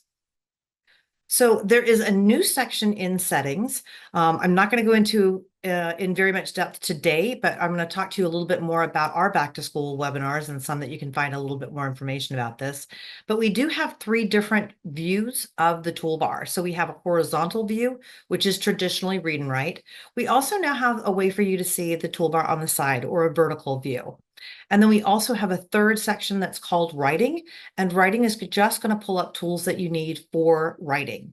So I'm going to stick with the horizontal, which is what most people know. And I'm going to come down to speech. Now, this is where your text to speech settings are. You will notice that you have a huge number of voices that are available here. Anything that says English means that that particular voice will read text that is in English. We have over 65 different languages in here that can be read aloud. Please keep in mind, though, you want to choose a voice that is in the language that your document is already in, because the voices do not do any translating. They're there for you to tell them what that particular document is written in and match the voice to that particular language. So I'm going to stick with Ava. She happens to be my favorite of the English voices. The second thing you'll notice is that you have a speed slider. That means that you can adjust the speed. This is really helpful, especially for your struggling readers, but it's something that you want to let all students know about, because we read different types of information at different speeds. So for instance, I can use the slider bar to slide it down or up. I know personally that when I am reading something independently, that I may use this as well. I like it at about a 48. But I always let my students know, and I think this is important, that when I read more difficult concepts, new vocabulary, for me, a lot of times that's science text, that I want to slow it down so that I can really take that information more carefully into hearing that new vocabulary and thinking about those concepts. So 43 is where I like to put the speed if I am dealing with those more difficult concepts. Another thing you will notice is that we have continuous reading. And if you have never come in here before or you're brand new, this will be checked or turned on automatically. I will tell you, in working with students, I find that turning the continuous reading off is going to be to your benefit. The reason why is it's going to give students more control over how much information is coming at them at one time. So by turning the continuous reading off, even if I just highlight a paragraph to have it read, with the continuous reading turned on, it's going to continue to read the whole document. And my students, who were mostly struggling readers, would either tune it out, which we didn't want them to do, or they would get frustrated because it just kept reading to them. So turning that continuous reading off is a great pro tip before you get started. And then you're simply going to X out of the settings, which will allow you to go ahead and start working, and it will save your settings. So now that I've turned continuous reading off, if I want an individual word read, I can simply highlight that word and click play. Encounter. Were you able to hear that, Todd? Yes, I was. Excellent. Okay, just want to make sure. Thank you. Okay, so I was able to read the one word. If I wanted to read this first paragraph, I could highlight it and click play. It's going to read the whole paragraph, but then it will stop. And I love that because it builds in time to think about what was just read. And we know how much our kids like to think about these things. So it's important to build that time in so they have a second to go, okay, did that make sense? Do I need to reread anything? Do I need to look anything up, or am I ready to continue? But the thing I think that you'll really like about unchecking the continuous reading is that you can put your cursor anywhere within a sentence and press play. It's going to read the one sentence and then stop. So it defaults to reading one sentence at a time. Though we encounter it twice a year, most people do not know much about it, other than to soak up more sunlight in spring or enjoy an extra hour of sleep in fall. So there it read the one sentence and then stopped. Now I like this again because it's going to give students time to say, I'm not sure what that word is. I could just highlight that one word and click play and hear it again if I need to, or I can read the whole sentence because something distracted me. That never happens. So that's going to give students that control over reading and the comprehension that comes with it. All right, we're going to look at another set of tools, and I say set because our highlighters come in 4 colors. So I've done some pre-highlighting here. You'll notice here at the top, we have the 4 different colors to choose from. And we also have a broom. Now the broom is going to clear your highlights. So I'm going to show you how to do that. We can do a couple different things once we've done the highlights, but let me show you how to highlight first. You can see I've highlighted individual words here, but I could choose to highlight a whole sentence if I want to. I'm going to run my cursor over it and then choose the color. So again, run my cursor over the information and then choose your color. If you do it in the reverse order, it's not going to work. So it's important that you highlight the information first and then choose the color you want. If you want to get rid of some of the highlights you've made, simply run your cursor back over that information and click on the broom, which will clear your highlights. So this is exciting to me because this is a chance for students to use highlighters in a very different way that most kids have traditionally. And what I mean by that is this. When I ask students to highlight things, I ask them, what do you highlight? And they always tell me the important stuff. And I said, that's great. But unfortunately, for most of my kids, it all looks important. So by using the highlighters, you're going to give students an opportunity to actually use higher level thinking, because what we want them to do is use a color coding system. Now, because my students were not used to having to do that, they used whatever color made them happy. If pink made them happy, they highlighted for a while in pink. So in this way, I had to actually retrain a lot of my students. So I started with something really simple, like the paragraph I have here. And I said to my 8th graders, I want you to go through the 4th paragraph, and I want you to highlight all the words that begin with the letter H in yellow. You have 1 minute, go. Now, this was really easy for them, so I was getting a lot of side eye, but they were doing this. And it's also very much gamification. It's an easy enough assignment. They know what they're looking for. I could even tell them there are 7 words that begin with the letter H to give them an added level of support if I needed. I had them do this again with words that begin with the letter S, again, to get them in the habit of choosing colors purposefully. So when I say, okay, so you see a word in yellow, what do you know about it immediately? And they go, it starts with H. Yes. So anytime you see something in yellow, what do you know about that word? It starts with H. So that's what we want to teach our students, so that when they start doing compare and contrast and categorization and grouping together all the nouns versus the verbs and so on, that they understand that the colors mean something. Okay, so this is going to give me 2 choices as to what I want to do with this information now. I can collect the information onto a brand new Google document, or I can create a vocabulary list. And for today, I'm going to show you how to collect the information. So I've come up here to what looks like a recycle symbol. It's right next to our broom. When I click on that, it's going to ask me 2 things before it collects the information for me. The first thing is it's asking me, do I want this information to be grouped together by color, or do I want it to be laid out in the same position it was in your original document? So let me explain that. If I'm highlighting and I've chosen a color coding system and I'm reading about the endocrine system, and I get the name of the gland first, and I want that in blue. And then I find there's some information about the functions of the gland, and I highlight those in green. And then I come to some additional information about the dysfunctions, or what goes wrong with the gland. I want that highlighted in yellow. And then I come to some information about the diseases that are caused by those dysfunctions. I highlight those in pink. I'm going to use the exact same color coding system, and I'm going to find that this information is presented exactly in the same order for all the other glands in the endocrine system. Now, if I want to create a study guide, I don't want all my glands grouped together and all my dysfunctions grouped together. I want it laid out on the paper.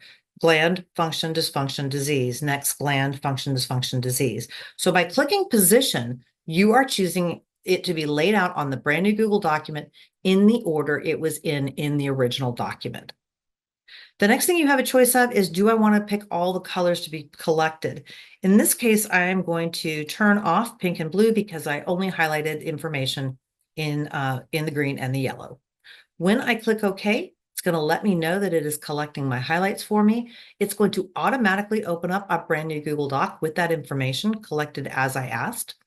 And this is also auto-saved in your drive. So now I can quickly see if I was walking around my students, I can look at their Chromebooks or their laptops and say, oh, yep, they got all 4 of the words in green or words that begin with the letter S and all of the words that begin with the letter H. Something else that I really like about this particular feature, these features and just about everything I'm going to show you will also work on a web page. It will also work on a PDF. So if I'm doing some research, I can collect that information from a web page and it will open onto a Google Doc. So that's going to be really helpful in order for me to compile that research and write, say, a report. The other thing that I really like is that you'll see at the bottom of each one of these pages that's created that there is a hyperlink to get you back to the document from which you collected your highlights. In this case, I collected them from a Google Doc, but it would do the same with a web page or a PDF. So that's a wonderful modeling of where did this information come from, because we know that students who are not documenting that are going to have a really hard time with the bibliography. All right, and then finally, I also want to show you something that we call web search. Now, again, this is what I believe is an underutilized tool, but really helpful. This is especially helpful, I think, for helping students to learn independently, because I either had students who asked no questions or students who were literally tugging on my sleeve and wanting to know everything. I needed to tell them everything. So, for instance, if a student said to me, I don't know what the U.S. Chamber of Commerce is, to be honest, I'm not really sure I could define it either. So I can highlight the topic that I'm interested in finding more information about and come up to this icon. Now, this looks like a magnifying glass on the globe. When I click on that, it is going to automatically open up a brand new Google search and give me more information about that particular topic. So this is wonderful because it's going to get students information almost instantaneously, and we know that they would prefer to have it clicked on and happen yesterday, but this is as fast as we can get it to them. So this is also a teacher help, because so often there were things that I didn't know about, but I could get information quickly and easily about them. This is also going to be really helpful if you have a topic that students would need a better picture for. For instance,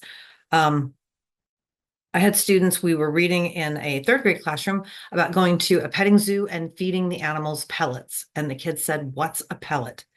And it was like, well, they're these long brown cylindrical, oh no. So if I click pellets and then click on our web search, poof, go faster.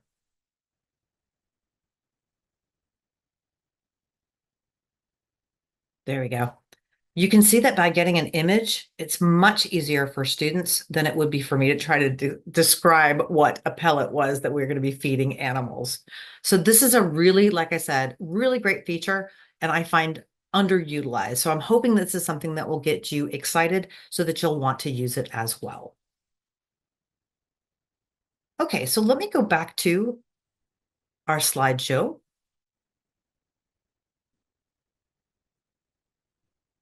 There we go. Okay, so we've looked at text to speech, we've looked at the highlighters and one of the things that they can do, and we looked at the web search tool as well. So let's revisit our profile of our particular student. So Michael's a new student. He's already disrupting classes.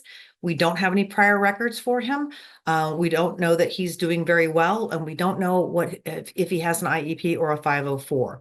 So until you know that information, since you don't know a whole lot about him other than he may be a struggling reader or a struggling learner simply because he's disrupting classes, which would you suggest would be the most helpful for that student?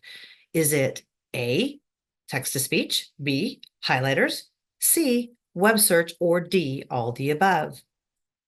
Go ahead and type your answer into the chat now.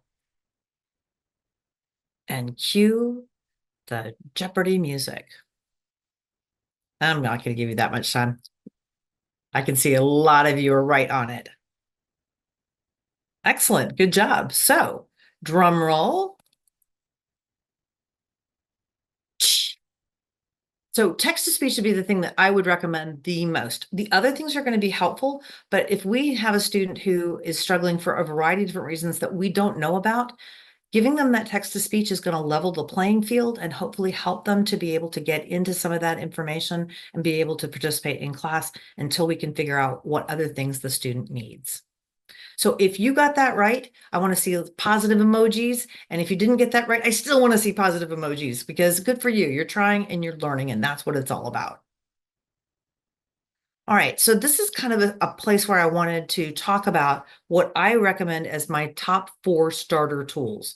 That means if you don't know where to start with students, these are what I would want you to have in your kit to give students. So you want to make sure that these are the ones they know about.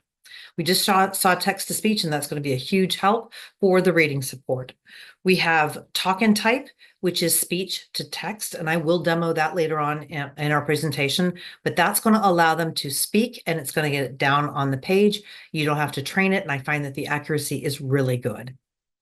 Picture dictionary. Picture dictionary is going to be a huge help for kids as far as word identification. So even if English is not their first language, or you have students with print disabilities, having those picture clues are going to help them to understand about more about the word and hopefully about the topic that they're reading. And then voice notes, which I will also show later on today with the picture dictionary and with the talk and type.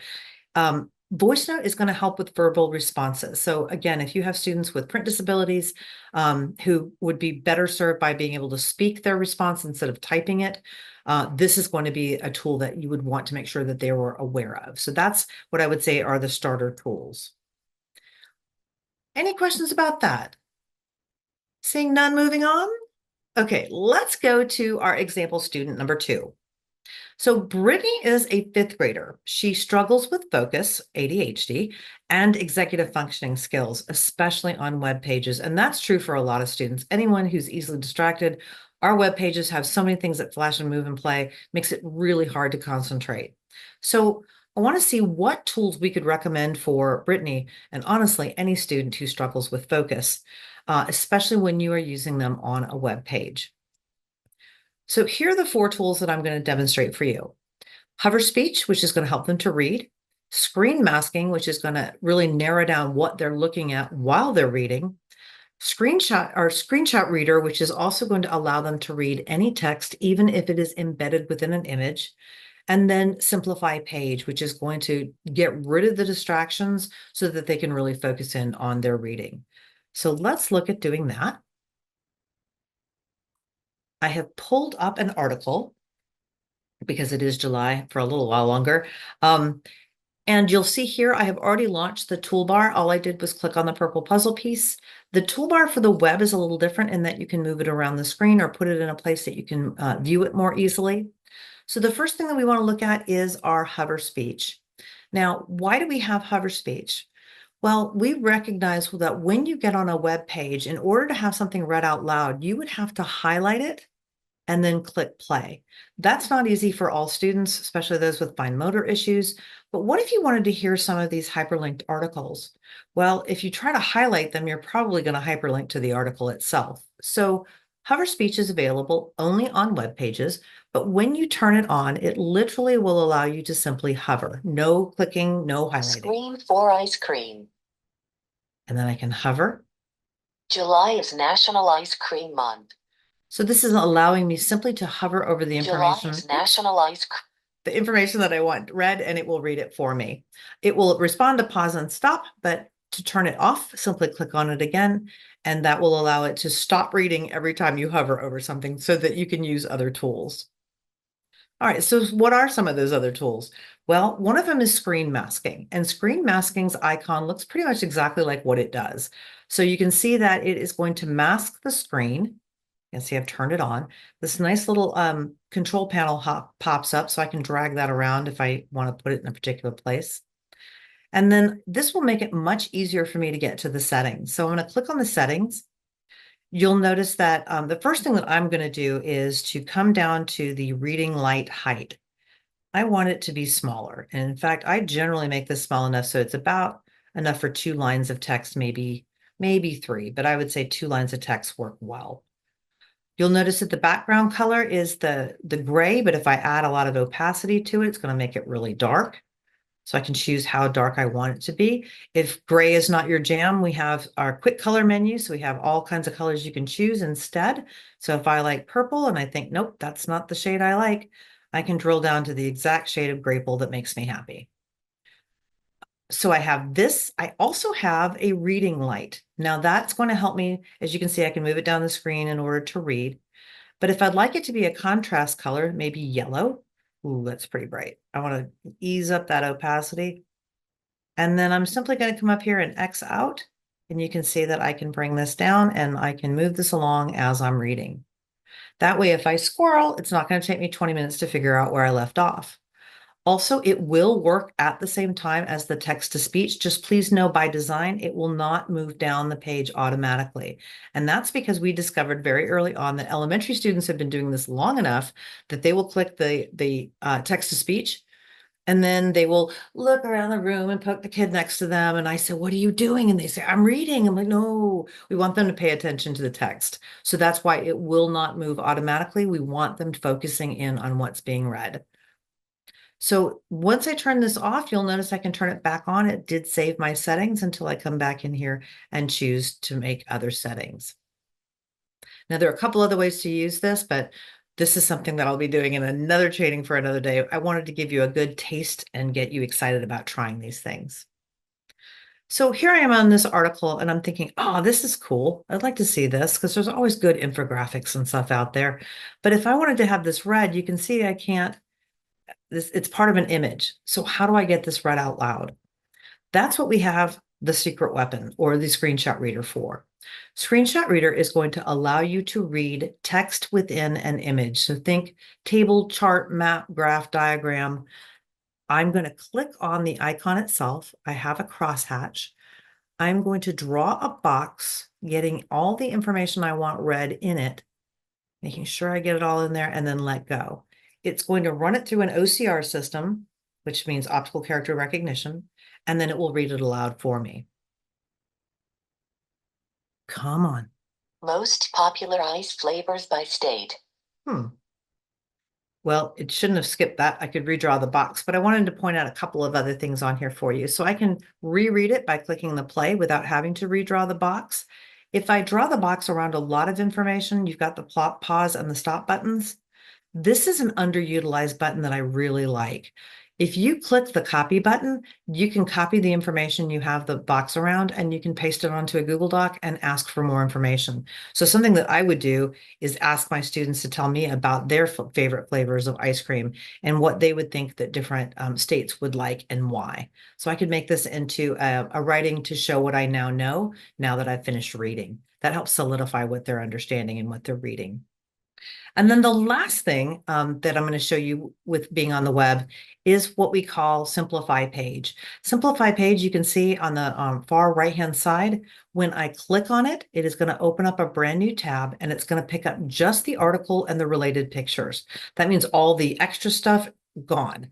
I can really focus in on this article now because I just have the related pictures and the article, no hyperlinks, no advertisements, none of the extra.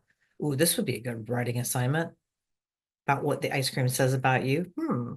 I can choose, however, to turn off or to get rid of the pictures. If I click the minus next to the word simplify, that's going to take the pictures out. And now I have just the article. So the simplify is really going to help students visually to take in this information. You'll note that we can do a couple different things, including change the size of the text. We can choose from 8 different fonts that we would like. If I want trebuchet instead, I can choose that. We have 2 fonts for students with dyslexia, Open Dyslexic, as well as Lexend. So if one of the 2 of them work for a student in particular, that's a wonderful thing. We can change the line spacing. So what we're trying to do is really make this so that it is visually easy for students to take in. Another thing that I really like about this is that we do have background choices, so we can change the contrast. So if that makes it easier for me to see, I have 4 different contrast changes. And then finally, we removed all of the extra stuff, but maybe the extra stuff might be helpful here. So if I turn on the Discover toggle, Discover is going to go through the article and underline topics a student might need some more information about. So if I click on that purple underline, I get a picture and a little bit more information. So again, a picture and a little bit more information. And it's a good thing you all are eating lunch because now I'm hungry too. So that's just a sneak peek of some of the fabulosity of the Simplify page. We also have something called Beta AI, and what this simply does, if you click on it, is it will summarize the article into one paragraph, sometimes two, depending on the length. So you've got that as an option as well. Okay, so let's take you back to our slide presentation. We just looked at hover speech, which is only available on the web, but we see why now. The screen masking, which you can use anywhere that you're reading. The screenshot reader that you're going to find, the web is one of the places that you'll find the most use for it, sometimes PDFs as well. And then Simplify page, which is something, unfortunately, right now we can only do with a web page, but really going to make it much easier for students to be able to take that information in. So let's go back to our student, our sample student, Brittany. She's a 5th grader who struggles with focus, but we know a lot of students of every age that struggle with focus. She also has difficulty with executive functioning skills, and she finds web pages to be the most difficult. So what read and write tools would be the most help for her? A, hover speech. B, screen masking. C, screenshot reader. D, simplify page. Or E, both A and C. Or F, both B and D. And I'll give you an extra minute or two, although I saw some of you already starting to put in what you think is your answer. That's okay. Put your answer in the chat now.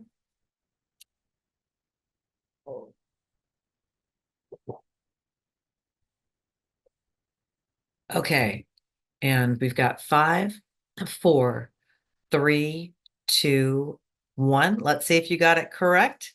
Both B and D. So we know that all of these tools are going to be helpful, but we know that the screen masking is going to be especially helpful to narrow down what it is she's focusing on to be able to read it.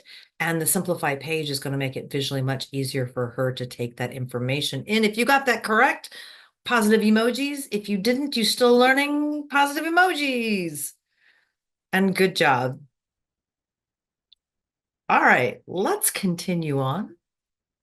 We've come to the end of round 1. Hopefully you're making connections. We're going to move from looking at student scenarios to teacher scenarios. In other words, what is it that you're trying to teach, and how can these tools be embedded in your teaching assignments to make them helpful for students? So we're going to look at 2 different types of student assignments, but we want to stop here and take attendance. So for those of you who are wanting to get credit for this, everybody, make sure that you copy down this number so that you'll have it for the end of the day. And Todd, I'm assuming you're showing it. Yeah, I'm just going to take over your screen. So when you get ready, which I'm doing right now, Okay. when you get ready to present again, you'll have to share again. So 12. Okay. So we'll put it up for 1 minute. If you're in CFISD and you are trying to download the read-write extension, you need to make sure that you go to the Chrome Web Store on a desktop, but you have to go to the CFISD portion. There's a CFISD link at the very top of the Chrome Web Store, and then add the read-write extension there. So just FYI, if there's, I put that in the chat because there was a question about that. Thank you. So a lot of great tips and tricks, Kimberly. Sometimes, we know that we've had this for a long time. It's just, if people don't see it, sometimes they forget, or they don't use it. They forget all the different, tips and ways that we can help students. And I think too, it's important because some people think, oh, well, it's just a special education tool. Au contraire. There are so many things you can do with it.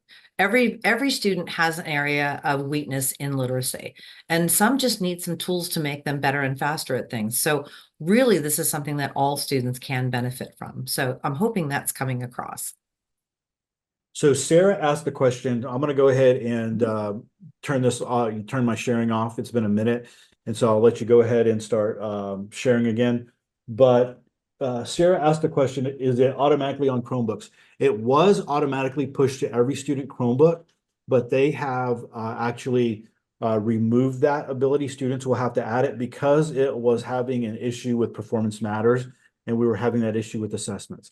So for most students, it's there and available, but they'll have to enable it. So just FYI there. All right, Kimberly, Nope. go for it. I'm going to turn it back over to you. Thank you.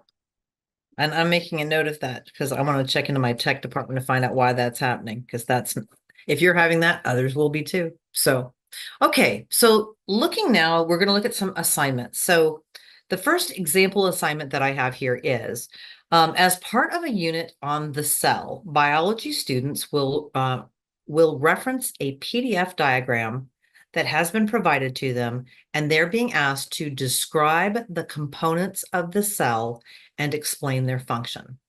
They may complete the assignment verbally or in writing. Now, this is important. And the reason that I'm putting this in here is because we know that there are lots of students for different reasons that struggle with having to do everything in writing. So by being able to use some of our tools alternatively to the writing, by being able to use their voice, they are more likely to be able to participate and get down and show what they know and get that down on the page. So we're going to look at this from the idea of I have the options, and we know that options, student choice is good. So we're going to look at three things. We're going to look at the PDF comment. So we're going to look at a PDF. We're going to look at the pushpin annotations, and we're going to look at the text annotations. Now, there are other annotations that are available, but I wanted to show you these in particular.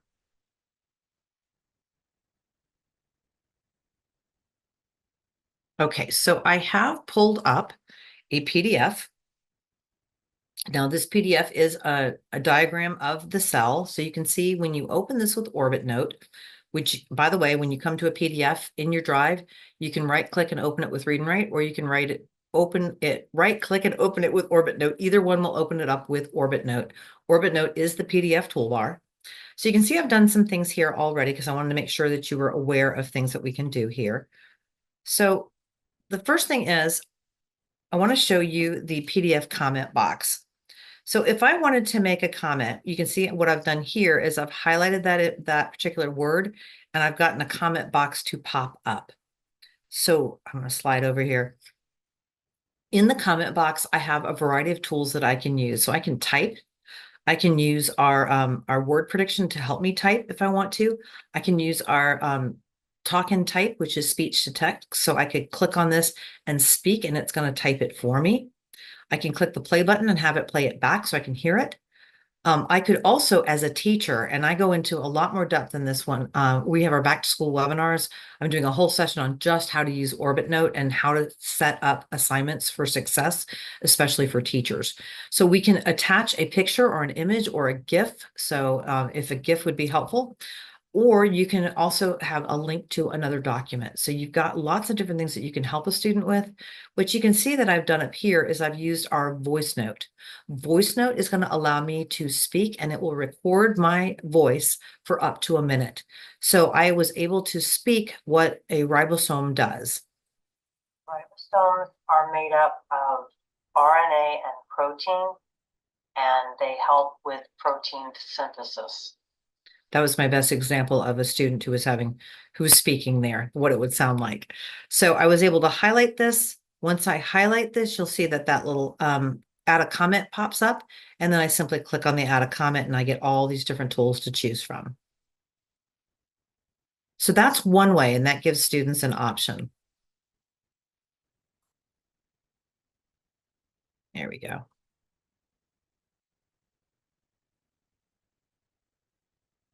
Thank you. Stop. Okay, I'm going to refresh the page because it's not deciding to go away. One moment, please. Your call is important to me. But technology is not being my friend today. Stop it. Okay, there we go. So other things that I have in here. I wanted to show you that I have used down here instead of me actually speaking what that particular item does, I have the cell membrane, and you'll notice that I typed what it does, and then I can click play. Keeps the shape of the cell. So I can make sure that what I typed is what I had intended. Oftentimes, students who are not paying attention may have something that doesn't make sense. So it's important that they're able to do that. Other things that are helpful, well, we have the text box. Now, the text box is going to allow you to actually type on the document itself. So you can see if I click here, roll that down a little bit, you can see that the text box is up here. I can choose to speak this. I can type it in. I can use the word prediction. I can make this larger or smaller depending on my preference. I can move this around if I want to. I can also trash this and start again. I also have a choice of colors that I want my text to be in.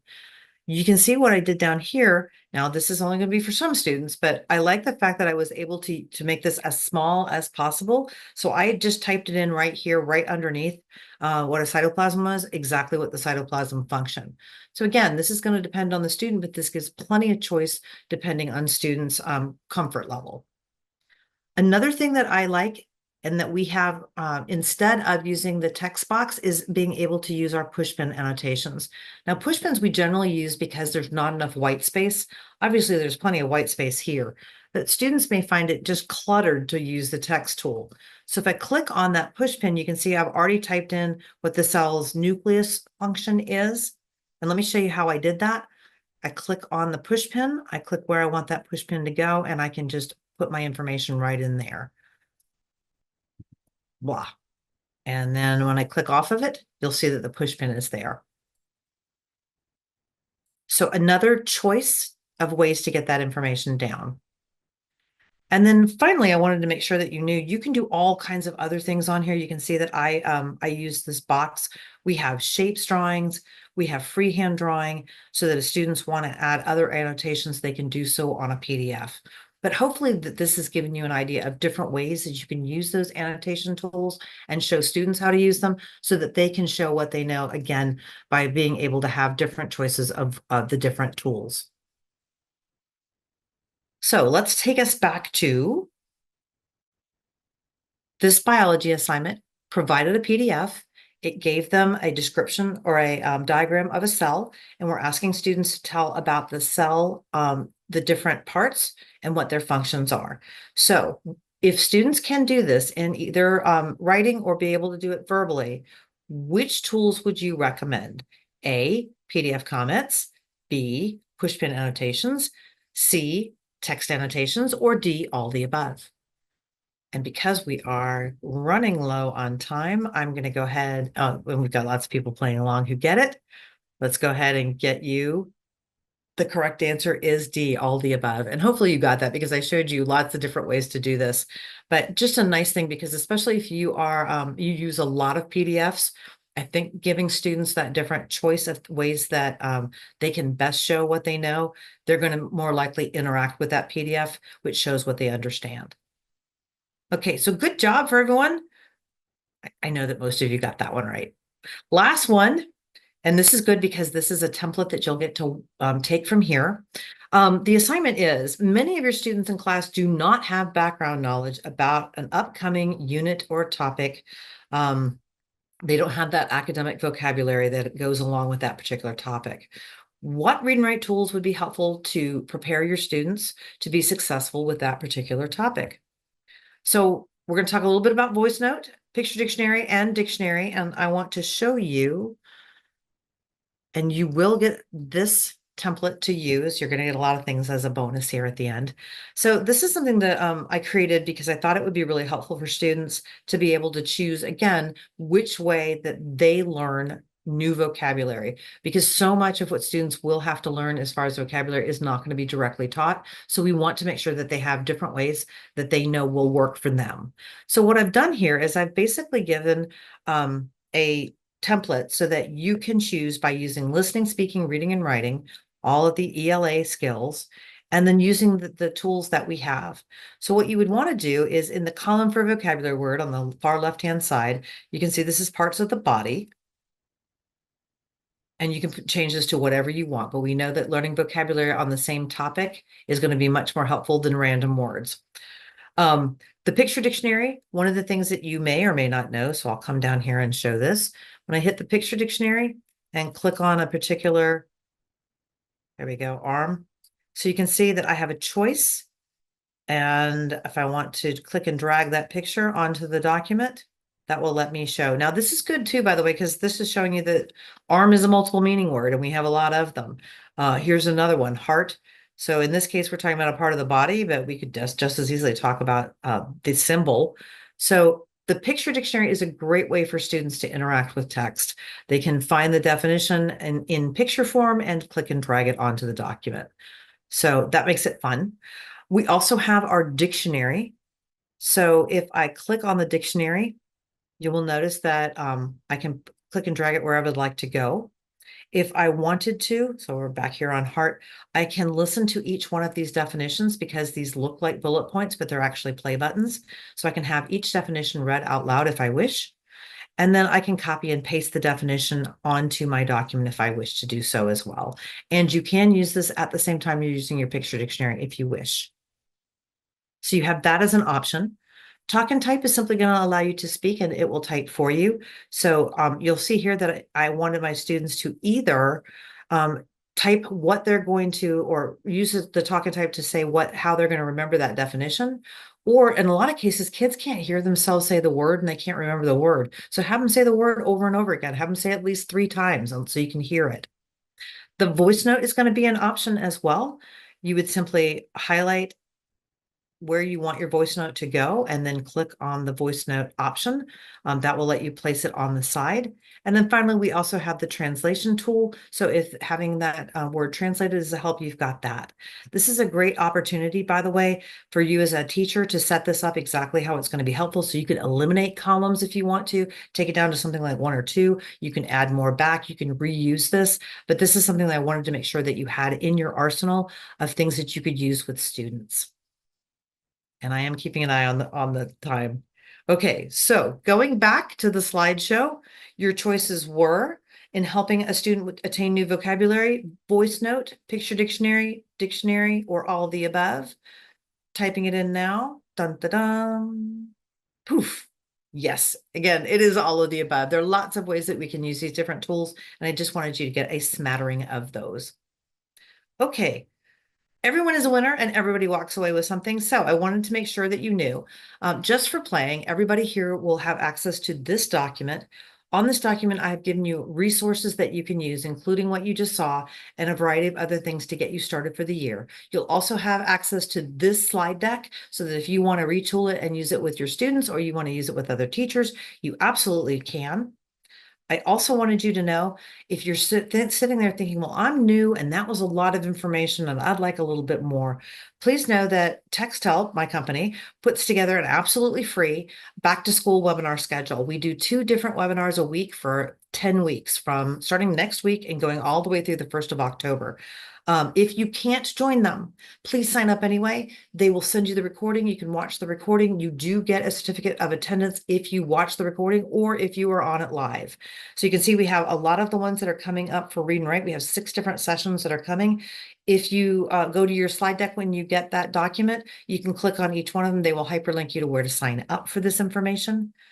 And then in conclusion, I hope that you find that this is going to help even your students who are reluctant to get started find that they have tools that can help them to learn independently. So that will help you in the number of students that you have in your classroom. Thank you for attending, and thank you for all you do for kids. Kimberly, thank you so much. That was really great. A lot of great information and ways to be able to use tools in the classroom. Again, if you're in Sci-Fair, you have access to Read Write. It's a Chrome extension, so you have that available to you. Every student has it available on their Chromebooks as well. And so it's not a special ed tool like everyone wound up saying. I'm going to go ahead and I want to share, I want to walk everybody through the Chrome, where to get the Chrome extension. So in Sci-Fair, cybersecurity and data privacy and everything is pretty important for us. And so I just want to share really quickly where you can go. So we have a certain Chrome extensions that have been approved. So here I'm at the main SciFair website. I'm just going to search for the Chrome Web Store. And then I'm going to go ahead and click the first one here. It's going to say only available on desktops, okay, all that good stuff.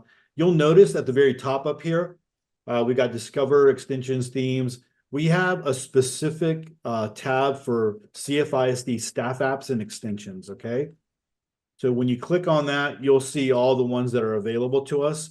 There is a screenshot reader, but we also have the read write.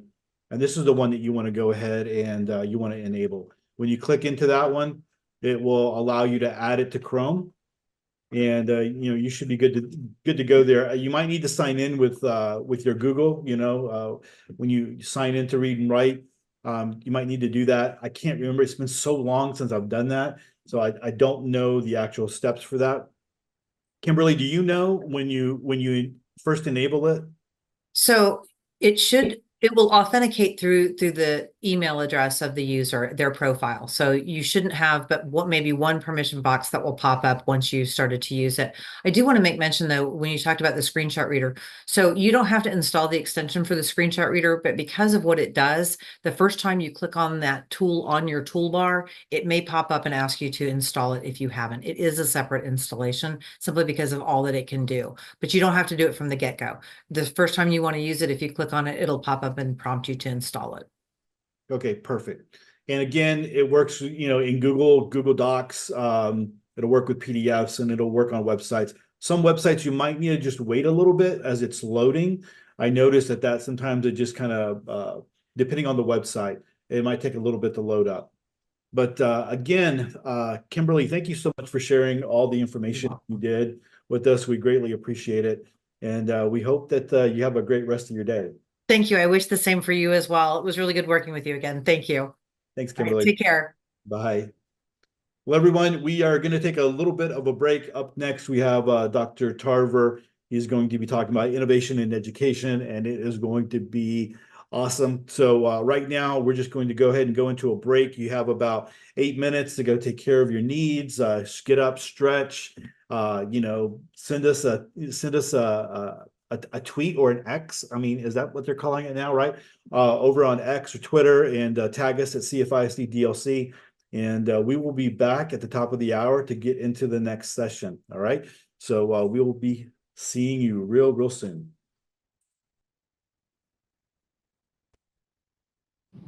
Welcome to the Cypress Fairbanks ISD Digital Learning Conference. Our EdTech team is so excited to host this conference virtually again this year for our educators from CFISD and surrounding communities. In past years, over 4,000 attendees have gained valuable knowledge. Thank you for joining the Cypress Fairbanks ISD EdTech team for our Digital Learning Conference. There is truly something for everyone. Have you heard of column stats in Google Sheets? It is amazing. This is an example of how to use it. Go to Data and select Column Stats. It automatically generates a graph that shows you the distribution of the data in that column. In this example, it's an item analysis. I can see the student grades and how many got each grade. I can also look at every single column and see the distribution of the answers that students chose. Our website has all of the information you will need for today's event. That includes this planning document. It will be very helpful as you look through our sessions and plan out your day.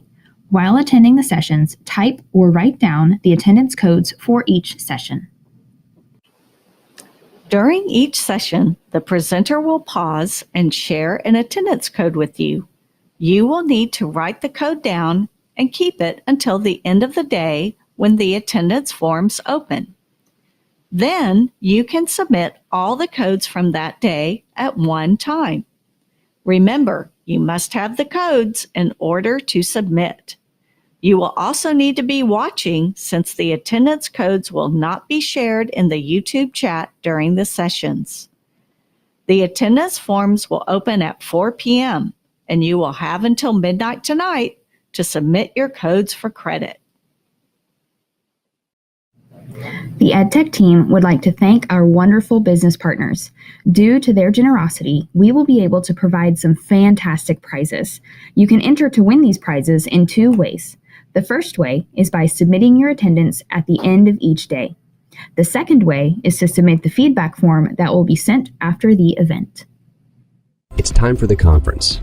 On the days of DLC, you can access the session links in the app by going to the session details or your schedule if you created it on the app. Select your session and click on the blue video link. This will launch the live session in YouTube, where you can interact in the chat. The live chat feature is a great place to make connections, ask questions, and contribute to the conversation. During the session, pay close attention to your attendance codes. Every session has a different code, and you will need this in order to submit attendance and get professional development credit at the end of the day. You will now gather all of the attendance codes that you've collected throughout the day. There are different links for day 1 and day 2. Notice that there are several attendance form links for in-district employees. If you are a CFISD employee, click the corresponding blue buttons based on your last name on the participant planning sheet or the conference app. It will launch the Google form so you can enter attendance credit for the day. Enter each attendance code for every session that you attended. You must click Submit, and you will receive an email confirmation receipt. For new CFISD employees without credentials, you will click the corresponding gold button in the participant planning sheet or the conference app. You'll enter your email address, campus, and role, along with your attendance codes for the day. Finally, for out-of-district educators, you will select the corresponding purple button from the participant planning sheet or directly from the conference app. You'll enter your email address along with your full name, the school that you work at, as well as the access codes for each session that you attended. Out-of-district educators will receive a certificate to the email that you provided, so please make sure that it's entered correctly. In-district employees will receive credit through CFPGS. Remember, everyone will receive a confirmation email receipt if you submitted a Google form successfully. The forms will be open from 3 p.m. through midnight. Your feedback for our event ensures the Digital Learning Conference is high quality, and we invite presenters that impact your classroom and teaching practice. Your feedback is important and helps shape the future of DLC. Look for this form in your email soon after the event. We are so excited that you've decided to join us for CFISD's Virtual Digital Learning Conference in 2024. Go to the website and start planning today. Are you overwhelmed by everything on your ClassLink? There's a simple modification that can facilitate you and your students' productivity. If there's an app that you're regularly using, right-click, Add to Favorites. Did you see what happened there? It populated on your bottom taskbar. Think about how useful this would be for students that struggle finding textbooks or softwares that are maybe under additional resources. Right-click, Add to Favorites. Right-click, Add to Favorites. Campuses at each level will be able to select a prize package that best suits their needs. These prize packages will include student and teacher technology such as wireless keyboard, headphones, charging towers, wireless mice, and robots.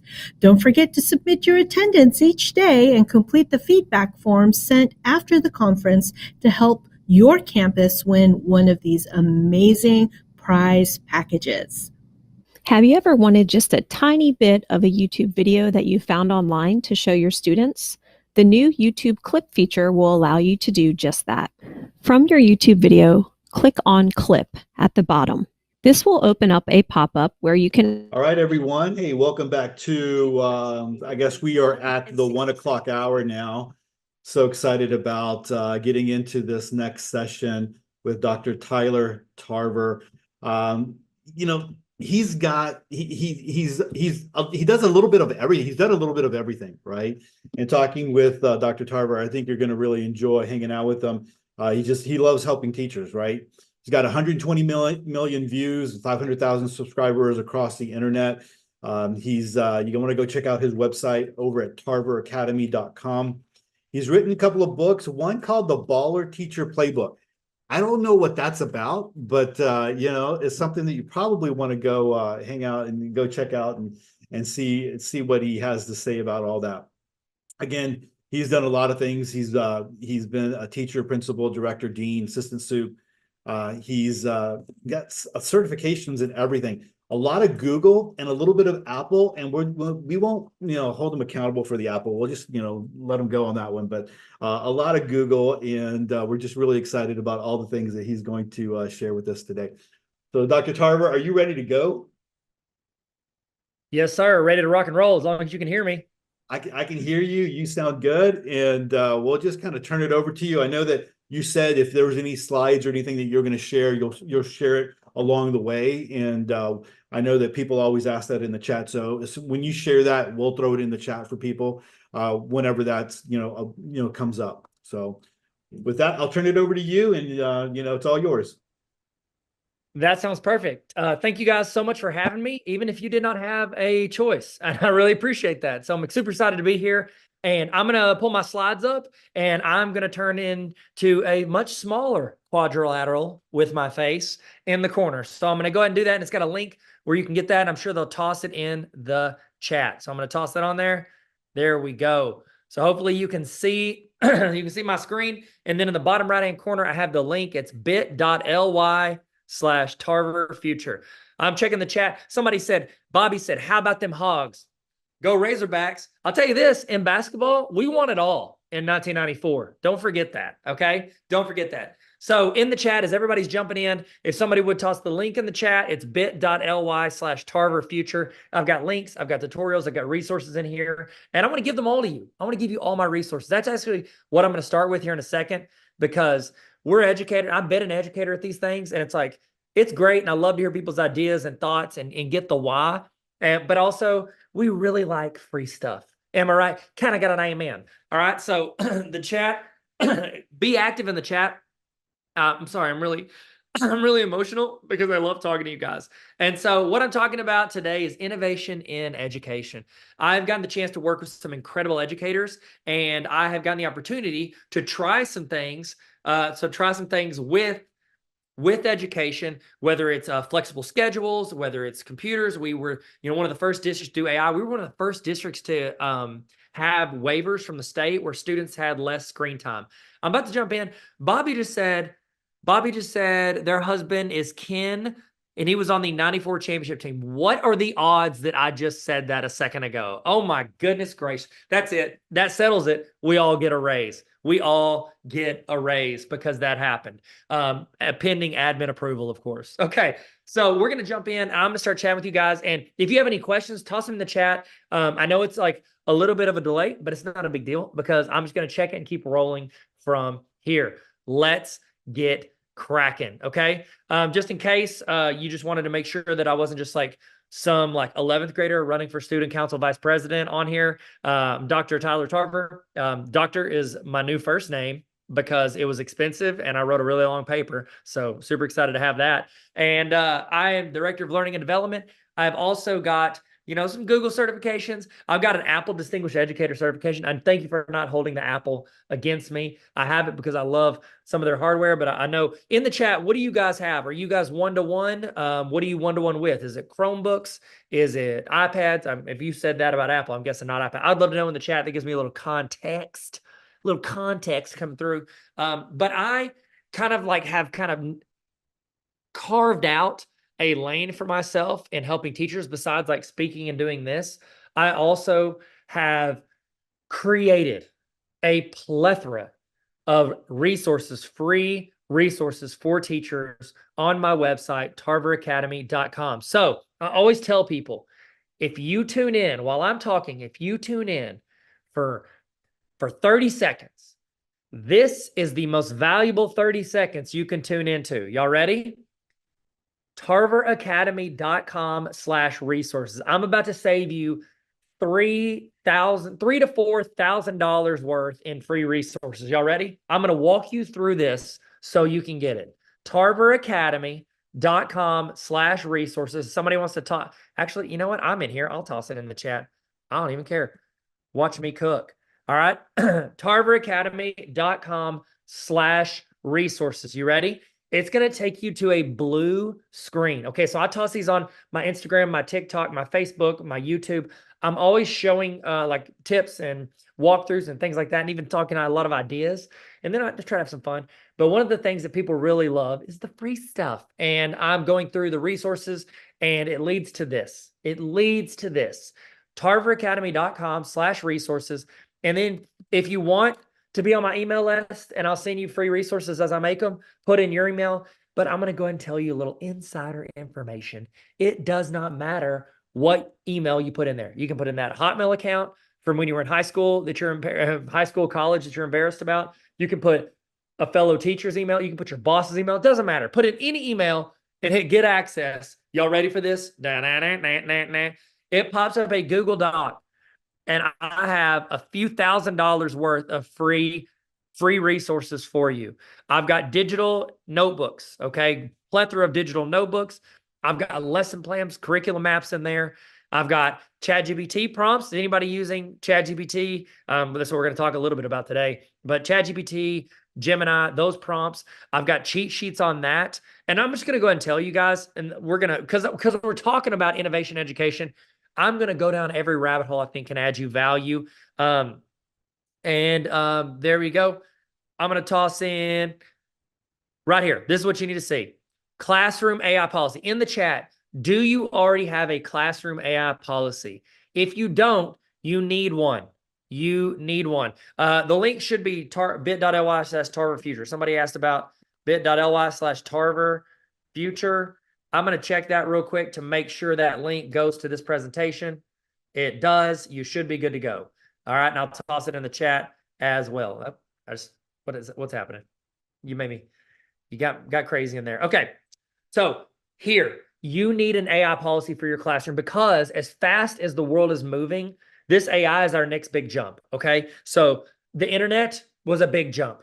Okay. Then from there, the internet 2.0 was domains. People are creating websites. Okay. My first one was Angel Fire. I had a Harry Potter website where people could join houses. My mother made me delete it because she got scared because, you know, the internet and the news. All right. Now, looks like we've had a lot of people jump in. That's okay. Watch this. This is how you fix it. Because if it's blocking you from getting in, watch this. Boom, boom, boom. I'm going to hit copy. Now I'm going to toss that link in the chat.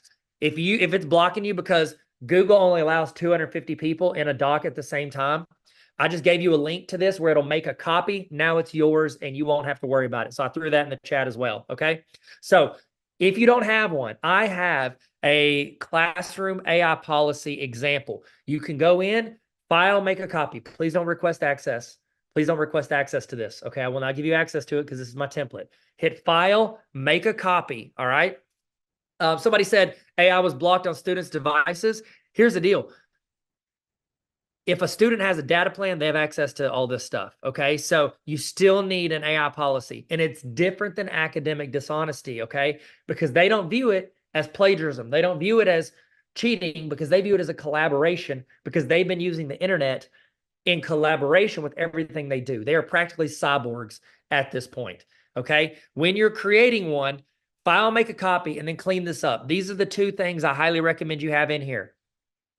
Any use of AI requires prior teacher approval. Now, here's the deal. You may not want them to ever use AI in your class. That is fine. I still recommend you request prior teacher approval. Say no to everything. Okay? Say no to everything. In the chat, has anyone, tell me if you've used AI with your students in the course of your class and what you used it for. Throw that in the chat, okay? Here's the reason I like having the request in there, because there's always one little Hermione Granger who's going to say, hey, is it okay if I use this, Brisk or, Gemini or whatever it is? And you can say, you know what? That's really not going to help our learning goals. Thank you so much. Can you show me the website just to make sure? Here's the deal. They're telling on their classmates who are not telling you. So ask that it requires prior teacher approval. And here's the phrase that pays. Y'all ready? This is my favorite phrase that you should have in your AI policy. Y'all ready? Every assignment they turn in should be subject to a verbal review with the teacher. This means if you read little Johnny's paper and he went from little Johnny to little Johnny Grisham in like a week and a half, he's probably using AI. You need to be able, because there's not any really good AI detectors. You know, GPT-0 is fine. There's a Turnitin's working on something. None of them are good enough to justify failing a kid because there are a lot of false positives, okay? So what I recommend is if a student does a paper, you ask them to come out to the hall and meet with you, and you say, hey, let me ask you a couple questions. Did you write this paper all by yourself? Yes, I did. Okay, little Johnny, talk to me about your 3 main points. Give me a little bit of a thought on this, this, and this that you talked about. If they cannot defend their own paper, you need to either, then you can, give them zeros or half credit. I recommend you walk them back into class. They sit down and they have to redo the entire thing in that class period with a pencil, with paper, and that's what they turn in. That's my recommendation, but I'm not your boss, so do whatever you want. So if you want this template, just go to File, make a copy. It is now your copy, okay? So that's ChatGPT prompts, cheat sheets, things like that. I've got video resources in there. I've got a ton of back-to-school resources for you guys. You can have those, everything from icebreakers, bingo stuff. I just sent out a bingo card, the black and white version and a color version to my email list last night. And then I'm going to keep sending back-to-school stuff over the next few weeks as everybody's starting back. Discipline forms, take those. Google stuff right there. You can take any of that. Google cheat sheets for teachers, students, all that. Instructional things, administration, organization, all of it. So click those, make a copy of anything you want, and make it yours, okay? So those are the templates. That's what I would recommend you pay attention to just for a second if you're only going to pay attention for a minute. Okay, so let's talk about innovation education. Let's talk about where education is going, okay? And I try to follow that Simon Sinek golden circle rule where it's you have your why, which is here's a story, here's a thought. Then you surround that with your, how am I going to do that? How can I achieve that why? And then outside of that, you have the what. What program or platform is going to help me do that, okay? Because somebody help Donna out and toss a link, tarveracademy.com/resources. Somebody put that in the chat for me if you don't mind, okay? So we need a mindset shift in how we are teaching young people. We need a mindset shift in what teaching looks like, okay? In the chat, tell me how did a normal class day go for you in your class when you were in school, whether it's kindergarten, 4th grade, 10th grade, seniors, whatever, college. Tell me what it looked like. I'll tell you what it looked like for me, okay? For half of my classes, the teacher would just sit up there and they would have their notes or a book and they'd sit at their podium and they would talk and we would write down everything that sounded important. And then we had tests and quizzes and things like that based on whatever it is they wanted, okay? So they've pinned my resources link to the top of the chat, you guys. So if you need it, click that if you want it, okay? Now, I sat in there and I just listened to them teach. My teachers were the carriers of knowledge, okay? They were a walking Encyclopedia Britannica, all right? And I just took all their beautiful information they blessed me with, and I took notes and I tried to remember and study it and then take a test, okay?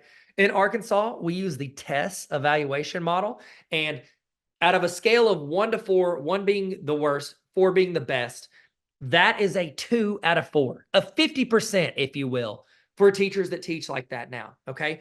Because with all the tools at our disposal for teaching, we want to empower students to be the main source, the nucleus, if you will, of the learning, not the teacher's the nucleus, and those kids are just swirling around us like electrons, okay? We want the students to be the nucleus. To get a 4, the students are the leaders, and they take ownership of the lesson, okay? For the other half of my classes that weren't done by teachers standing doing lecture, the rest rolled in a projector. In the chat, did anyone else have a teacher that rolled in a projector and like had the little transparencies and they wrote with the expo markers?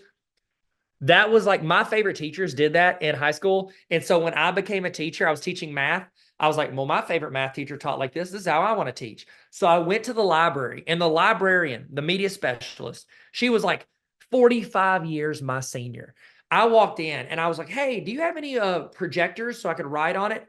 She looked at me like I was 180 years old. She looked at me like I served in the American Revolution is how old I was, okay? She looked at me like, she was like, are you serious, young man? I am 3 times your age and you're asking for something I haven't used in 15 years. I was like, yeah, that my favorite teachers use that. I rolled it in. Fun fact, those things are awful. You get the marker all over you. The transparency sticks to you. It's insane. It's insane, okay? So how do we shift learning? How does learning look if our main goal for learning is not just, hey, I just got this new program, new platform. What does it look like in the next shift in how we use the internet, which honestly, guys, how we use the internet that's the remote control to our life, right? Whenever you go to a new city, you don't walk over to, a telephone booth and pull out a yellow pages, search for a taxi, find the number, put in your quarter and ring the, hello, taxi, come pick me up. What do? You go on your phone, you use Uber, it tracks your stuff, like it comes and picks you up. The world has changed, and we can sit here and lament about, the good old days, the way it should have been. Or we can teach to the reality of what our students are facing as young people and what they're going to face as adults in this world, okay? So I'll give you an example. In the chat, who was the hero in the Harry Potter series? Pretty easy question. Who is the hero in the Harry Potter series? All right.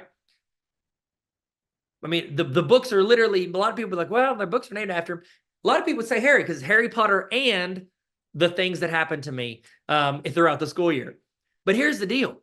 Harry is not the most powerful wizard in the whole series. The books are named after him, but he's not the most he's not the most talented. He's not the smartest. He's not the best wizard. Snape is better than him. Dumbledore's better than him. He wasn't even the best in his own year, okay? Now, if you're asking me who I thought the real hero was, I'm going to go Hermione, but that's not who the books are named after, right?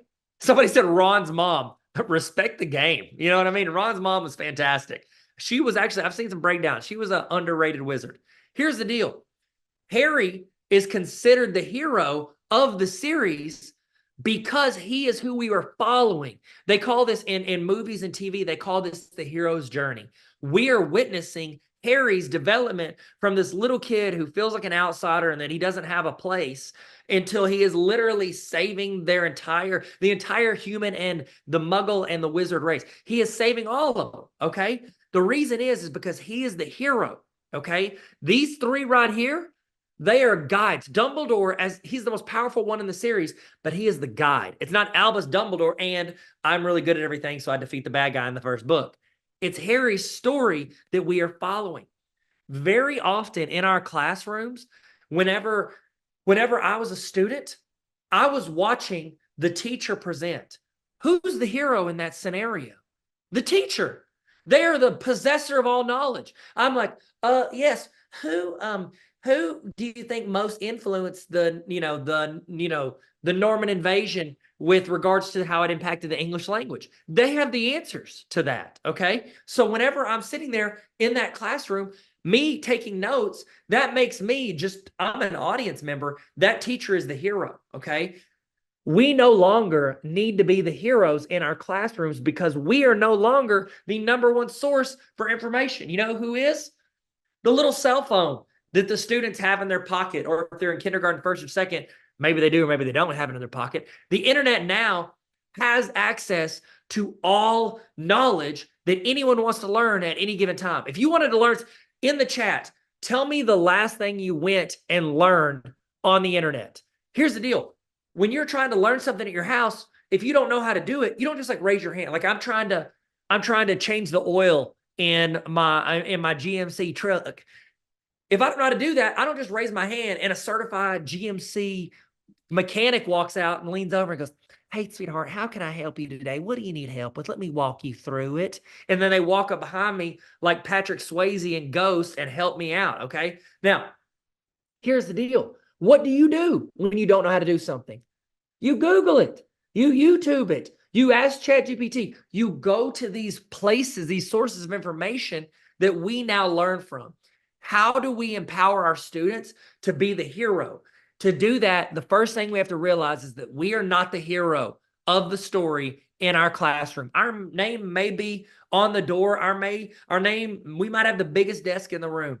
We may be the smartest in the room, but we are not the hero. We are the guide, okay? So if we are the guide, what is our role in the modern classroom, okay? Our role in the modern classroom is to help students navigate all of the tools at their disposal, okay? All of the tools that are at their disposal. And here's the deal, you guys. They have a ton of tools now in their pocket or on their computer. I mean, to the point where our problem is, how do we help them learn without them bypassing the learning using the incredible tools that we have? I taught high school math for a while. And in there, do y'all remember learning matrices in math?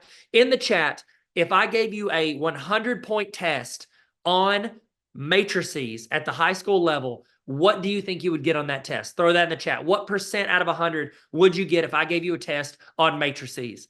I would bet a lot of money the highest grades, the only ones that are going to make A's, are people that teach math actively. You know, like very few of us remember that. When I taught matrices, we taught them to where it's like they would use up half a page on a student's paper for them to have to learn matrices. Now, here's the deal. When I taught that, I'm showing them, and like you do, like you could either do substitution, you could do elimination, and they're essentially working their way to try to solve these matrices.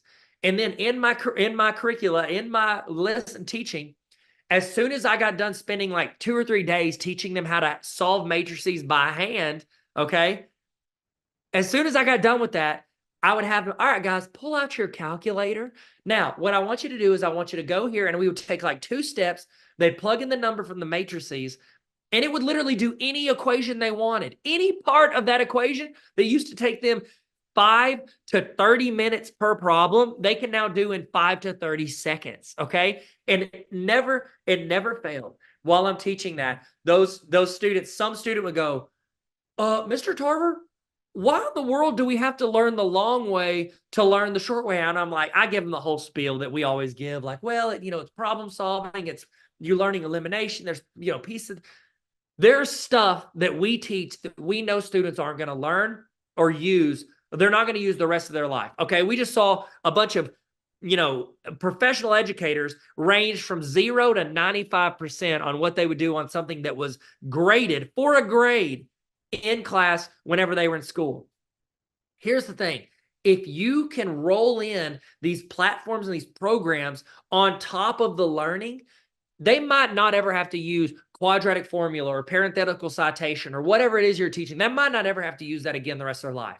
However, the program and the process to doing that they are going to use, they might use that weekly the rest of their life. Okay. I'm going to give you just one example of something. Okay. One example. And I was told y'all have a list of like platforms and programs that you can use. And there's one that I really love, and I'm not going to tell you what it is because it's not on that list yet. And I don't want you to like hit up your tech department, but hit me up, join my email list and hit me up and I'll tell you. There you go. It's one of my favorites, right? Actually, don't do that. I'm about to toss a video about it. I'm going to say this. I can't legally tell you this platform that's like my favorite new one right now, but I can tell you I just posted a social media video yesterday about it. So there you go. That's all I'm going to say. That's all I'm going to say. Don't request it. Okay. So I want to talk about Gemini. In the chat, tell me how many times, give them an estimate, how many times you've used Gemini in your lifetime. If you don't know what I'm talking about, it's essentially Google's version of ChatGPT, okay? I want to show you just a couple things that Gemini does, and then I want you to imagine how that's going to impact your teaching, these students' lives, the rest of their lives. So I'm going to go to Gemini, which previously was called Bard, all right? It was Google's version of ChatGPT, all right? And I just got done, I was at Google Innovator Academy the end of last week, and they were showing us some of the stuff. Okay, so a lot of you guys haven't used it. Okay, have you used ChatGPT? Tell me in the chat if you've used ChatGPT. All right, okay, so none of y'all have used Gemini. That's fine. Here's my prediction. This is Tyler's prediction, okay? ChatGPT is the best one, the large language model. It's the best one out there right now, okay? ChatGPT is, in my opinion. However, if we can learn from history, Google's gonna do it better, okay? they've already made huge strides, even though they're playing catch up. They've had this technology for years. but they didn't release it out to the world because they didn't think it was ready yet. But whenever you use ChatGPT, just know it's my prediction 2 to 5 years from now, you will only use Gemini. And the reason is it's already built in to everything else you're already using. That's my prediction. So I'm going to show you. So right here, I'll show you an example. So if I create a new doc, by the way, little fun tip for Google, because I do a lot of Google trainings. If you ever want to start a new doc, just type in doc.new. It'll automatically start a new doc for you. This is probably not rolled out to your district yet. So I'm going to go ahead and say this is probably not rolled out yet because there's certain packages and plans. And then there's like, they're being slower in the rollout. But pretty soon you and your students are going to have access to, in a Google Doc, do y'all see where it says, help me write? That is Gemini built into this. Write a 500-word analysis of Harry Potter and the Order of the Phoenix. Do this in the tone of Snoop Dogg. Okay, let's see if this works. Sometimes I ask for too much, okay? So let's see. Come on, take me there. Boom, there it is. Yo, yo, yo, check it out. I love it. Insert. I have an analysis of Harry Potter in the 5th book by Snoop Dogg built into my Google Docs. Now, you probably don't have this yet, but I would assume before too long, every teacher and student's going to have this built in. The reason I think you're going to be using this in the future is because you're already using most, which you guys don't get the chance to use Gmail, so I formally apologize for you. I actually had to cut some amazing features out because y'all use a worse product called Outlook. I'm so sorry. I shouldn't say that. Okay, so I'll show you another one. Watch this. So let me do another one. Doc.new. Watch this. Create a 45-minute lesson plan for 10th grade students in geometry. Make it center around multi-step equations. Tie to Texas, y'all call it TEKS, right?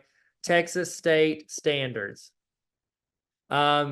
Do this in the style of Tyler Tarver of Tarver Academy.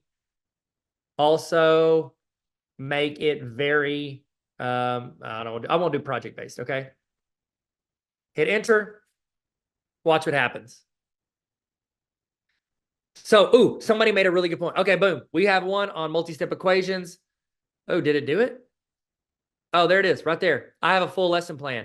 Built in, tied to state standards, learning objectives, all of it. That's built into Google Docs. That is a taste of what we're going to see. You're going to see that tied into Google Classroom, Google Forms, all of it, okay? Somebody just said this. They said, somebody said, I've used ChatGPT. However, I prefer my own words. Check this out. This is the world your students are going to live in. I'm in Gemini, okay? And this probably hasn't been released to you yet. I can create something called gems. See that I wrote a book. And it was mentioned earlier. It's called the Baller Teacher Playbook. Okay, it's a full book available on Amazon.com. And sorry, that was a shameless promo. I actually uploaded a PDF of that book into Gemini under something called a gem. Now I can have it essentially act using that as a basis for knowledge. Write a blog post for teachers giving 3 tips for making the most of their summer. Somebody in there said they like it in their own words. I essentially uploaded my own words, and it can use that as the filter that it runs my requests through. So when I create lesson plans, look, yo, listen up, educators. Dr. Tyler Tarver, let's be real. Teaching is a marathon, not a sprint. That's something I would say. We pour our hearts and souls. It's using my personality from my book. I've talked to Google about this. I genuinely think, so I know you guys can't use Gmail right now, so I'm so sorry. Like, okay, boom. Oh, don't screenshot. Okay, so right here, watch this. I can go into, you can't do this in Outlook. I'm so sorry. I'm just showing you it's going to be a feature in the future. And then you should just request that y'all switch to Gmail. I can go here and I can have it write an email to a parent of my student about how to make their kid better. Again, this will be rolled out to all things. Like, you're going to have it. If you don't, by the way, if you don't have it, look at this. Boom, insert. I have a template for an email. Look at that. Love it. Okay, sorry for mentioning Gmail. I'll never talk about it again. Okay, now you're going to be able to take stuff you've written and upload it in and make that a gem. Okay, this already exists. Does anybody in the chat, on a scale of 1 to 100, how much do you love? If you pictured how much you love Canva, I want you to equate that to a musician. So in the chat, give me the name of a musician that you love as much as you love Canva. Okay. Now, here's the cool thing. In Canva, say you don't have gems yet. In Canva, you can do the same thing. So what I did, Canva has started incorporating AI into stuff, and you could go in anytime you see the word magic in Canva, okay? Now, in there, I can go into something called Magic Write, and I can actually create a new voice. So I can go and add something I've written, and I can paste it into here, into Canva, and it will create my voice. I've already done this. Look at this. I created a voice. I uploaded the first chapter of my book in there, and it analyzed it, and it said, high energy person who loves education and uses way too many pop culture references. Okay. Yes, this is the same as Magic Write. It's built into Magic Write. Canva's integrating it in there. So I use my voice, 5 tips for teachers on how to be innovative in their classroom. So it's going to generate it in my voice, and I uploaded it in there. Okay. Embrace technology. It's using my voice. Flip the script with the Flip Classroom. Gamify. Collaborate. This, actually, I do have collaborate in this presentation. Okay, but I've been screaming at y'all too long. Whitney Houston. Oh, Depeche Mode. There you go. A lot of good musicians y'all are relating. I love Canva. Somebody said Adele. That's true love. All right. So that's built into Canva. All right. You and your students are going to be able to upload your voice, something you've written or said, or a video you've made, upload it in there, and it's going to act in your tone. Now, that's the beginning, you guys. We are at the beginning of this. We are 1 foot out the gates in what this AI can do. At some point, you're going to be able to turn something on your phone, and it is going to know your personality, know your preference. It's going to start and write pre-text messages in your voice based on every text you have ever written. It's going to use your voice and start sounding like you. We are going to have assistants that know us and act similar to us, okay? How does this relate in the classroom? How does it relate in the classroom? We are no longer the drivers of education. We are no longer Fred Flintstone kicking his feet to make the car go. The car is a Tesla Cybertruck, and it's driving on its own. We are dictating the direction. We are just turning the steering wheel a little bit with one finger, and it's adjusting things.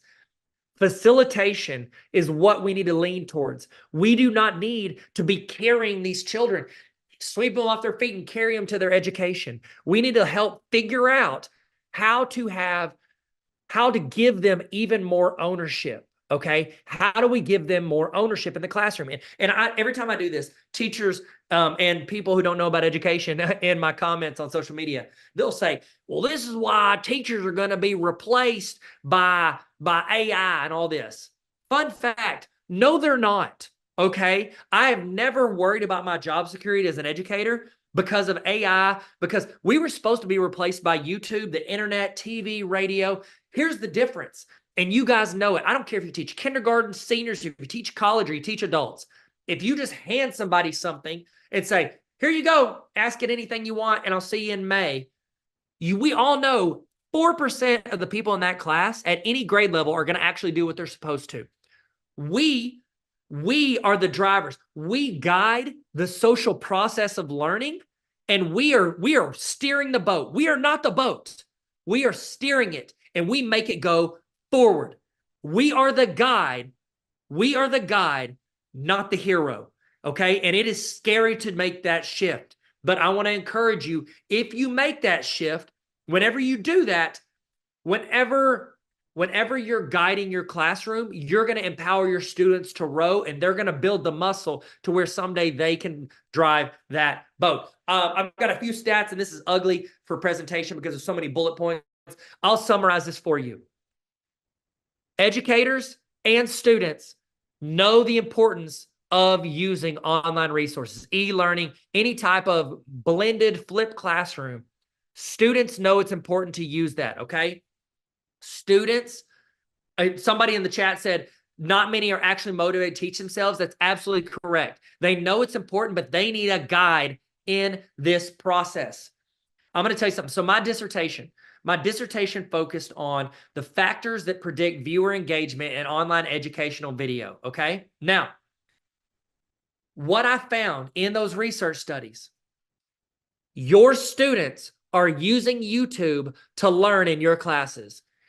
90+% of students said that they are using YouTube to help learn in their classes. Now, that is regardless. It does not matter if you as a teacher have ever uttered the words YouTube in class. Your students are using it. Your students are using it. That is what research shows us. You know what research also shows us? Students in your class are more successful when you guide them on using YouTube, ChatGPT. When you guide them in using these resources, your students are more successful. That is based in peer-reviewed research, okay? Your students will be better if you help guide them. Students are going to go learn where it's comfortable and where they can bridge the gap in their learning. Yes, some students are going to go to cheat. We get that. But if you guide them on how to do it productively, hopefully they don't bypass the learning goals, okay? This is a chart. This is a recent research study from intelligent.com.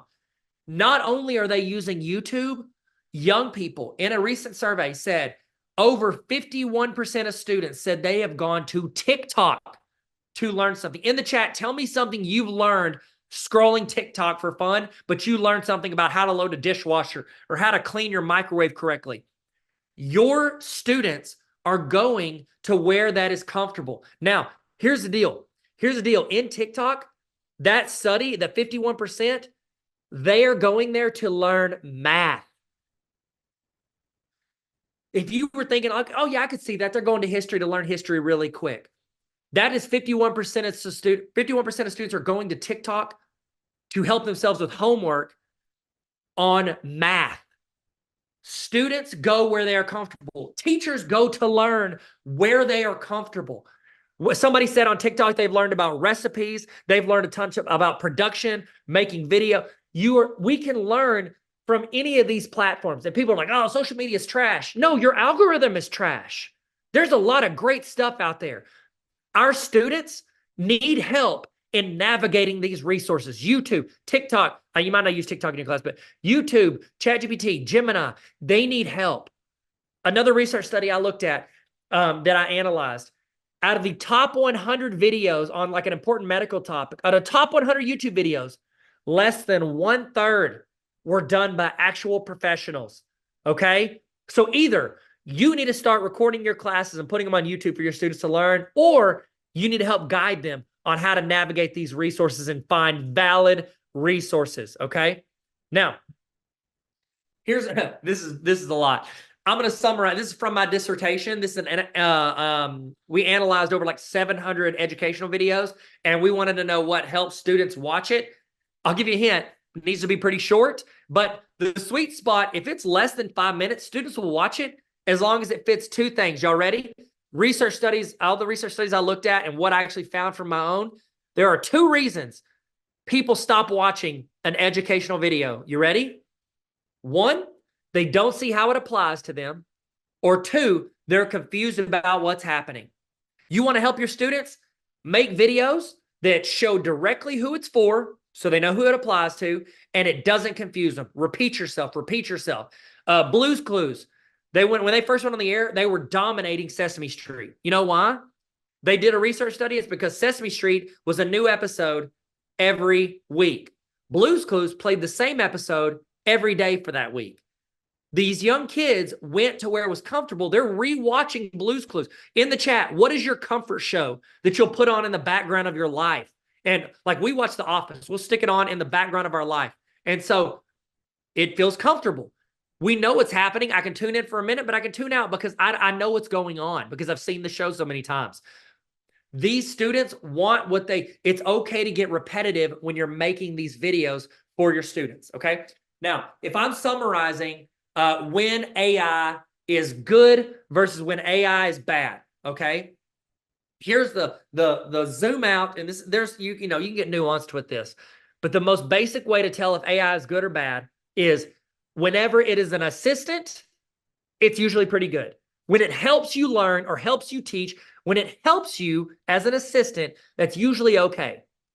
When it replaces you or replaces the learning, or you don't do something because it did it for you and you don't review and make it better, that is when it is bad.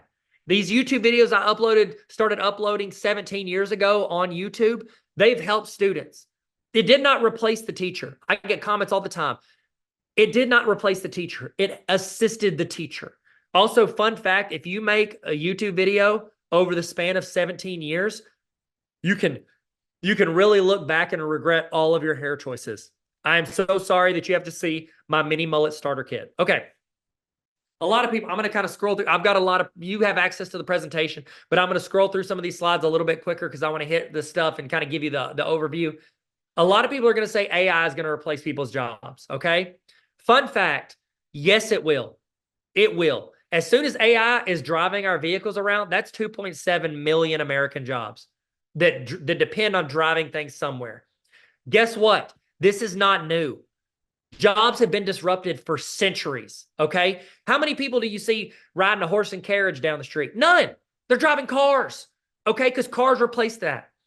There are new jobs. The telephone operators, lamplighters, milkmen, all of these things were prominent jobs that are now replaced. Like, do we still offer classes on how to be a switchboard operator in college? And somebody graduates in 2024 and they're going, oh no, there's no openings for a switchboard operator. What am I going to do with my life? No, they found a new job. New jobs were created out of it.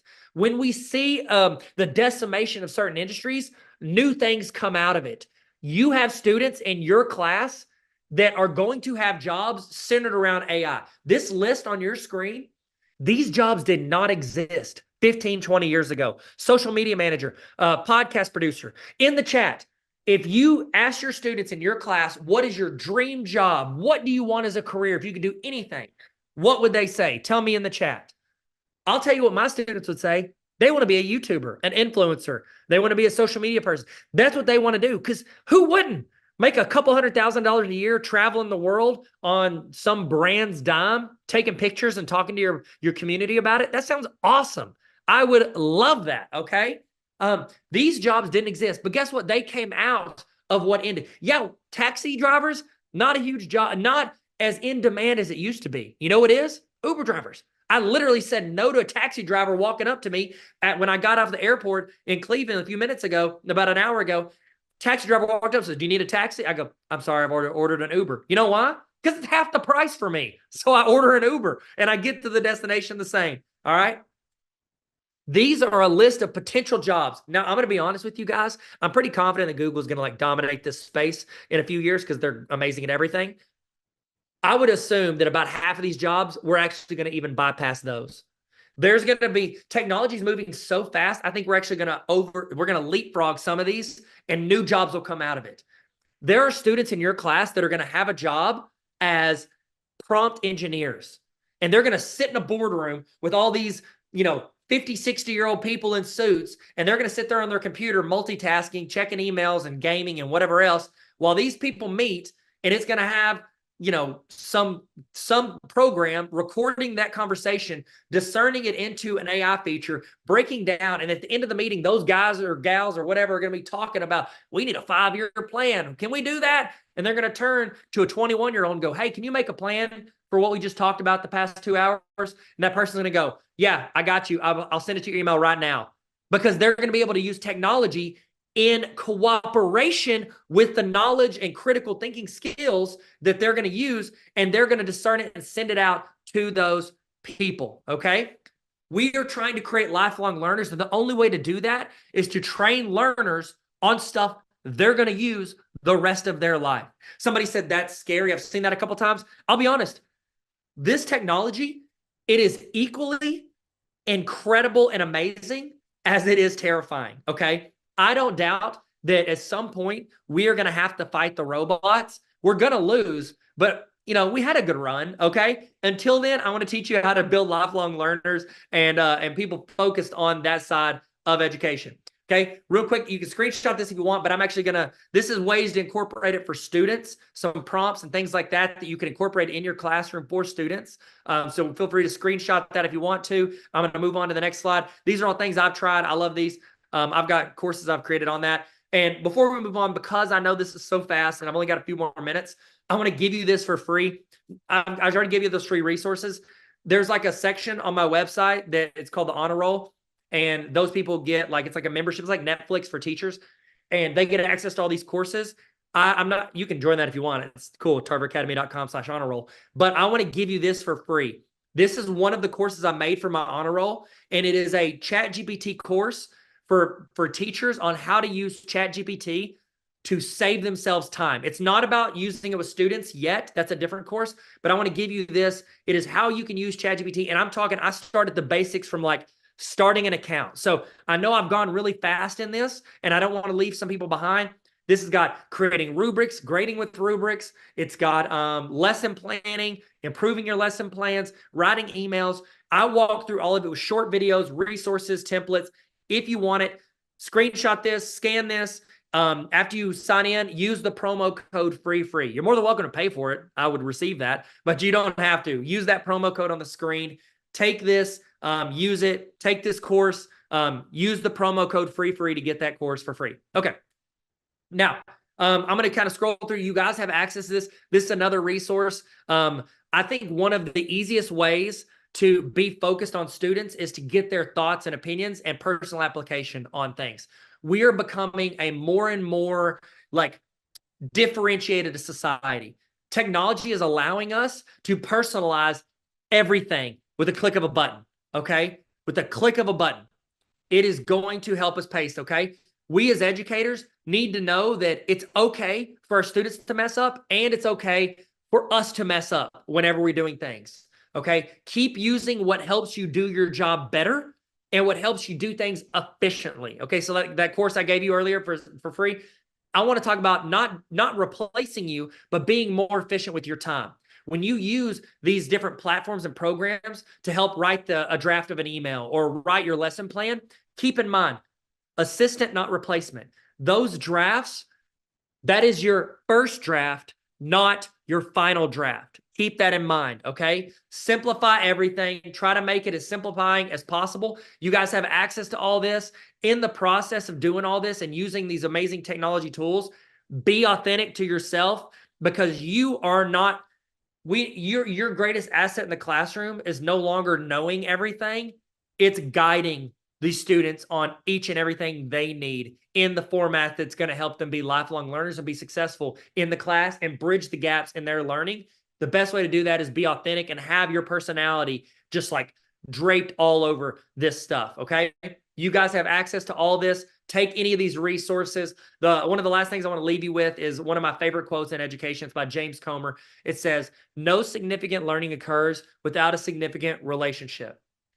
Build rapport with these young people. Build rapport in your classroom, because you no longer have to spend your whole prep period learning your content, because you can deliver it the night before in a YouTube video, and then you now have the discussion in class. You're having those discussions with your students. You're guiding them as they're working on these things. Use these tools. Some of them might be amazing for your class. Some of them might not fit. Move on and try another one. Don't be afraid to try new things, okay? Here's the last thing I want to leave you. I know I got 1 minute, but I want to do this. From wherever you are, unless you're driving, I want you to close your eyes. I want you to close your eyes, and I want you to think of an educator. that made a difference in your life when you were younger, an educator that impacted you for the better. They either showed you a process, or they built a skill set in you, or they showed you how to be consistent and working towards a goal, whatever it is. Think of an educator right now that had an impact on your life. As you go into your new school year, I want you to look at each and every student in your class and think to yourself, how can I be that educator for these students, for that student and that student and that student? How can I be the educator that I needed when I was younger? Be the adult you needed when you were younger. Thank you guys so much for listening to me yell at your face. I love this topic. I love talking about different innovative things in education. If you want me to expound upon anything, please hit me up. I love this. And I'm going to stop talking so that the real professionals can start talking. Okay, thank you so much. All right, everybody. Super excited you're here. If you want in the chat, please tell me your first name and what you teach. I would love to know. I'm going to bring up my presentation so you can have access to it, because I want you to have everything you've ever wanted in life. And that starts with this presentation. So super excited you guys are here. Super excited I get the chance to talk to y'all today. It's going to be a fantastic day. Okay, so we're talking about creating a culture of critical thinking. And this is not like a, whenever I do trainings, a lot of times it's like, I might do a Google training or a ChatGPT training or something specific. And it's like, oh, okay, well, here you go. You walk through here, blam, blam, blam. The math teacher in me likes the certainty and the clear-cutness of it. However, this is one of those topics that is very like, I don't know, it's like a mushy ball of yarn. If you've ever read Maniac McGee, it's like that knotted ball of shoestrings that he unties. Spoiler alert, if you haven't read Maniac. Is any Maniac McGee for fans in here? I haven't read this since I was like 5th grade. So if you want access to it, I've got the link in the bottom left-hand corner, and they have also been so kind to pin it at the top. That is the slideshow. You can get access to all these resources, and I'm going to show you how to go and bypass this to get all the resources as well. Some of you guys may have been in the previous section. Some of these, I know Maniac McGee is a deep cut. Thank you, Daniel. I was really proud of that. Really proud of that hit. I haven't thought of that book in a long time. So we're going to go ahead and jump into it. It is linked at the top. And yeah, let's talk some critical thinking ideas, thoughts. All this might not apply to you, but some of it might. And I want you to pick and choose what can specifically go to you. My goal is that if you come out of this next 47 minutes we have together and you can walk out of it with one thing you might use in your class, then we did the right thing. Because how many of y'all, has anybody ever sat through what is the longest professional development you've ever sat through and not gotten anything out of it? I've sat through a 6-hour professional development and walked out going, I'll never use or remember anything that just happened. It's like I hit the VHS tape and fast forward to my life 6 hours. My goal is that you walk out of this with at least one thing you can use to help enhance your classroom, okay? I'm Dr. Tyler Tarver. I've been a teacher, a principal. I was the number 2 at a district. I was like an assistant superintendent, but I didn't have the title assistant super. I was director of curriculum instruction. And then I was the dean of a college. And so now I get the chance to work with teachers, administrators, students all around the world. And I just love it. I make TikToks for teachers is what I tell people. And I put a lot of resources on my website. So speaking of that, if you tune in, I always say this, if you tune in for 30 seconds of today's talk, go to tarveracademy.com/resources. If you put your email in, I'm going to send you some free stuff. If you put anyone else's email in, I'm going to give you some free stuff right now. So put in your email or anyone else's email. I obviously prefer you put your email in because then I can give you free stuff forever. But until then, here are some free templates, forms, all of that. If you want it, take it. It's yours. If that overloads, just give it a second because you can only have like 250 people in a Google Doc at the same time. But I want you to have this, take it, use it. Use all these templates. I've got discipline forms, journals, digital notebooks, all of it. And I've picked out a few of these that I want to walk through and highlight during this talk when we talk about critical thinking. Okay, so take anything there that you want. Oh, thank you so much. It has been tossed in the chat if you want access to those free resources. tarveracademy.com/resources. Okay, so I'm going to go ahead and just jump to the answer. Some people are like, why don't you just save the real big thought till the end? No, I'm going to tell you right now. The number one tip I have on creating critical thinkers in your class is to ask questions. And I'm not talking fill in the blank questions. I'm talking when a student asks you, well, why do you think that the Vikings sailed to North America and then just left? And then you said, instead of telling what you think right off the bat, you turn it around and say, that's a great question. What do you guys think? What are some thoughts? What do you think let's bullet point some of y'all's ideas. What would make someone move or like discover something and then leave it? Force them to think through what can lead to other things. And I do this, and the best example, and I don't know if any of you guys have, your own kids at your house, but whenever my kids act up, whenever my kids do something wrong, if they break something or spill something or leave something out, I don't ever want to be the person, and I do it, we all do it sometimes, but I don't want to be the person that says, don't do that, or that's not how that works, or, and they say, why not? I don't want to just tell them right off the bat. I want them to have to reflect on what are some reasons. I want them to go through the process, the mental Olympics. I want them to go through the process of thinking through the why before I just hand them the what and the how. I want them to think through these things, ask questions. We live in a society where, if I'm being completely, as somebody who, taught math, has a history major, all that stuff, like, I love education. Is it the best use of our classroom time to teach kids to memorize all the presidents in order? Maybe, maybe not. But I don't know. I don't know the answer to that, okay? But I do know the answer to, if I'm out in the world 20 years later and I need to know who the 21st president of the United States is, I know that I can do this. Who was the 21st president of the United States? Chester A. Arthur. Guess what? If I had that memorized, cool. I saved myself 4.5 seconds. We have to think through, what is the most important thing that students need to be able, what is the most important skill set that is going to eat the red turtle shell, or eat the red mushroom and grow our students into fully formed adults who can function in society? It's the thing that employers have been begging for for years. They've been begging. What is the number one trait you want in a student or an employee? What do they say? Oh, I want somebody who can memorize something. No, they want critical thinkers. Every employer wants critical thinkers because they don't want to have to think for their employee. They want to essentially they want their employees to do what AI does. You take all the information you have, I give you point A of what I want, and then you figure out. You don't walk in a straight line. You go zigzag, take the scenic route, boom, figure out and get me what I want without you having to check in and ask me. Have y'all ever had the student in class that literally essentially asks you step by step how to do everything? You know what I mean? It's like you could okay, everybody, I want you to go do this. Everybody go to the internet and go find this. And they're like, okay, well, do you want us to type that in the address bar? Okay, do you want us to use Google or Bing? Okay, whenever I do that, I put it in the Google Doc or what? Well, they're asking you every step. When you're just like, I just want you to just do it. The goal is not to do it the way I want it. The goal is to learn the process of doing it. How do we build critical thinkers? And I think one of somebody said that Arkansas accent is coming out. Careful. Y'all going to make me lean on in deep into that Arkansas accent. Sorry, guys. We need to go down.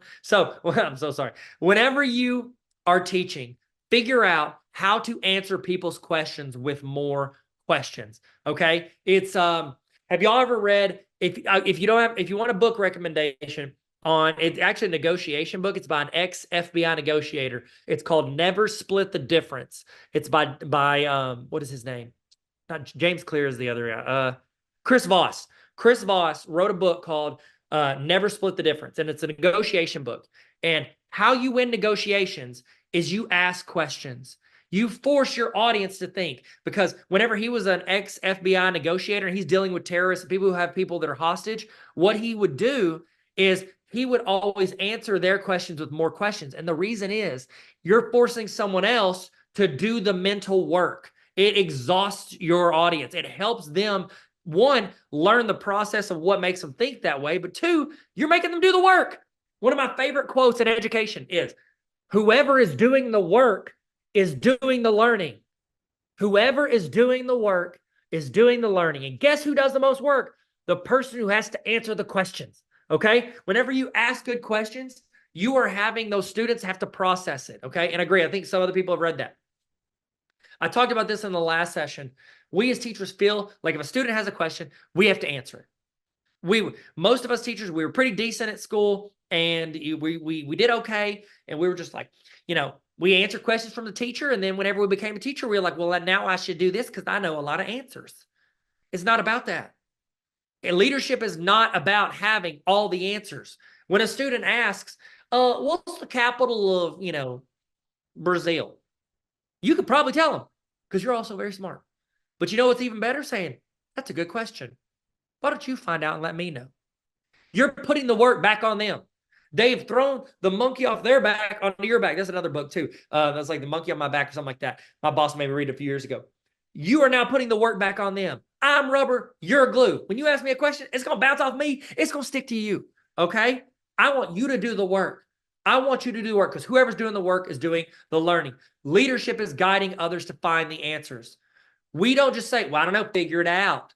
Google it. No, we're going to help guide them in getting those answers. Ask good questions. Make the students think and then repeat the process. And they're just going to keep whittling their way down until they have the answer. You want them to put in the work of finding it out. You want them to put in the work of trying to whittle down to get to what they need, because then they're forced to think on a different level than what they would have if they were just asking questions to you. Okay? In the chat, what are the pros and cons of a question-based classroom? Because there are cons. There are cons to it. Throw the pros and cons in the chat. What are the pros and cons of having a question-based classroom where you answer students' questions with more questions and you start that loop? What are the pros and cons of a question-based classroom? Read the answers from other people. Respond in the chat. Okay, we need to be their guide. And whenever we do that, when we look at why critical thinking matters, we need to look at, somebody said one of the pros is it's deeper learning. Absolutely. Jasmine said it. One of the cons is you get off track. It's very easy to take a side road. Now, here's the cool thing. If you do that and you allow, like I'm a big fan. One of my keynote, I talk about yes and mentality. When you say yes and to a student that gets a little off topic, yes, you waste a little bit of time, but also you're letting that student feel empowered to be a part of that, okay? How can we use this type of questioning to help students get what they need to be prepared for their world? How are you preparing your students for the world they're walking into? Yes, well, I'm giving them all the information to pass the chapter test and pass the final exam and get that class done so they can get a credit or they can pass third grade and they can move on and they can graduate high school. Yes, we're doing that. What skills layered into that are you giving your students to help them be successful when they go out there? How much are you teaching your students to be able to troubleshoot? Troubleshooting is just critical thinking. Troubleshooting is taking a problem that you have and navigating around it to get the answer. How are you preparing your students for the world they're walking into by allowing them to troubleshoot and move on? Okay, I've got a few of these in here. Why is critical thinking the GOAT? Okay, whenever you're a critical thinker, it sets your students apart. When students go and they get out of high school and college or whatever, and they go apply for a job. I've interviewed a couple hundred educators in my career. When teachers came in, they come in to interview, and I'm like, okay, tell me why you think you'd be a great candidate for this position. You know what teachers didn't do? They didn't walk in and go, well, I have a teaching certificate. I graduated with my bachelor's. Okay, well, what else? What other skills do you like? What else could you add to this role?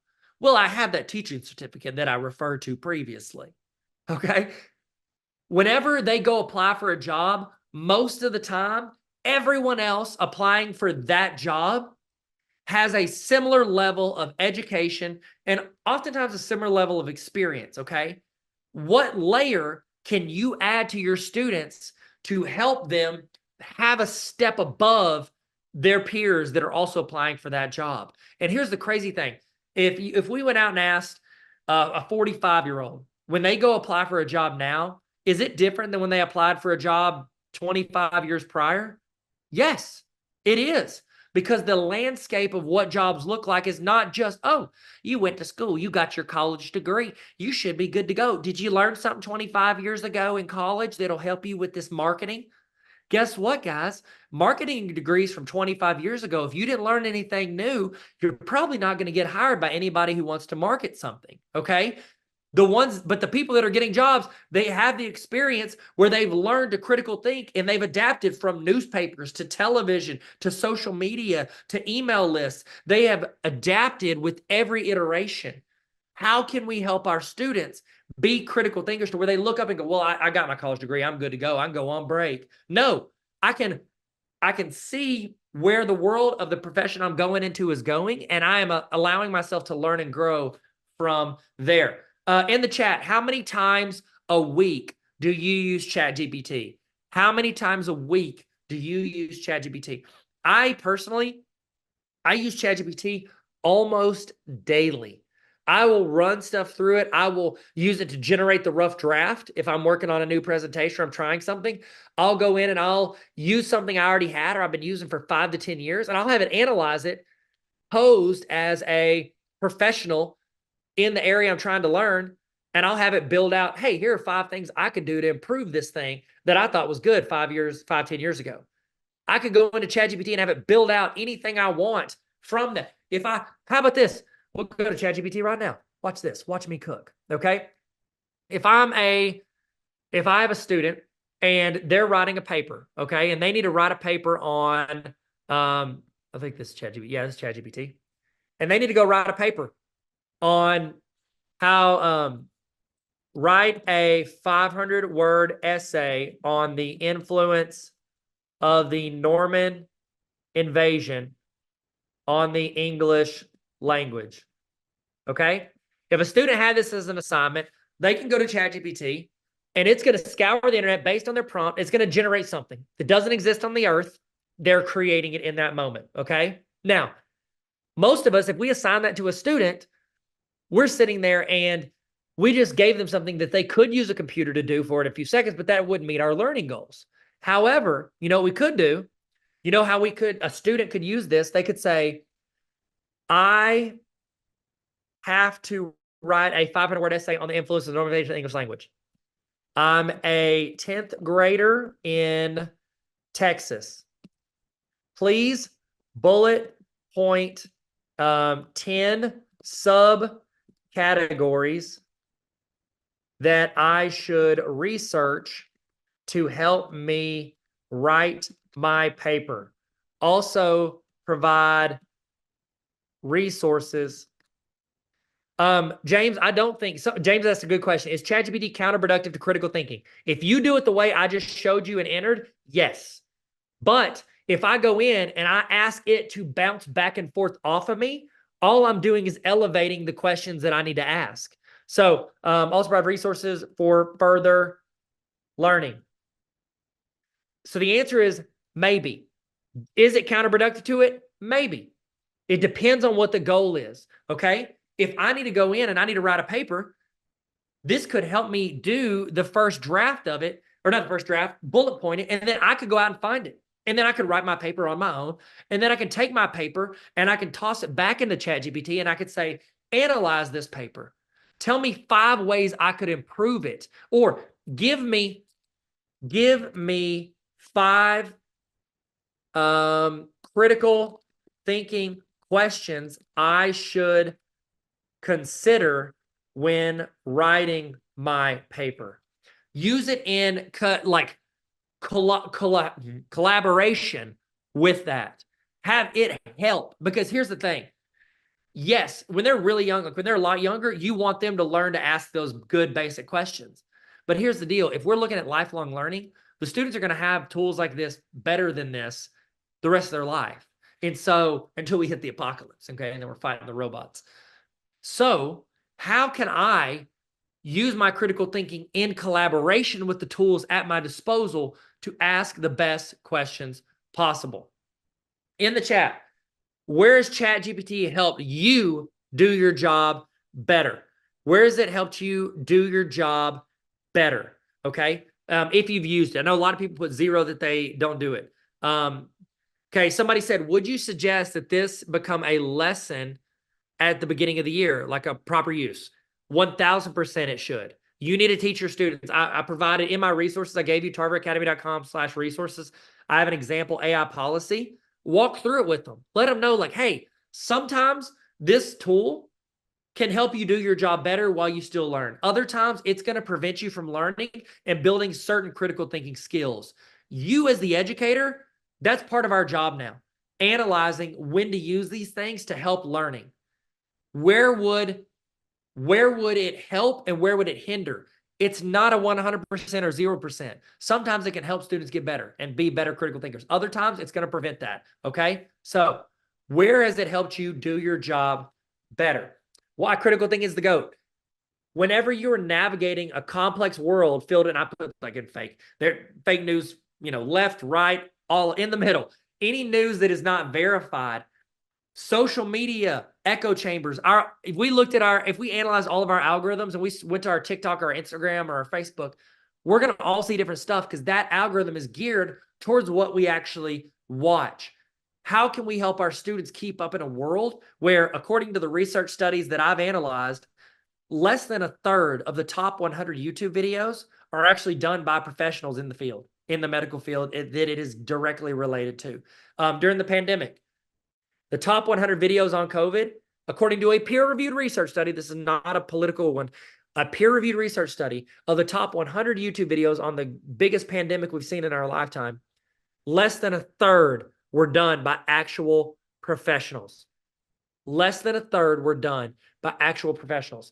How do we help navigate this world and give our students the tools to see, not just know what's right or wrong? Because there's stuff that pops up on my algorithm that I don't have the basis of knowledge to know if it's legit or not. Okay. However, I've used the internet to know oh, this website feels a little off. Has anybody ever done that? Has anybody ever looked at a website and you're like, this feels a little off. This feels a little bit wrong. And then you do a little research and you're like, oh, wow, this is an AI generated article, or this is done by a political whatever that's trying to get money from me and push their agenda. It happens on each sides of the spectrum.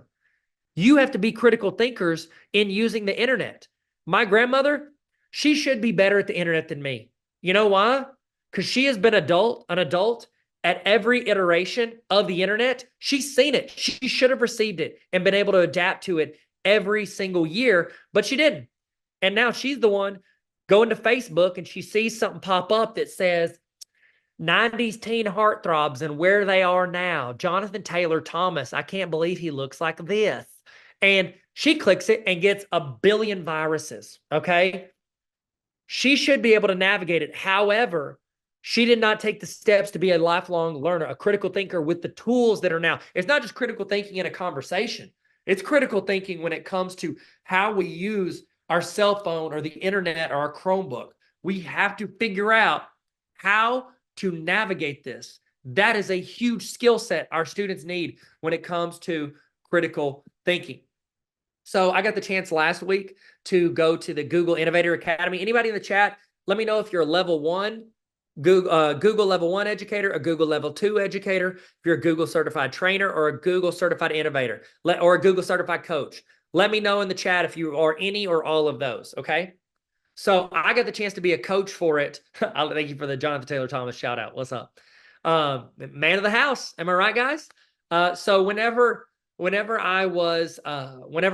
week I was a coach, but back in 2019, I got the chance to go there as an academy participant. And we're all really excited. We're in there, we're at Google headquarters in New York, and we're all pumped. And we're sitting there, we're about to spend 3 days working on our project that we submitted that got us into the academy. And we're sitting there listening, and they get up to talk, and they're going through a slide, and they're talking about Google, and we're like, oh my gosh, Google, their stock's doing pretty good. You know what I mean? We use Google for everything. So we're all really excited. And we're sitting here thinking like, I wonder what Google's going to talk about, what they're going to brag about essentially about their company, you know? And the second slide they popped up was a graveyard of a ton of different programs and hardware that Google had tried over the past 15 years that have failed. I'm talking, they had Google Plus. Do y'all remember that? Rest in peace. Google Glass. I really wish that would come back. The Google Glasses. They've had Google televisions. Like, there's been a ton of stuff that Google has done that tanked, that did not do well. And you're sitting there thinking, okay, why are you guys showing us all of your failures? You know what I mean? Like, shouldn't you be trying to impress me? And they said, we're showing you all these failures because these failures all led to huge successes for our company. The reason when this one failed, it helped us learn something that 2 years later, we applied to Google Hangouts. And this failed, and 4 years later, we started doing, Google Forms. We've developed so many successful programs off of the dead corpse of these other things that failed. And most of us probably wouldn't view Google as a failure, but whenever we look at those failures, that's leading towards growth. When you think of the greatest leap forward in your relationship with your significant other or your spouse, a lot of times that's built off of, we had a really bad fight 4 years into our marriage, and I was able to talk about how I feel about something, and they learned from that, and now we're better than we were. When you work out, somebody's really bowed up and strong, they didn't just wake up and they're like, look at me, I'm pretty strong. No. What do? They constantly broke down their muscles every day over years, and that helped build off of that. Whenever I was at the Google Innovator Academy, they put these bells in the middle of all of our round tables. We're sitting with our groups of 6 or 8 people, and they said, any time during this week, if you realize that your project is a failure, there's something better, that project, that what you're working towards already exists. It's not what it should be. You need to pivot. If you're talking Friends, Ross Geller, pivot. If you need to pivot from your project, I want you to ring that bell. That is a fail bell. If at any time this week, the people in this room hear a bell, we start cheering. We want to celebrate when people realize that something they're working on is a failure, because that means they found something better. If we want to create an atmosphere where students feel comfortable being critical thinkers and not just people who can regurgitate the right answer, they have to feel comfortable being wrong sometimes. You have to create a culture in that, and it starts with you as the teacher. When you're standing in front of that class, have you ever made a mistake in front of your class and you get like, it feels like your blood is trying to escape your skin? Like you get really hot and you're just like, oh my goodness, I'm a fraud. All these kids are going to know I'm dumb. You know what I mean? When I taught Honors Algebra 2, I literally studied the night before on teaching Honors Algebra 2 that first year, because I didn't want a kid named Austin that sat in the front row to think that I was stupid because I didn't know what I was doing. It is okay to admit that we are not perfect. We can go ahead and break that myth to our students. Somebody had a really great one. Aaron said, fail means first attempt in learning. I love that. Now, granted, does this mean I want all your kids to fail your class? No. But if we could take micro failures, you know what, guys? I was actually wrong. I submitted that assignment to you, or I gave you guys that assignment, and I don't think that was the best assignment for y'all. We need to go back one page. It's okay to take the blame. It's okay to admit, because when you do that, you are telling your students, I'm not perfect. And you know what that tells your students? You have the space in here to not be perfect, because you're not. I'm not. My principal's not. The guy presenting's not. None of us are perfect. We all make mistakes, and the only way we get better is by learning that and moving forward, okay? They need a safe place to fail. Whenever you look at anything innovative, anything that's pushing everything forward for humankind, it's going to come with huge failures, huge times where people have whiffed, okay? Great companies were built off the backbone of a failure. Do you guys remember Vine? Do y'all remember Vine, social media platform? Vine walked so TikTok could run, okay? It was built off of that style and what that was. This growth mindset is imperative for building it in our students. How do we help them feel like they can do that? Because if not, and this one, like my oldest kid, he's turning 14 in 4 days. He is a perfectionist, and we have to constantly remind him, hey man, it's okay to not be perfect. It's okay to make mistakes. It's okay to fall short as long as you learn from that. It's okay to make a mistake in this house. When my kids mess up, they spill the milk. No use crying over spilled milk. Whenever they make a mistake or make a mess, I tell them, I'm like, look, I don't expect you to be perfect. Okay. I'll knock my drink over too. I was like, see, I make mistakes too. What I care about is that you learn from this. That's the only time a failure is failing, is when you stop moving forward. That's the only time failing is makes you a failure, is when you quit moving forward. How do we keep moving forward? And to do that, we lead by example with our students. Okay. When we do that, it's okay to fail. But one of the things that I think is super important for our students to see is that we are never going to try to stop learning. We are always moving ourselves forward. Those people, I saw a huge list of people that got their Google one, do it for the vine. Thank you, Paige. Do it for the vine. Whenever you are showing your students that you are growing, whenever you take an online course, whenever you learn something new, when you're like, hey, you know what? I've never done a YouTube video. Billy, I know you got a bunch of YouTube videos. Will you come show me how to record a YouTube video? You are showing your students that you want to have the growth mindset that you're pushing on them. Guess what? Them kids got to learn something new every 30 to 45 minutes every single day. And whether they're kindergarten or seniors, they have to learn stuff every day that they might not want to learn. So it's okay for you to learn stuff. And here's a little hack to teaching and being a parent. You're trying to teach your students stuff. They may or not care about it. It's probably important, okay? Your students are passionate about something. Each of your students are passionate about something.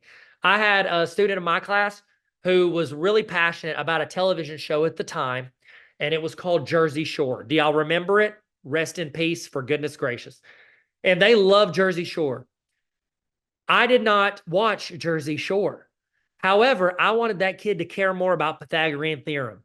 So what I did was, because that kid would constantly talk about things called Snookies, I went home, I went to YouTube, and I watched a 4-minute video about Snooki getting in a fist fight at a bar, okay?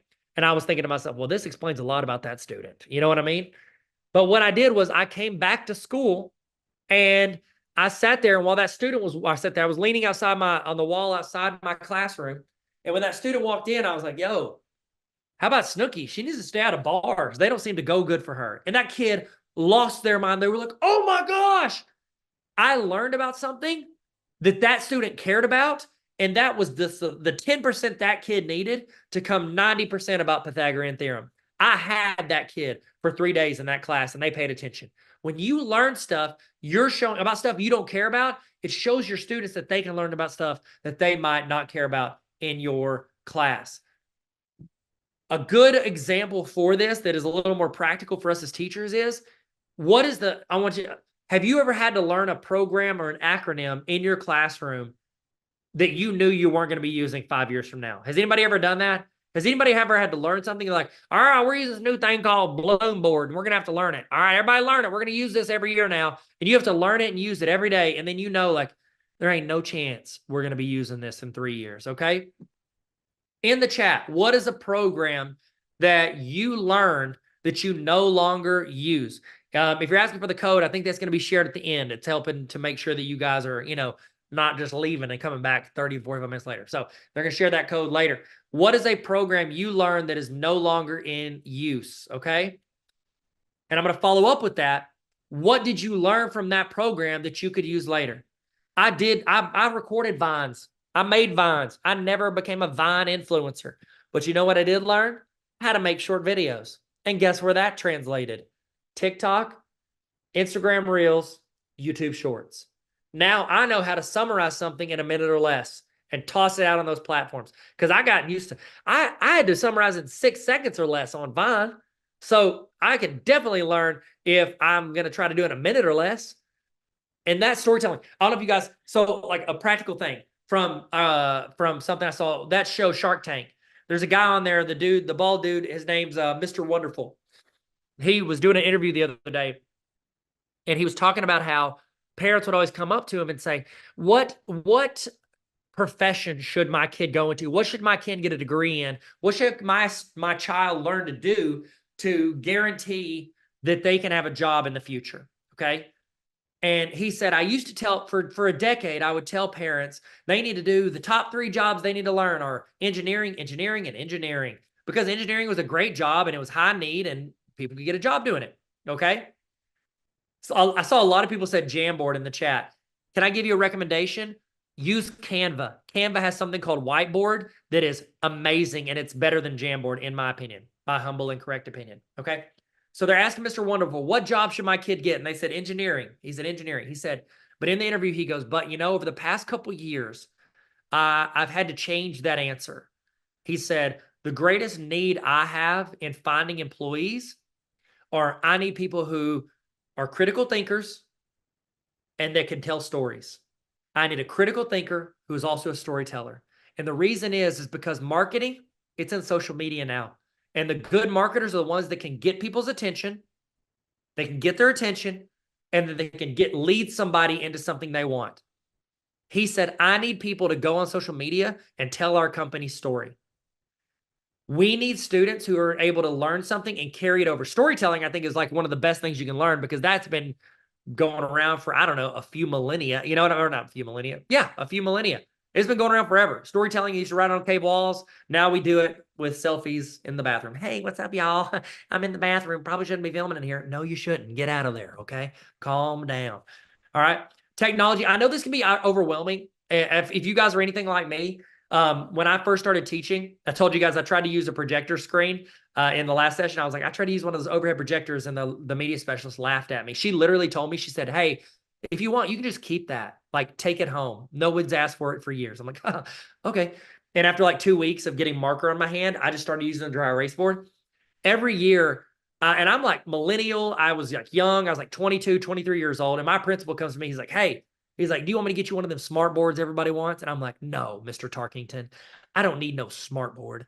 Just give me a dry erase marker and a board. These kids are going to learn. All right. And then, like my 5th year teaching, I finally was like, hey, can I try out using an iPad in my class? I was like, where was I? What was I doing? I'm screenshotting stuff, putting it on, like, at the time it was Twitter and Tumblr so that my students could learn afterwards. Like, it was like a tidal wave of technology coming at us. Did anybody have to learn any new technology over the past 3 or 4 years? What is a technology you had to learn? In the chat, what's a technology you've had to learn in the past few years that felt like a tidal wave coming at you? Very often, as educators, we want to stick to what we're comfortable with. We want to see that wave of technology. We want to stand there with our 5-star Trapper Keeper, and we want to say, no, Trapper Keepers for life. And we want to fight off that wave. What I recommend, grab a Chromebook, jump on it, and make it a surfboard. You're going to crash a few times, but you're going to keep moving forward, and you're going to learn and grow through that even more than something you would with something else, okay? The change, and this is the challenge I want to have for you guys, learn something new every day. Learn something every day, and encourage your students to learn something every day. In the chat, what is the last thing you learned by choice? Throw that in the chat. What is the last thing you learned by choice? How can we keep learning and grow? Because our kids, our students are going to notice that. They're going to notice when we grow and learn and try to move stuff forward. Has anybody ever done this? Has anyone ever, like, you're growing up, you're a kid, and you see your parents, you're like, man, I'm never going to do that as a parent. I'm never going to do no, I don't like when my dad does it. My dad used to go wake us up in the morning. He'd wake up me and my sister. He'd walk in our room and he'd go, wake up, little friends. We hated it. We go, stop saying that. Guess what I say to my kids when I walk in the morning? Wake up, little friends. It's a bit of nostalgia, but also we model. We end up becoming our parents. We don't want to admit it, but very often we become our parents. The students see how you act and see how you react to new learning, and they're going to start modeling that. How can we model for students how we want them to learn, okay? Whenever you give them these tools, whenever you teach them how to use Gemini, ChatGPT, all these extensions, that is now a tool in their belt that they need to learn when to pull it out. Not every scenario needs the ChatGPT come out of the belt, or the Gemini, or the whatever extension, or the YouTube, or the TikTok, or the recording video, or storytelling. They don't always need to be pulled out all the time. They have to use those critical thinking skills to discern when to use those tools and when to come up with it on their own, when to sandwich model with the learning and keep moving forward. This is another tool. This is my favorite back to school resource I have, and you guys can have it. It's tarveracademy.com/resources. But this right here, this, you can click it. It'll make a copy. Now it's yours. I don't have access to it. And when you do that, you can delete this little promo slide for myself. Hey, what's up? Shout out Tyler, tarveracademy.com/honor-roll. But what you do is you take this and you share it with your students where they all have editing access. Okay. I recommend doing this the first or second day of school. I think this could probably go as low as like 3rd grade, but K1 and 2, maybe. You might have to do it with them. But I love students getting the chance to kind of be thrown into the deep end when it comes to creating a collaborative slide. Okay. So share this with your students and give them all editing access. What's y'all's LMS? What LMS do y'all use? Y'all use Schoology, Google Classroom? What do you use? Throw it in the chat. But you throw it in there either, no matter what you use, you can share this to where they can all edit. And then you're asking them to follow the directions. And then you walk around and facilitate. Okay. This is a way, it's like a dipping your toes in the water of them being able to see how to do a collaborative slide. And here's the cool thing. If they're like, well, how do I add in a picture for blah, blah, blah? What you can do is you can say, well, check the instructions. It's right there. And I've linked out to videos walking them through how to do each part of this process. And so therefore they can go in, jump in and do each of these things. Okay. So they could go in and they can build out this about us slide when the academics don't have to matter. And it's a great way to extend that learning. I love that resource. That's one of my favorite back to school resources. Another one is, I like to help students, but I don't want to hold their hand. I don't want to be like, they're like, how do I attach two docs in Google, whatever. I don't want to just tell them, but I also don't want to say Google it because, the parents are going to be like, you told my kid just Google all. That's not what I said. Okay. So I always put these 2 slides. You can have them, copy, paste them. They're in my resources document or on tarveracademy.com/resources. You can go in and take those and use those. I've also got some cheat sheets you can use. I've got a Google cheat sheet for teachers, and then one, you can link this for your students. And so when your students ask you something, instead of you walking through it, you can just say, hey, go check the Google cheat sheet. And it's got links to how-to videos. You can use the how-to videos. These how-to videos will walk them through the main things they're having issues with. It's got classroom, sheets, slides, docs, all that. So if you want those cheat sheets, go take those, use them if you want. Why critical thinking is still the GOAT? It's not about just finding the answer. It's about thinking through why that answer is there, how to get to the answer, okay? It's about finding the map. It's about the curiosity, the creativity that it sparks within students, okay? One of my favorite, we'll roll through this last part so you have time to ask questions if you want, or Todd, you can ask me some questions if you want. But I want to roll through a couple other resources that you can have and use. And one of the most underutilized things I think we can do when it comes to critical thinking is using personal application questions. How can you apply what you're teaching your students to them using personal application? Have you ever done this? Have you ever taught something and students raise their hand and they go, when will I ever use this in real life? I always like to tell students, I'm like, hey, I use this every day. And it's because I have to teach it. But students, they're always wanting to know, how does this apply to me? Okay. How does this apply to me? I love starting important conversations with the students. And I think one resource I created for teachers that they can use and you can use, it's on my tarveracademy.com/resources. I created a bell ringer that is a quote of the day bell ringer. And what it is, it's a 2-minute or less video of me reading a famous quote. And I say, hey guys, welcome to, and I called it Rock the Quote. Welcome to Rock the Quote. I'm Tyler with Tarver Academy. And today's quote is, you miss 100% of the shots you don't take. You miss 100% of the shots you don't take. What I want you to do is I want you to think about this quote and tell me what it means to you. Put in the comments or in the classroom, whatever your teacher's asked. And I'm going to tell you what I think, and you can agree or disagree because it might not apply to you. And then I give quick thoughts on what that quote means to me.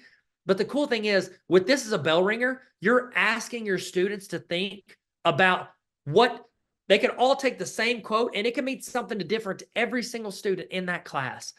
How does it apply to me? So I've got like 180 of these videos.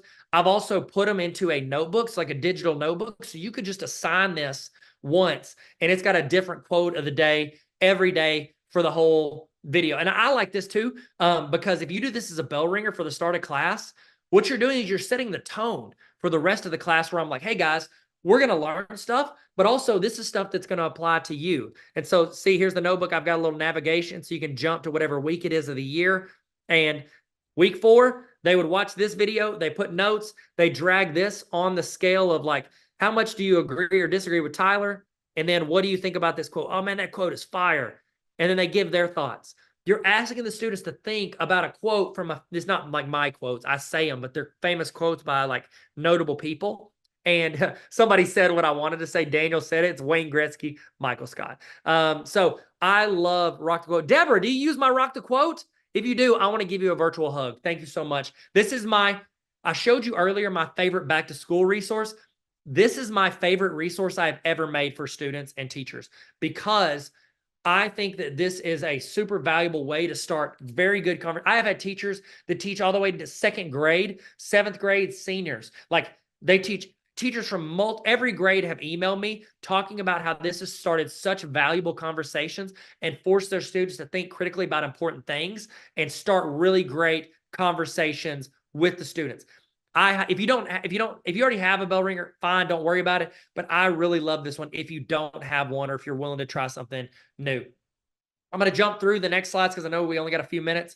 But as an example, I'm going to read a quote and you tell me what it means to you. And I bet we'll see a lot of different answers.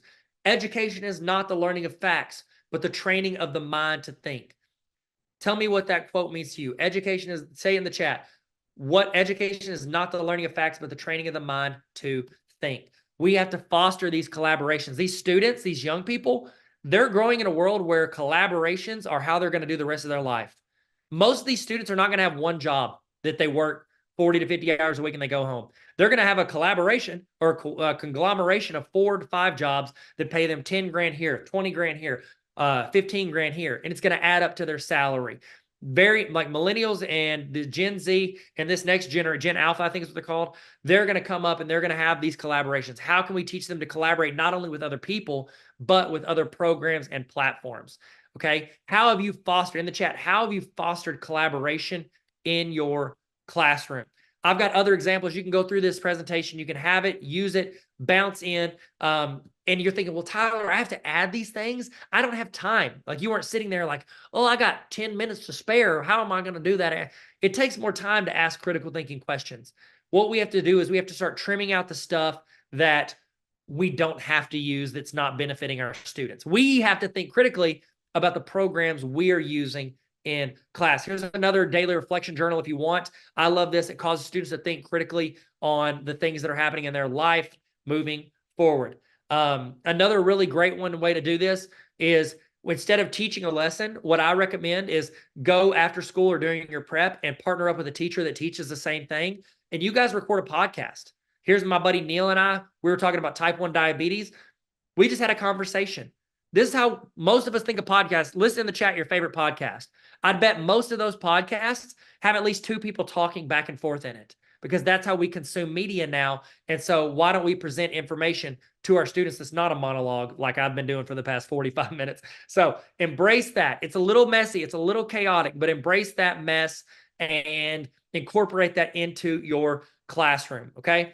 I've got a ton of other stuff in here, rapid fire ideas, and then I'm going to stop talking that you could do in your class that promote critical thinking. Debate clubs, like I just talked about with the back and forth of the podcast. Turn your classroom into a battleground of ideas. And a really fun thing to do, if your students are battling for one side, have them write the paper of why they believe so strongly in something, and then have them type that into ChatGPT or Gemini and say, tell me why I'm wrong. And now make them defend what they said against ChatGPT. That's a fun activity. Socratic seminars, engage students in deep discussion about complex text and issues. Start those convos. Project-based learning, PBL, Drizzy. Is that okay for me to say, or am I fired? I'm so sorry. Project-based learning, okay? Media literacy units, those are great as well. I gave this out in my last session, but in case you weren't there, I have a free course I want to give. It usually costs $20. I'm going to give it to everybody here for free. It is stepping you through ways to use ChatGPT in your classroom to save you time. Use the promo code on there, free if you want. This time I usually just give to all my honor roll members. Shout out Tarver Academy Honor Roll. What's up, gangsters? Take this, make it yours. I've reached the end of my time, Todd. Take it from here. Take me there. Sweep me off my feet, but don't drop me on my head. I'm not going to do that because you got another session coming up, right? That's true.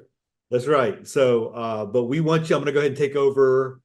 I think those of you who are in here, I don't have to really introduce him because you've been here probably the last 2 sessions and you just love what he's been doing. But he's an influencer on the web. He's got 120 million views and 500,000 subscribers across the internet, the different social medias and the websites and all the different things that he does. You want to hit his website, tarveracademy.com. He's been showing a lot of different resources and just really great takeaways and things that you can use just starting out the year. He's an author of the Baller Teacher Playbook, something that we need to go check out. And one of the things is he's like all into Google. So he's like Google Innovator. He's like, Google certified and all the Google, all the good stuff, Google. And that's what he's going to be talking about in this session. He's going to be talking about intermediate forms in Google. And so a little excited about that because, Google Forms is a pretty powerful tool that we have access to. And so you can do a lot with it. So I'm going to go ahead and turn it over to Dr. Tarver. Are you ready to go? Are you you rested up? You rested up for about six minutes? Yep. I stretched it out. Don't want to pull a hammy on this last one. We want to finish strong. And so yeah, I'm ready to go. All right. And I did promise I would talk slower this time since this is more like walkthrough stuff. So I'm not just going to scream, this is going to be great. So I'm going to slow down a little bit and get you guys going. So I'm going to pull my presentation up and give you access. But while I'm doing that, I would love if you would jump into the chat and tell me your favorite movie of all time. Throw that in the chat. I would love to just get the conversation started and let's start a culture of commenting and chatting in there. So let me take this. Let me actually make this a little bit larger. So jump in. Boom. All right. I'm actually going to switch this. In case you don't know how to present within your Google Chrome browser, you can go up into the address bar, actually called the Omni box, and you take wherever it says the word edit and you delete that and you write present. And then watch what happens. It takes it. Now I still have my tabs at the top, but now I have my presentation. So there you go. Ooh, great choices in here. Oh, walk to remember. Do you want me to cry, Jessica? How dare you? Oh, I'm crying right now just thinking about it. When he hugs his dad, it's so sad. Harry Potter, Katie, you win. Katie, you win. You get a raise. Just pending admin approval, you get a $20,000 raise just from saying Harry Potter. Okay, so if you want access to this presentation, sorry, I just gave somebody a $20,000 raise. Am I allowed to do that? No? Okay. bit.ly/TarverGForms. TarverGForms. Okay, so we're going to talk through a couple different things that you could start incorporating using Google Forms. If you could, real quick, right off the bat. Oh, okay, wasn't trying to go anywhere. Chill out, ad blocker. In the chat, if you were going to rate how skilled you feel like you are from 1 to 100 with Google Forms, toss that in the chat. So if you're like, I'm like an 80% Google Form, toss an 80 in there. I'm like 37. Okay, put a 37. So rate from 1 to 100 and put it in the chat of how you feel about Google Forms.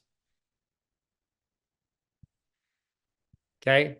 Todd gave me a great intro. Been a teacher, been a principal, been an assistant soup role. I didn't have the title, so I can't say legally. I was assistant soup. I just did all the job, but I didn't have a title or a pay raise. Okay. Like 50 to 90 range is what I'm seeing a lot of. Okay, sweet. Then I was the dean of a college, by the way. So talked about resources. Any resource I mentioned in here, I put at Tarver Academy. Just in case you didn't hear me scream this at you in the last two seasons. It's not a TV show. In case you weren't in the last 2 sessions, if you type in tarveracademy.com/resources and you put your email address in here, guess what's going to pop up? Like $2,000 to $3,000 to $4,000 worth of free stuff on Teachers Pay Teachers. I want you guys to have all of them. I want you to take it all. Here's what I want you to do. I want you to go make a copy. It's still loading. Go into my tarveracademy.com/resources, put in your email, hit enter, and it's going to give you some resources. Take one of those resources, make a copy, delete my name off of it, put your name on it, and then share it with your team. Share it with your, what in the world? Just, okay. Here's my burner account. You're going to know. Okay. Must be because I keep going to that website. I don't know what it is. It doesn't matter. I can go straight there because I own the Google Doc. All right.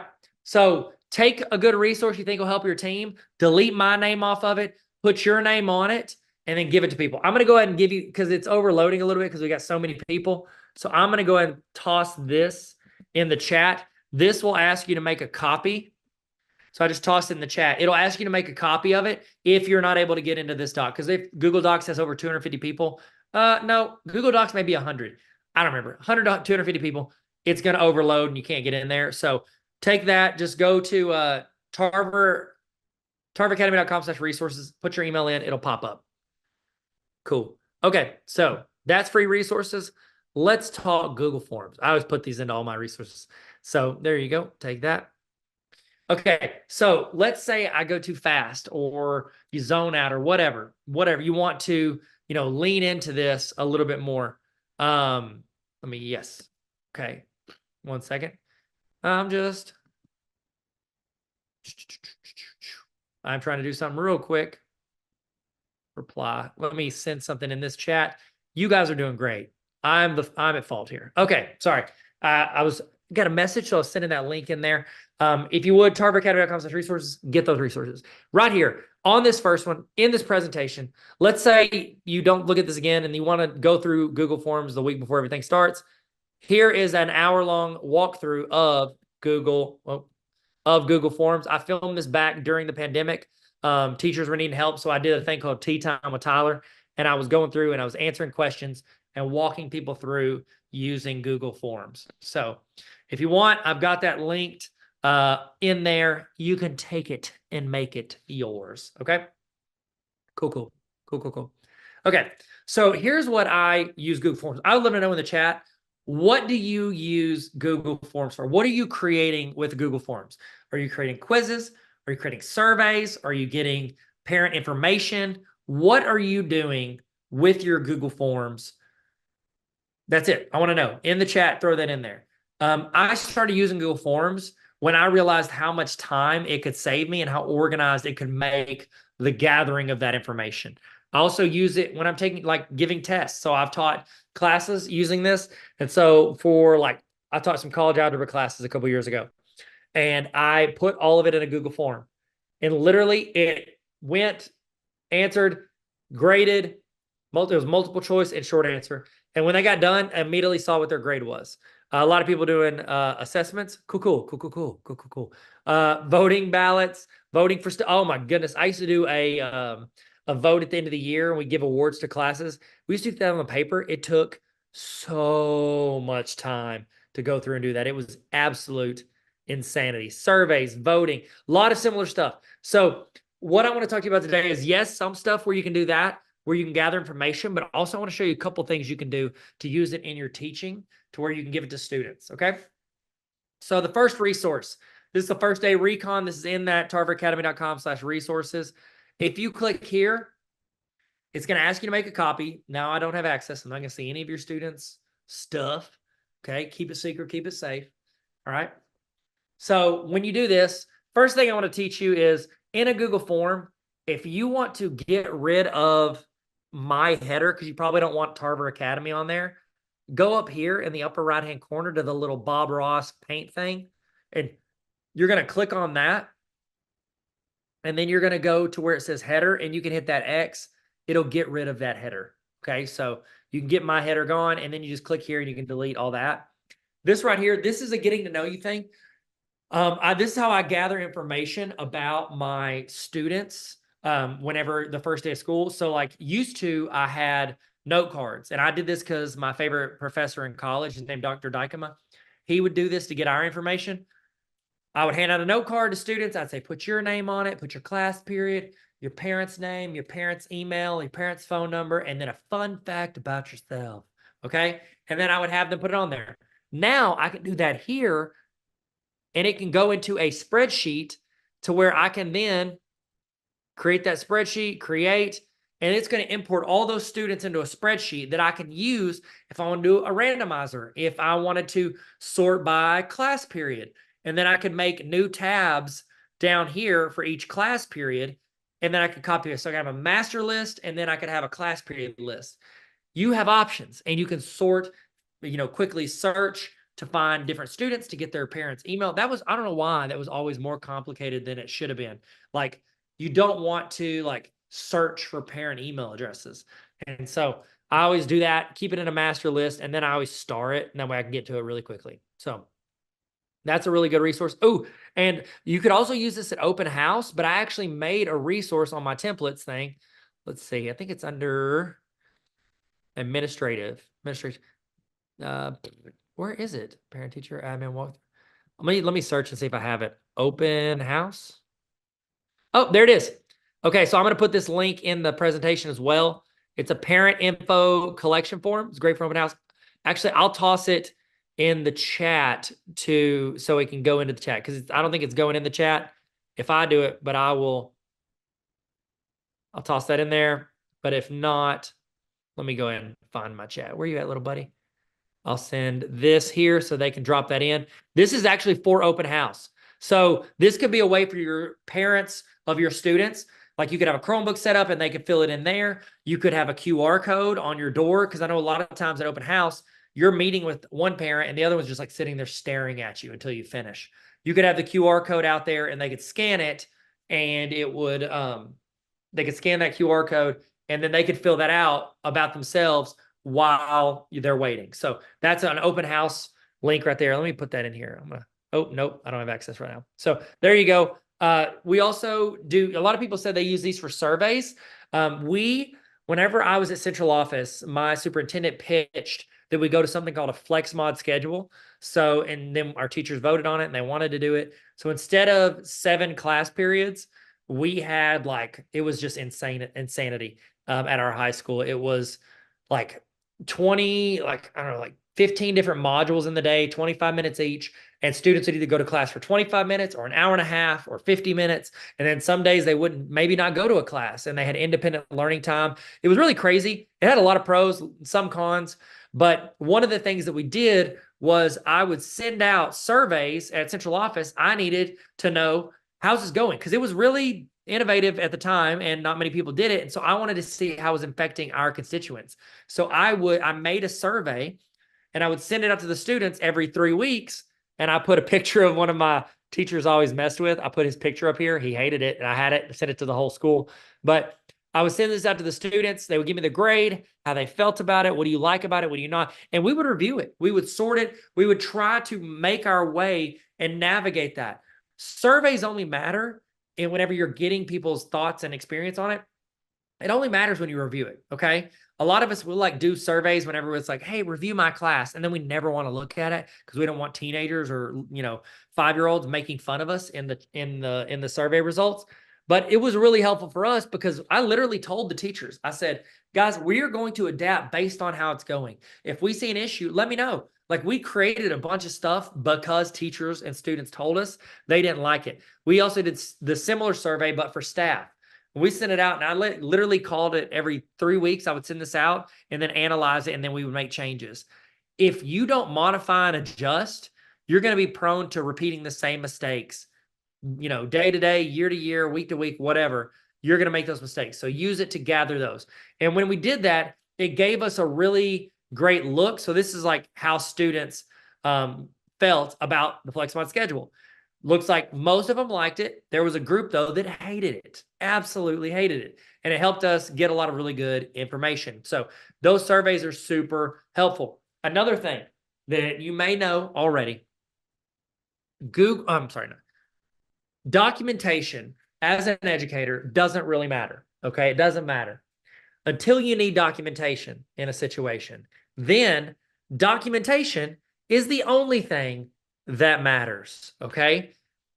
We have to document when we contact or attempt to contact parents. I don't know if you guys have like a system already set up. If you don't, I highly recommend you make a copy of this parent contact form and then you start using it in your class. Every time you call a parent, if you're in your prep, it's after school, before school, you call them and it's disconnected or, you left a message, whatever.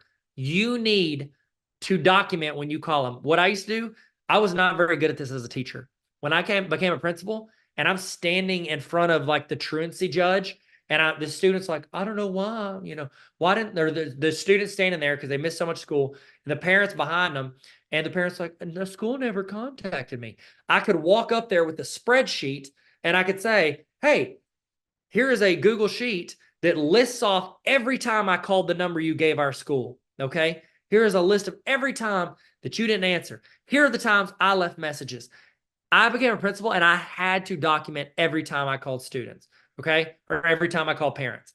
You have to do this. This is one of my most popular social media videos I took off on Facebook. You have to, yes, somebody, Mercy said it.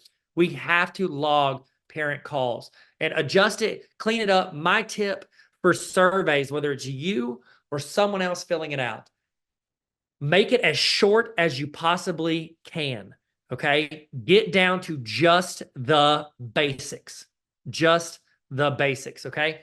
If not, you're going to essentially be lengthening the bridge between you getting the information you want, okay? So do that, go get that one, okay? Oh, sweet. Carolyn, thank you for using my parent contact form. I appreciate it. That's awesome.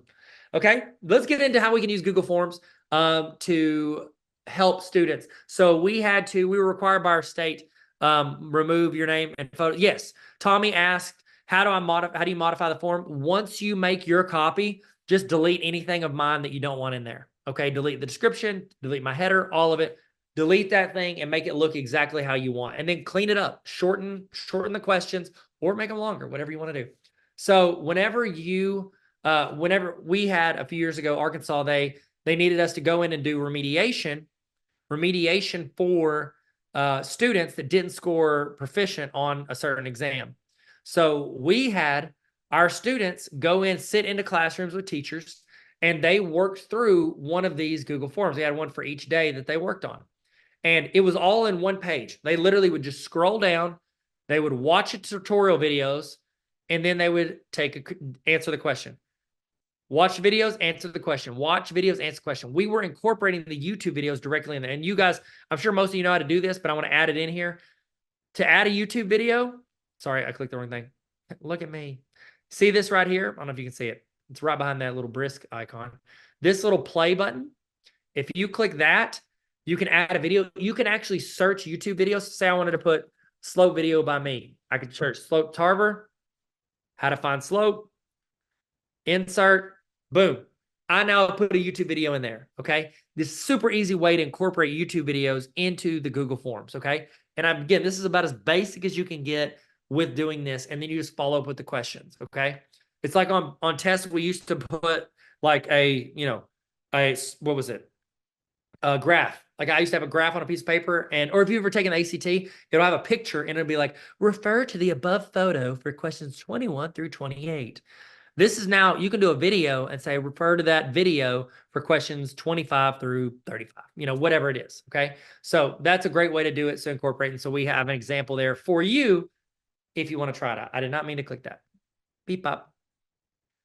Stop. I want to go to the next slide. Okay, now I'm about to get into one of my favorite ways to use Google Forms. Y'all ready? So if you were like, Tyler, you can only show us one thing that you can do with Google Forms. This is it. In the chat, have you ever created a Google form that differentiated, like went to a different page based on a student's answer?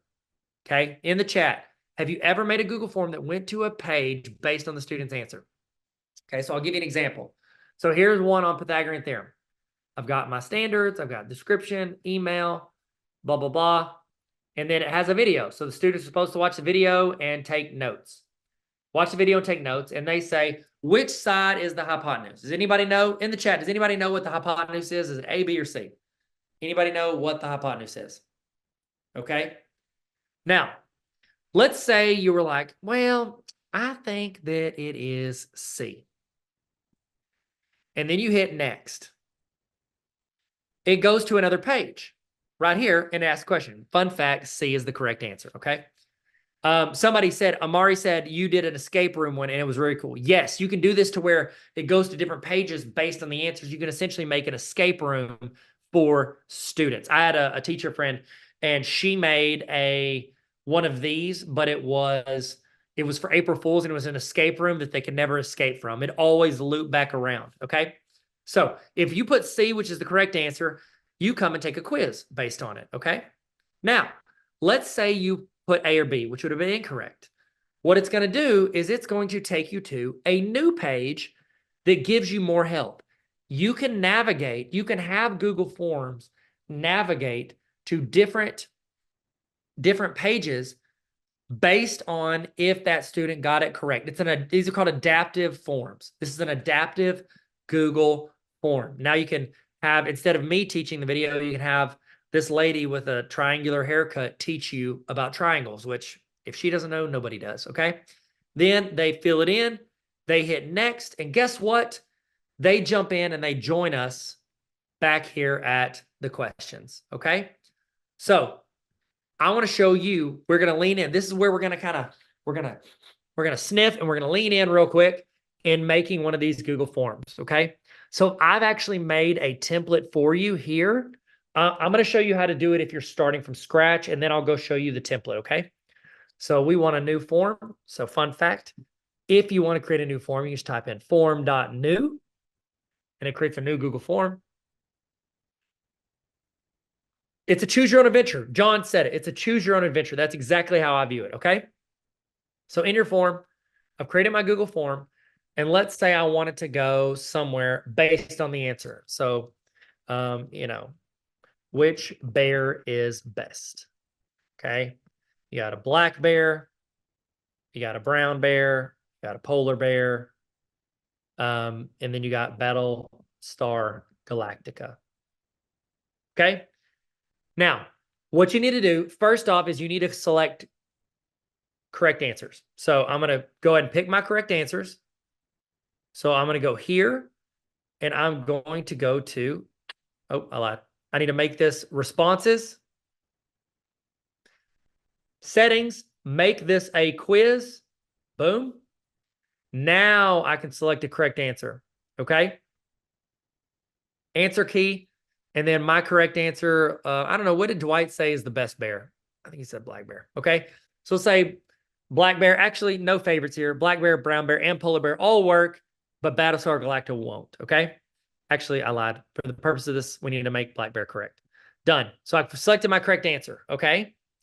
Bears beats Battlestar Galactica. Okay.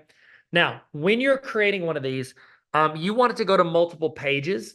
What I recommend is build it out before you start having it navigate based on the answer. And I'm going to show you what I mean by that, okay?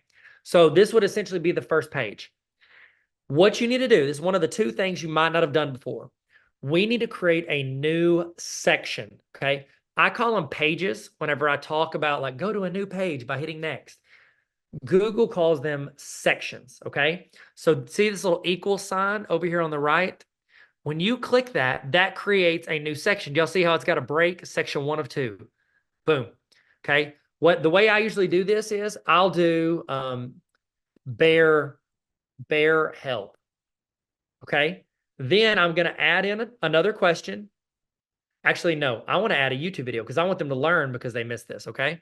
So I'm going to delete this and I want to add a new YouTube video and I want to learn about black bears. Why black bears are the best bear. Okay. I'm going to select that video. They now have a video in there. And then I could just say, I could add in another question. Or what you might do, since you don't, because here's the issue with this, you guys. If you do this and they go to a new page because they got it wrong, if you have them answer that question, the students that got the question right are not going, I'm sorry, I'm reading the comments and they're funny. They're not going to answer all the same questions, so it makes it harder to grade. And so what I usually do is I'll make it a, paragraph, watch the video, and take notes in the box below. Then hit next after you finish the video. Okay?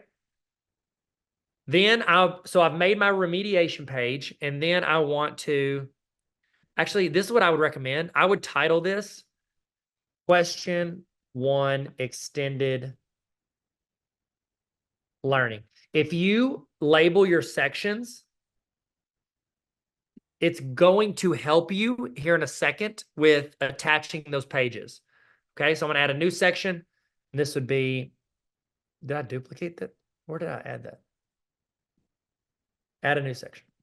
There we go. How'd section 3 go? Oh, I accidentally extended that. So if you ever add, I'm going to show you this because I accidentally added a section I didn't want to. Whenever you, where's my other, am I missing a section? Where is it? Oh, I've added a section after this. That was dumb. Okay, so I've got a section here I don't want. This is how you fix that. Okay, if you accidentally add that section, where is it? Google didn't update recently. I'm going to blame it on that, not me forgetting because I never actually merged. There's a way to merge sections.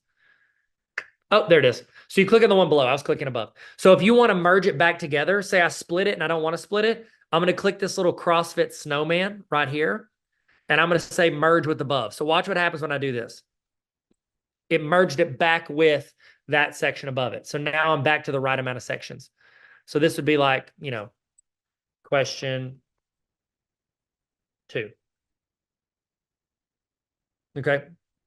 So add a question. Who am I? I don't know. Okay. So here's what it looks like. So let's preview this. So in previewing it, it's going to take my email, and then I'm going to say which bear is best. If I correctly answer black bear, actually, we haven't done our switch yet. So it's going to be right now, because I have not attached anything, it's just going to go to the next page. So like if I pick black bear, guess what? It goes to extended learning. If I do brown bear, it's going to go to extended learning. They're all going to the same spot because it's going to follow a sequential order if we don't tell it where to go based on the answer. So this is how you do that, okay? So this is the key to having it adapt. So right here, I've got my correct answer as black bear. What I want to do is I want to go to the bottom right-hand corner, and I want to go to this little ant who has all its legs ripped off, and I want to click on that, and I want to select. This is the key. This is the phrase that pays. Say, go to section based on answer. Now, the default is that no matter what someone picks, that's going to go to the next page. We don't want that. We want them to only go to that page if they get it incorrect, okay? So we only want them to go to that page if they get it incorrect. So the default, most of them are going to go to that remediation page if I put it right behind the question. What's the one that I want to skip? I want the correct answer to skip. So I don't want it to go to the next. I don't want black bear to go to the next section. I want that to skip it and go to question 2. Now, this is why we label these sections. We label these sections well. This is why we do that, because we can easily bounce between them based on the answer we get. Boom. Or you could have it be done. Submit the form if we wanted to, if they get it right. We don't want that. Okay. Well, you could. So whenever you're doing this, what I recommend, start building it, split out the sections, and label them clearly. Then go back and start attaching those correct answers, okay? That's what I recommend. Now, if I'm going to have multiple students doing this, I don't want this right here, answer key. I don't want this worth any points. Okay, done. I want it required still if they hit that page, but I don't want it worth any points because it's going to mess up the score, and some kids are going to be essentially getting way more points than the other students because they got something wrong. So keep that in mind as you're building this out. Now, if you don't want to start from scratch on this, I actually have a template right here. And this is a little visual. I don't know if you can see it. This is a visual. So this template I'm about to give you, the first page is set up as an intro page. It's to gather students' information. Then every student goes over to topic plus question. So they're going to go here to topic plus question. If they get those questions right, so it's like you can give a video explaining it, and then they answer a question. If they get it right, they'll move to the next topic and question. And they go all the way till they get to the exit quiz. Now, if at any point they get this topic plus question wrong, they're going to be redirected to an extra help page. Okay, so if you want the template, you click there, make a copy.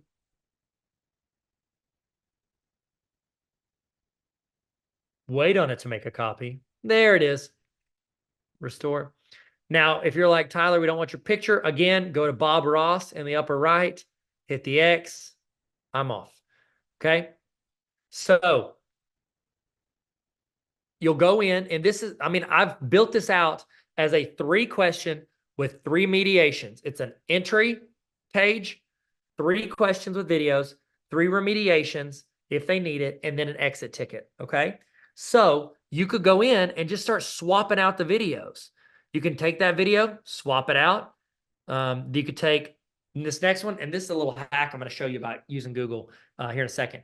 But you go in here, you could build it out, and then it can have start like question, remediation, question, remediation, and everything's already connected. See, I've already even selected correct answer. I've got it going to the correct page. Then I would just honestly, you should go across that snowman and say shuffle. I've already got the settings on. Shuffle option order, so it makes it a little easier on you. Okay. Also, I want to give you a little Google Forms tip. How many of y'all have made Google? How many in the chat? In the chat, how many options? If you do a multiple choice Google form for your students on a test or a quiz or a review, how many options do you give them for the multiple choice? I would assume most people do 4 options. One thing I learned when I was teaching and I was using Google Forms, I was like, they do 4 options so that the test we give students isn't like 400 pages long. But with Google Forms, you can do as many as you want. I don't want kids to be able to guess C and just make a 40% on the test. So what I do, honestly, when I go in and make these, I'll put, if the correct answer is 2, I'll put wrong answer, 1/2. -2, 22, 23, 202, 2000, 1, 3, -1. You can put as many as you want on here because it doesn't eat up any more paper from the rainforest. Okay. I like to do this so they can't guess their way through it. All right. And then that's anytime you create a new one, they'll still keep going to the remediation page, and that correct answer still goes where we need it to go. Okay, so I think I have it in here. So any questions on that, throw it in the chat if you have it, and I can bounce back over to it. But I've got it built out. And then here's the trick, guys. Once you build it out one time like you really want it, then what you can do is you can just keep making a copy of that Google form. Make a copy. Don't edit that because you'll lose your stuff. Make a copy of that Google form and keep modifying and cleaning it up, okay? Keep modifying and cleaning it up. Somebody asked, can the students still break the Google form by viewing the coding of the form? It was an issue during COVID. I'm not sure, to be honest with you. I don't know. It would depend on, I guess, your district and how Google Forms is set up. I'm not sure. Them kids can do anything they want with it. Just kind of pay attention if you see them getting crazy. We had a student in our school, and he was a great kid, very smart. He figured out how to literally go into our school's grading platform, and he could go in on the back end and change grades the way they looked. He didn't actually change the grades. It just changed the way they would look. So he would go into him and his friends' report cards, and he would go in and back end it, change the grade to A's and B's, and then come back and then print it and then give his parents and his buddy's parents a different version of that. So throwing that out there. Now, I'm going to show you this little tip. So this is what I call the cheat code. So has this happened to me a lot in math. I don't know what subject you teach. I don't know if it would apply to you. I would think this applies to most subjects. But what I would do is I would, teach for like 15, 20 minutes. Students would work some problems in class, and then I'd give them homework, and they would go home to work on it, because that's how homework works. They work on it at home. And what I noticed is students would like do it several reps in class, but when they go home, if there was something like a little off or a little wrong or a little bit different, it was hard for the students to like fill in the gap there. And so what I started doing was I started figuring out like, how can I tie the assessment to a video in case they need help? So here's the cheat code. Y'all ready? I've got a template in here if you want, but here's what you would do. And I'll show it to you, and then I'll walk you through it from scratch. Okay. So from here, from a Google form, what you do is you go find a video. Go find a video that is explaining a problem that you want your students to learn. And then you're looking at this problem that I gave students about what is the slope of a line that passes through 1, 3, and 4, -3. You're thinking, Tyler, that looks a lot like a dry erase board. You are so smart and attractive. Everybody knows it. That's exactly what this is. What I did was I went and found a YouTube video of me teaching a math problem. I paused it. I screenshot the problem before I started messing with it. And then I uploaded it. And if anybody here teach math, one of the hardest things about teaching math is actually just doing and putting all the problems on a computer that students are like, square root sign. Where's the square root sign on the keyboard? Like, it's super hard to do a lot of that stuff, okay? So what I would do is I would go to YouTube and I would find a problem about, I don't know, multi-step equation. And you can do this for anything, any class, almost any class. So you go and you find the problem. I'm going to fast forward. There we go. I have the problem right here. So they're going to work. If I keep going, they're going to work the problem for me, right? But what I can do is I can go in and screenshot just the problem. And then I can go into a form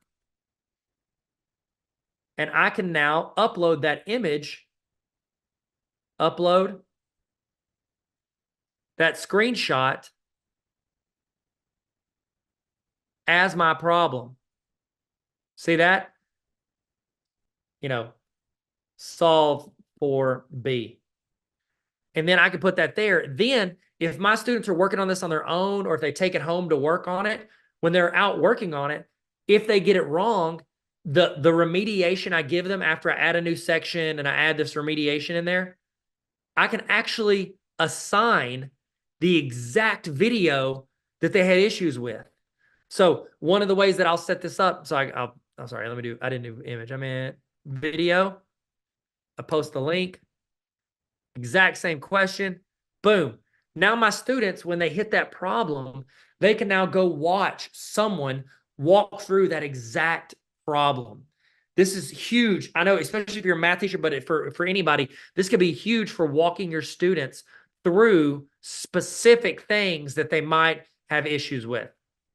So try that out, screenshot, and let's see, I put more than 4. I recommend it. And then what I do right here, scroll down, we'll scroll down. Okay, there we go. So the problem I ask the students on the follow-up for stuff like this is I say, while watching the video, compare with your notes from the last question. Type below where you messed up. So I'm essentially forcing them to walk through the problem with the video as the follow-up. Okay, so there is that. All right, another one. What do you guys track classroom discipline with? What program or platform? When I became principal, it was 2013. And I realized very quick, those little booklets with the yellow, the pink, and the white paper, the triplicate forms, those were really expensive. And I had a budget. So I just made a Google form and I had all of the teachers in my building. Whenever there was a student discipline issue, they would fill out the Google form. And it just came to me. And I use a platform I'm not allowed to talk about because y'all don't use Gmail, RIP. Sorry, you don't get to use the best email provider out there. But it was really great in hindsight because we were able to analyze different behavior. So if you guys have something good, that's awesome. And you can, somebody asked, can you upload videos that aren't YouTube videos in there? You can do it as a link. And I believe if you embed, I can't remember, but I believe if you embed a Google Drive video, we'll try it. Let's try it out. Let's add a video and see if we can do a Google Drive video. Oh, no, it's wanting that. Let me see.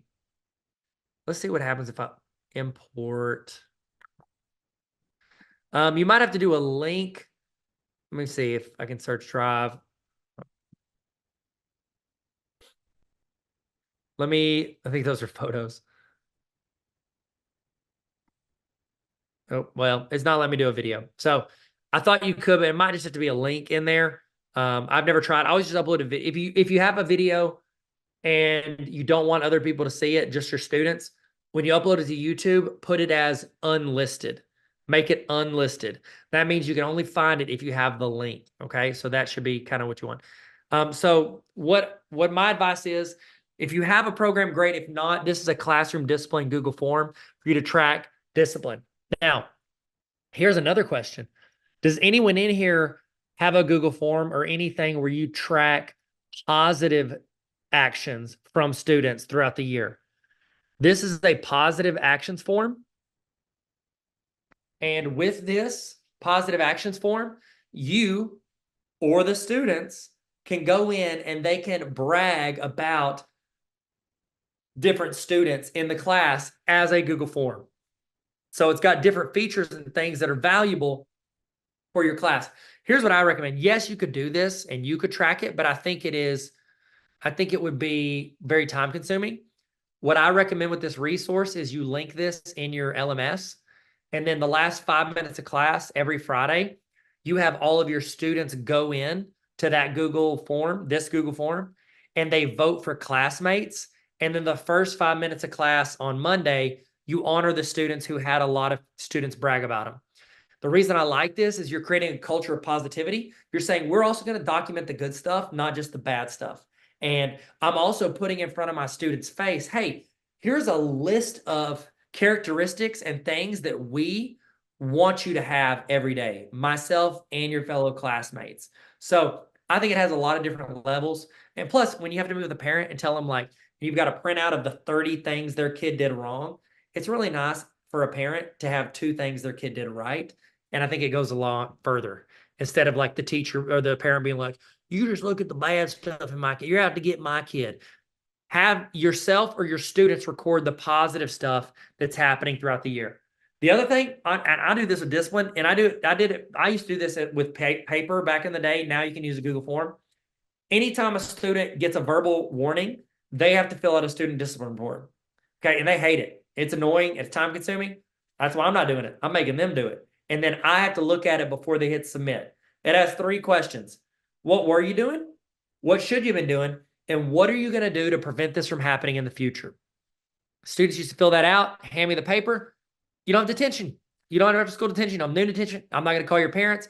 I just want you to document why you're not paying attention right now. So that when your parent asks, why does Johnny have a D in your class? Johnny's an A student. And I'm like, first off, Johnny don't even have an A in his name, much less in this class. And number 2, like whenever Johnny was working, here's a list of everything Johnny said he was doing instead of the work. So you're having the student essentially self-report. Another one, this is a student attendance check-in. I did this back during the pandemic, but honestly, you could do a couple little tweaks and it would still be applicable for your class. So you could have your students fill this out at the beginning of class every day if you wanted to, as like a check-in. in case like maybe you miss attendance, whatever, you could always go in and look.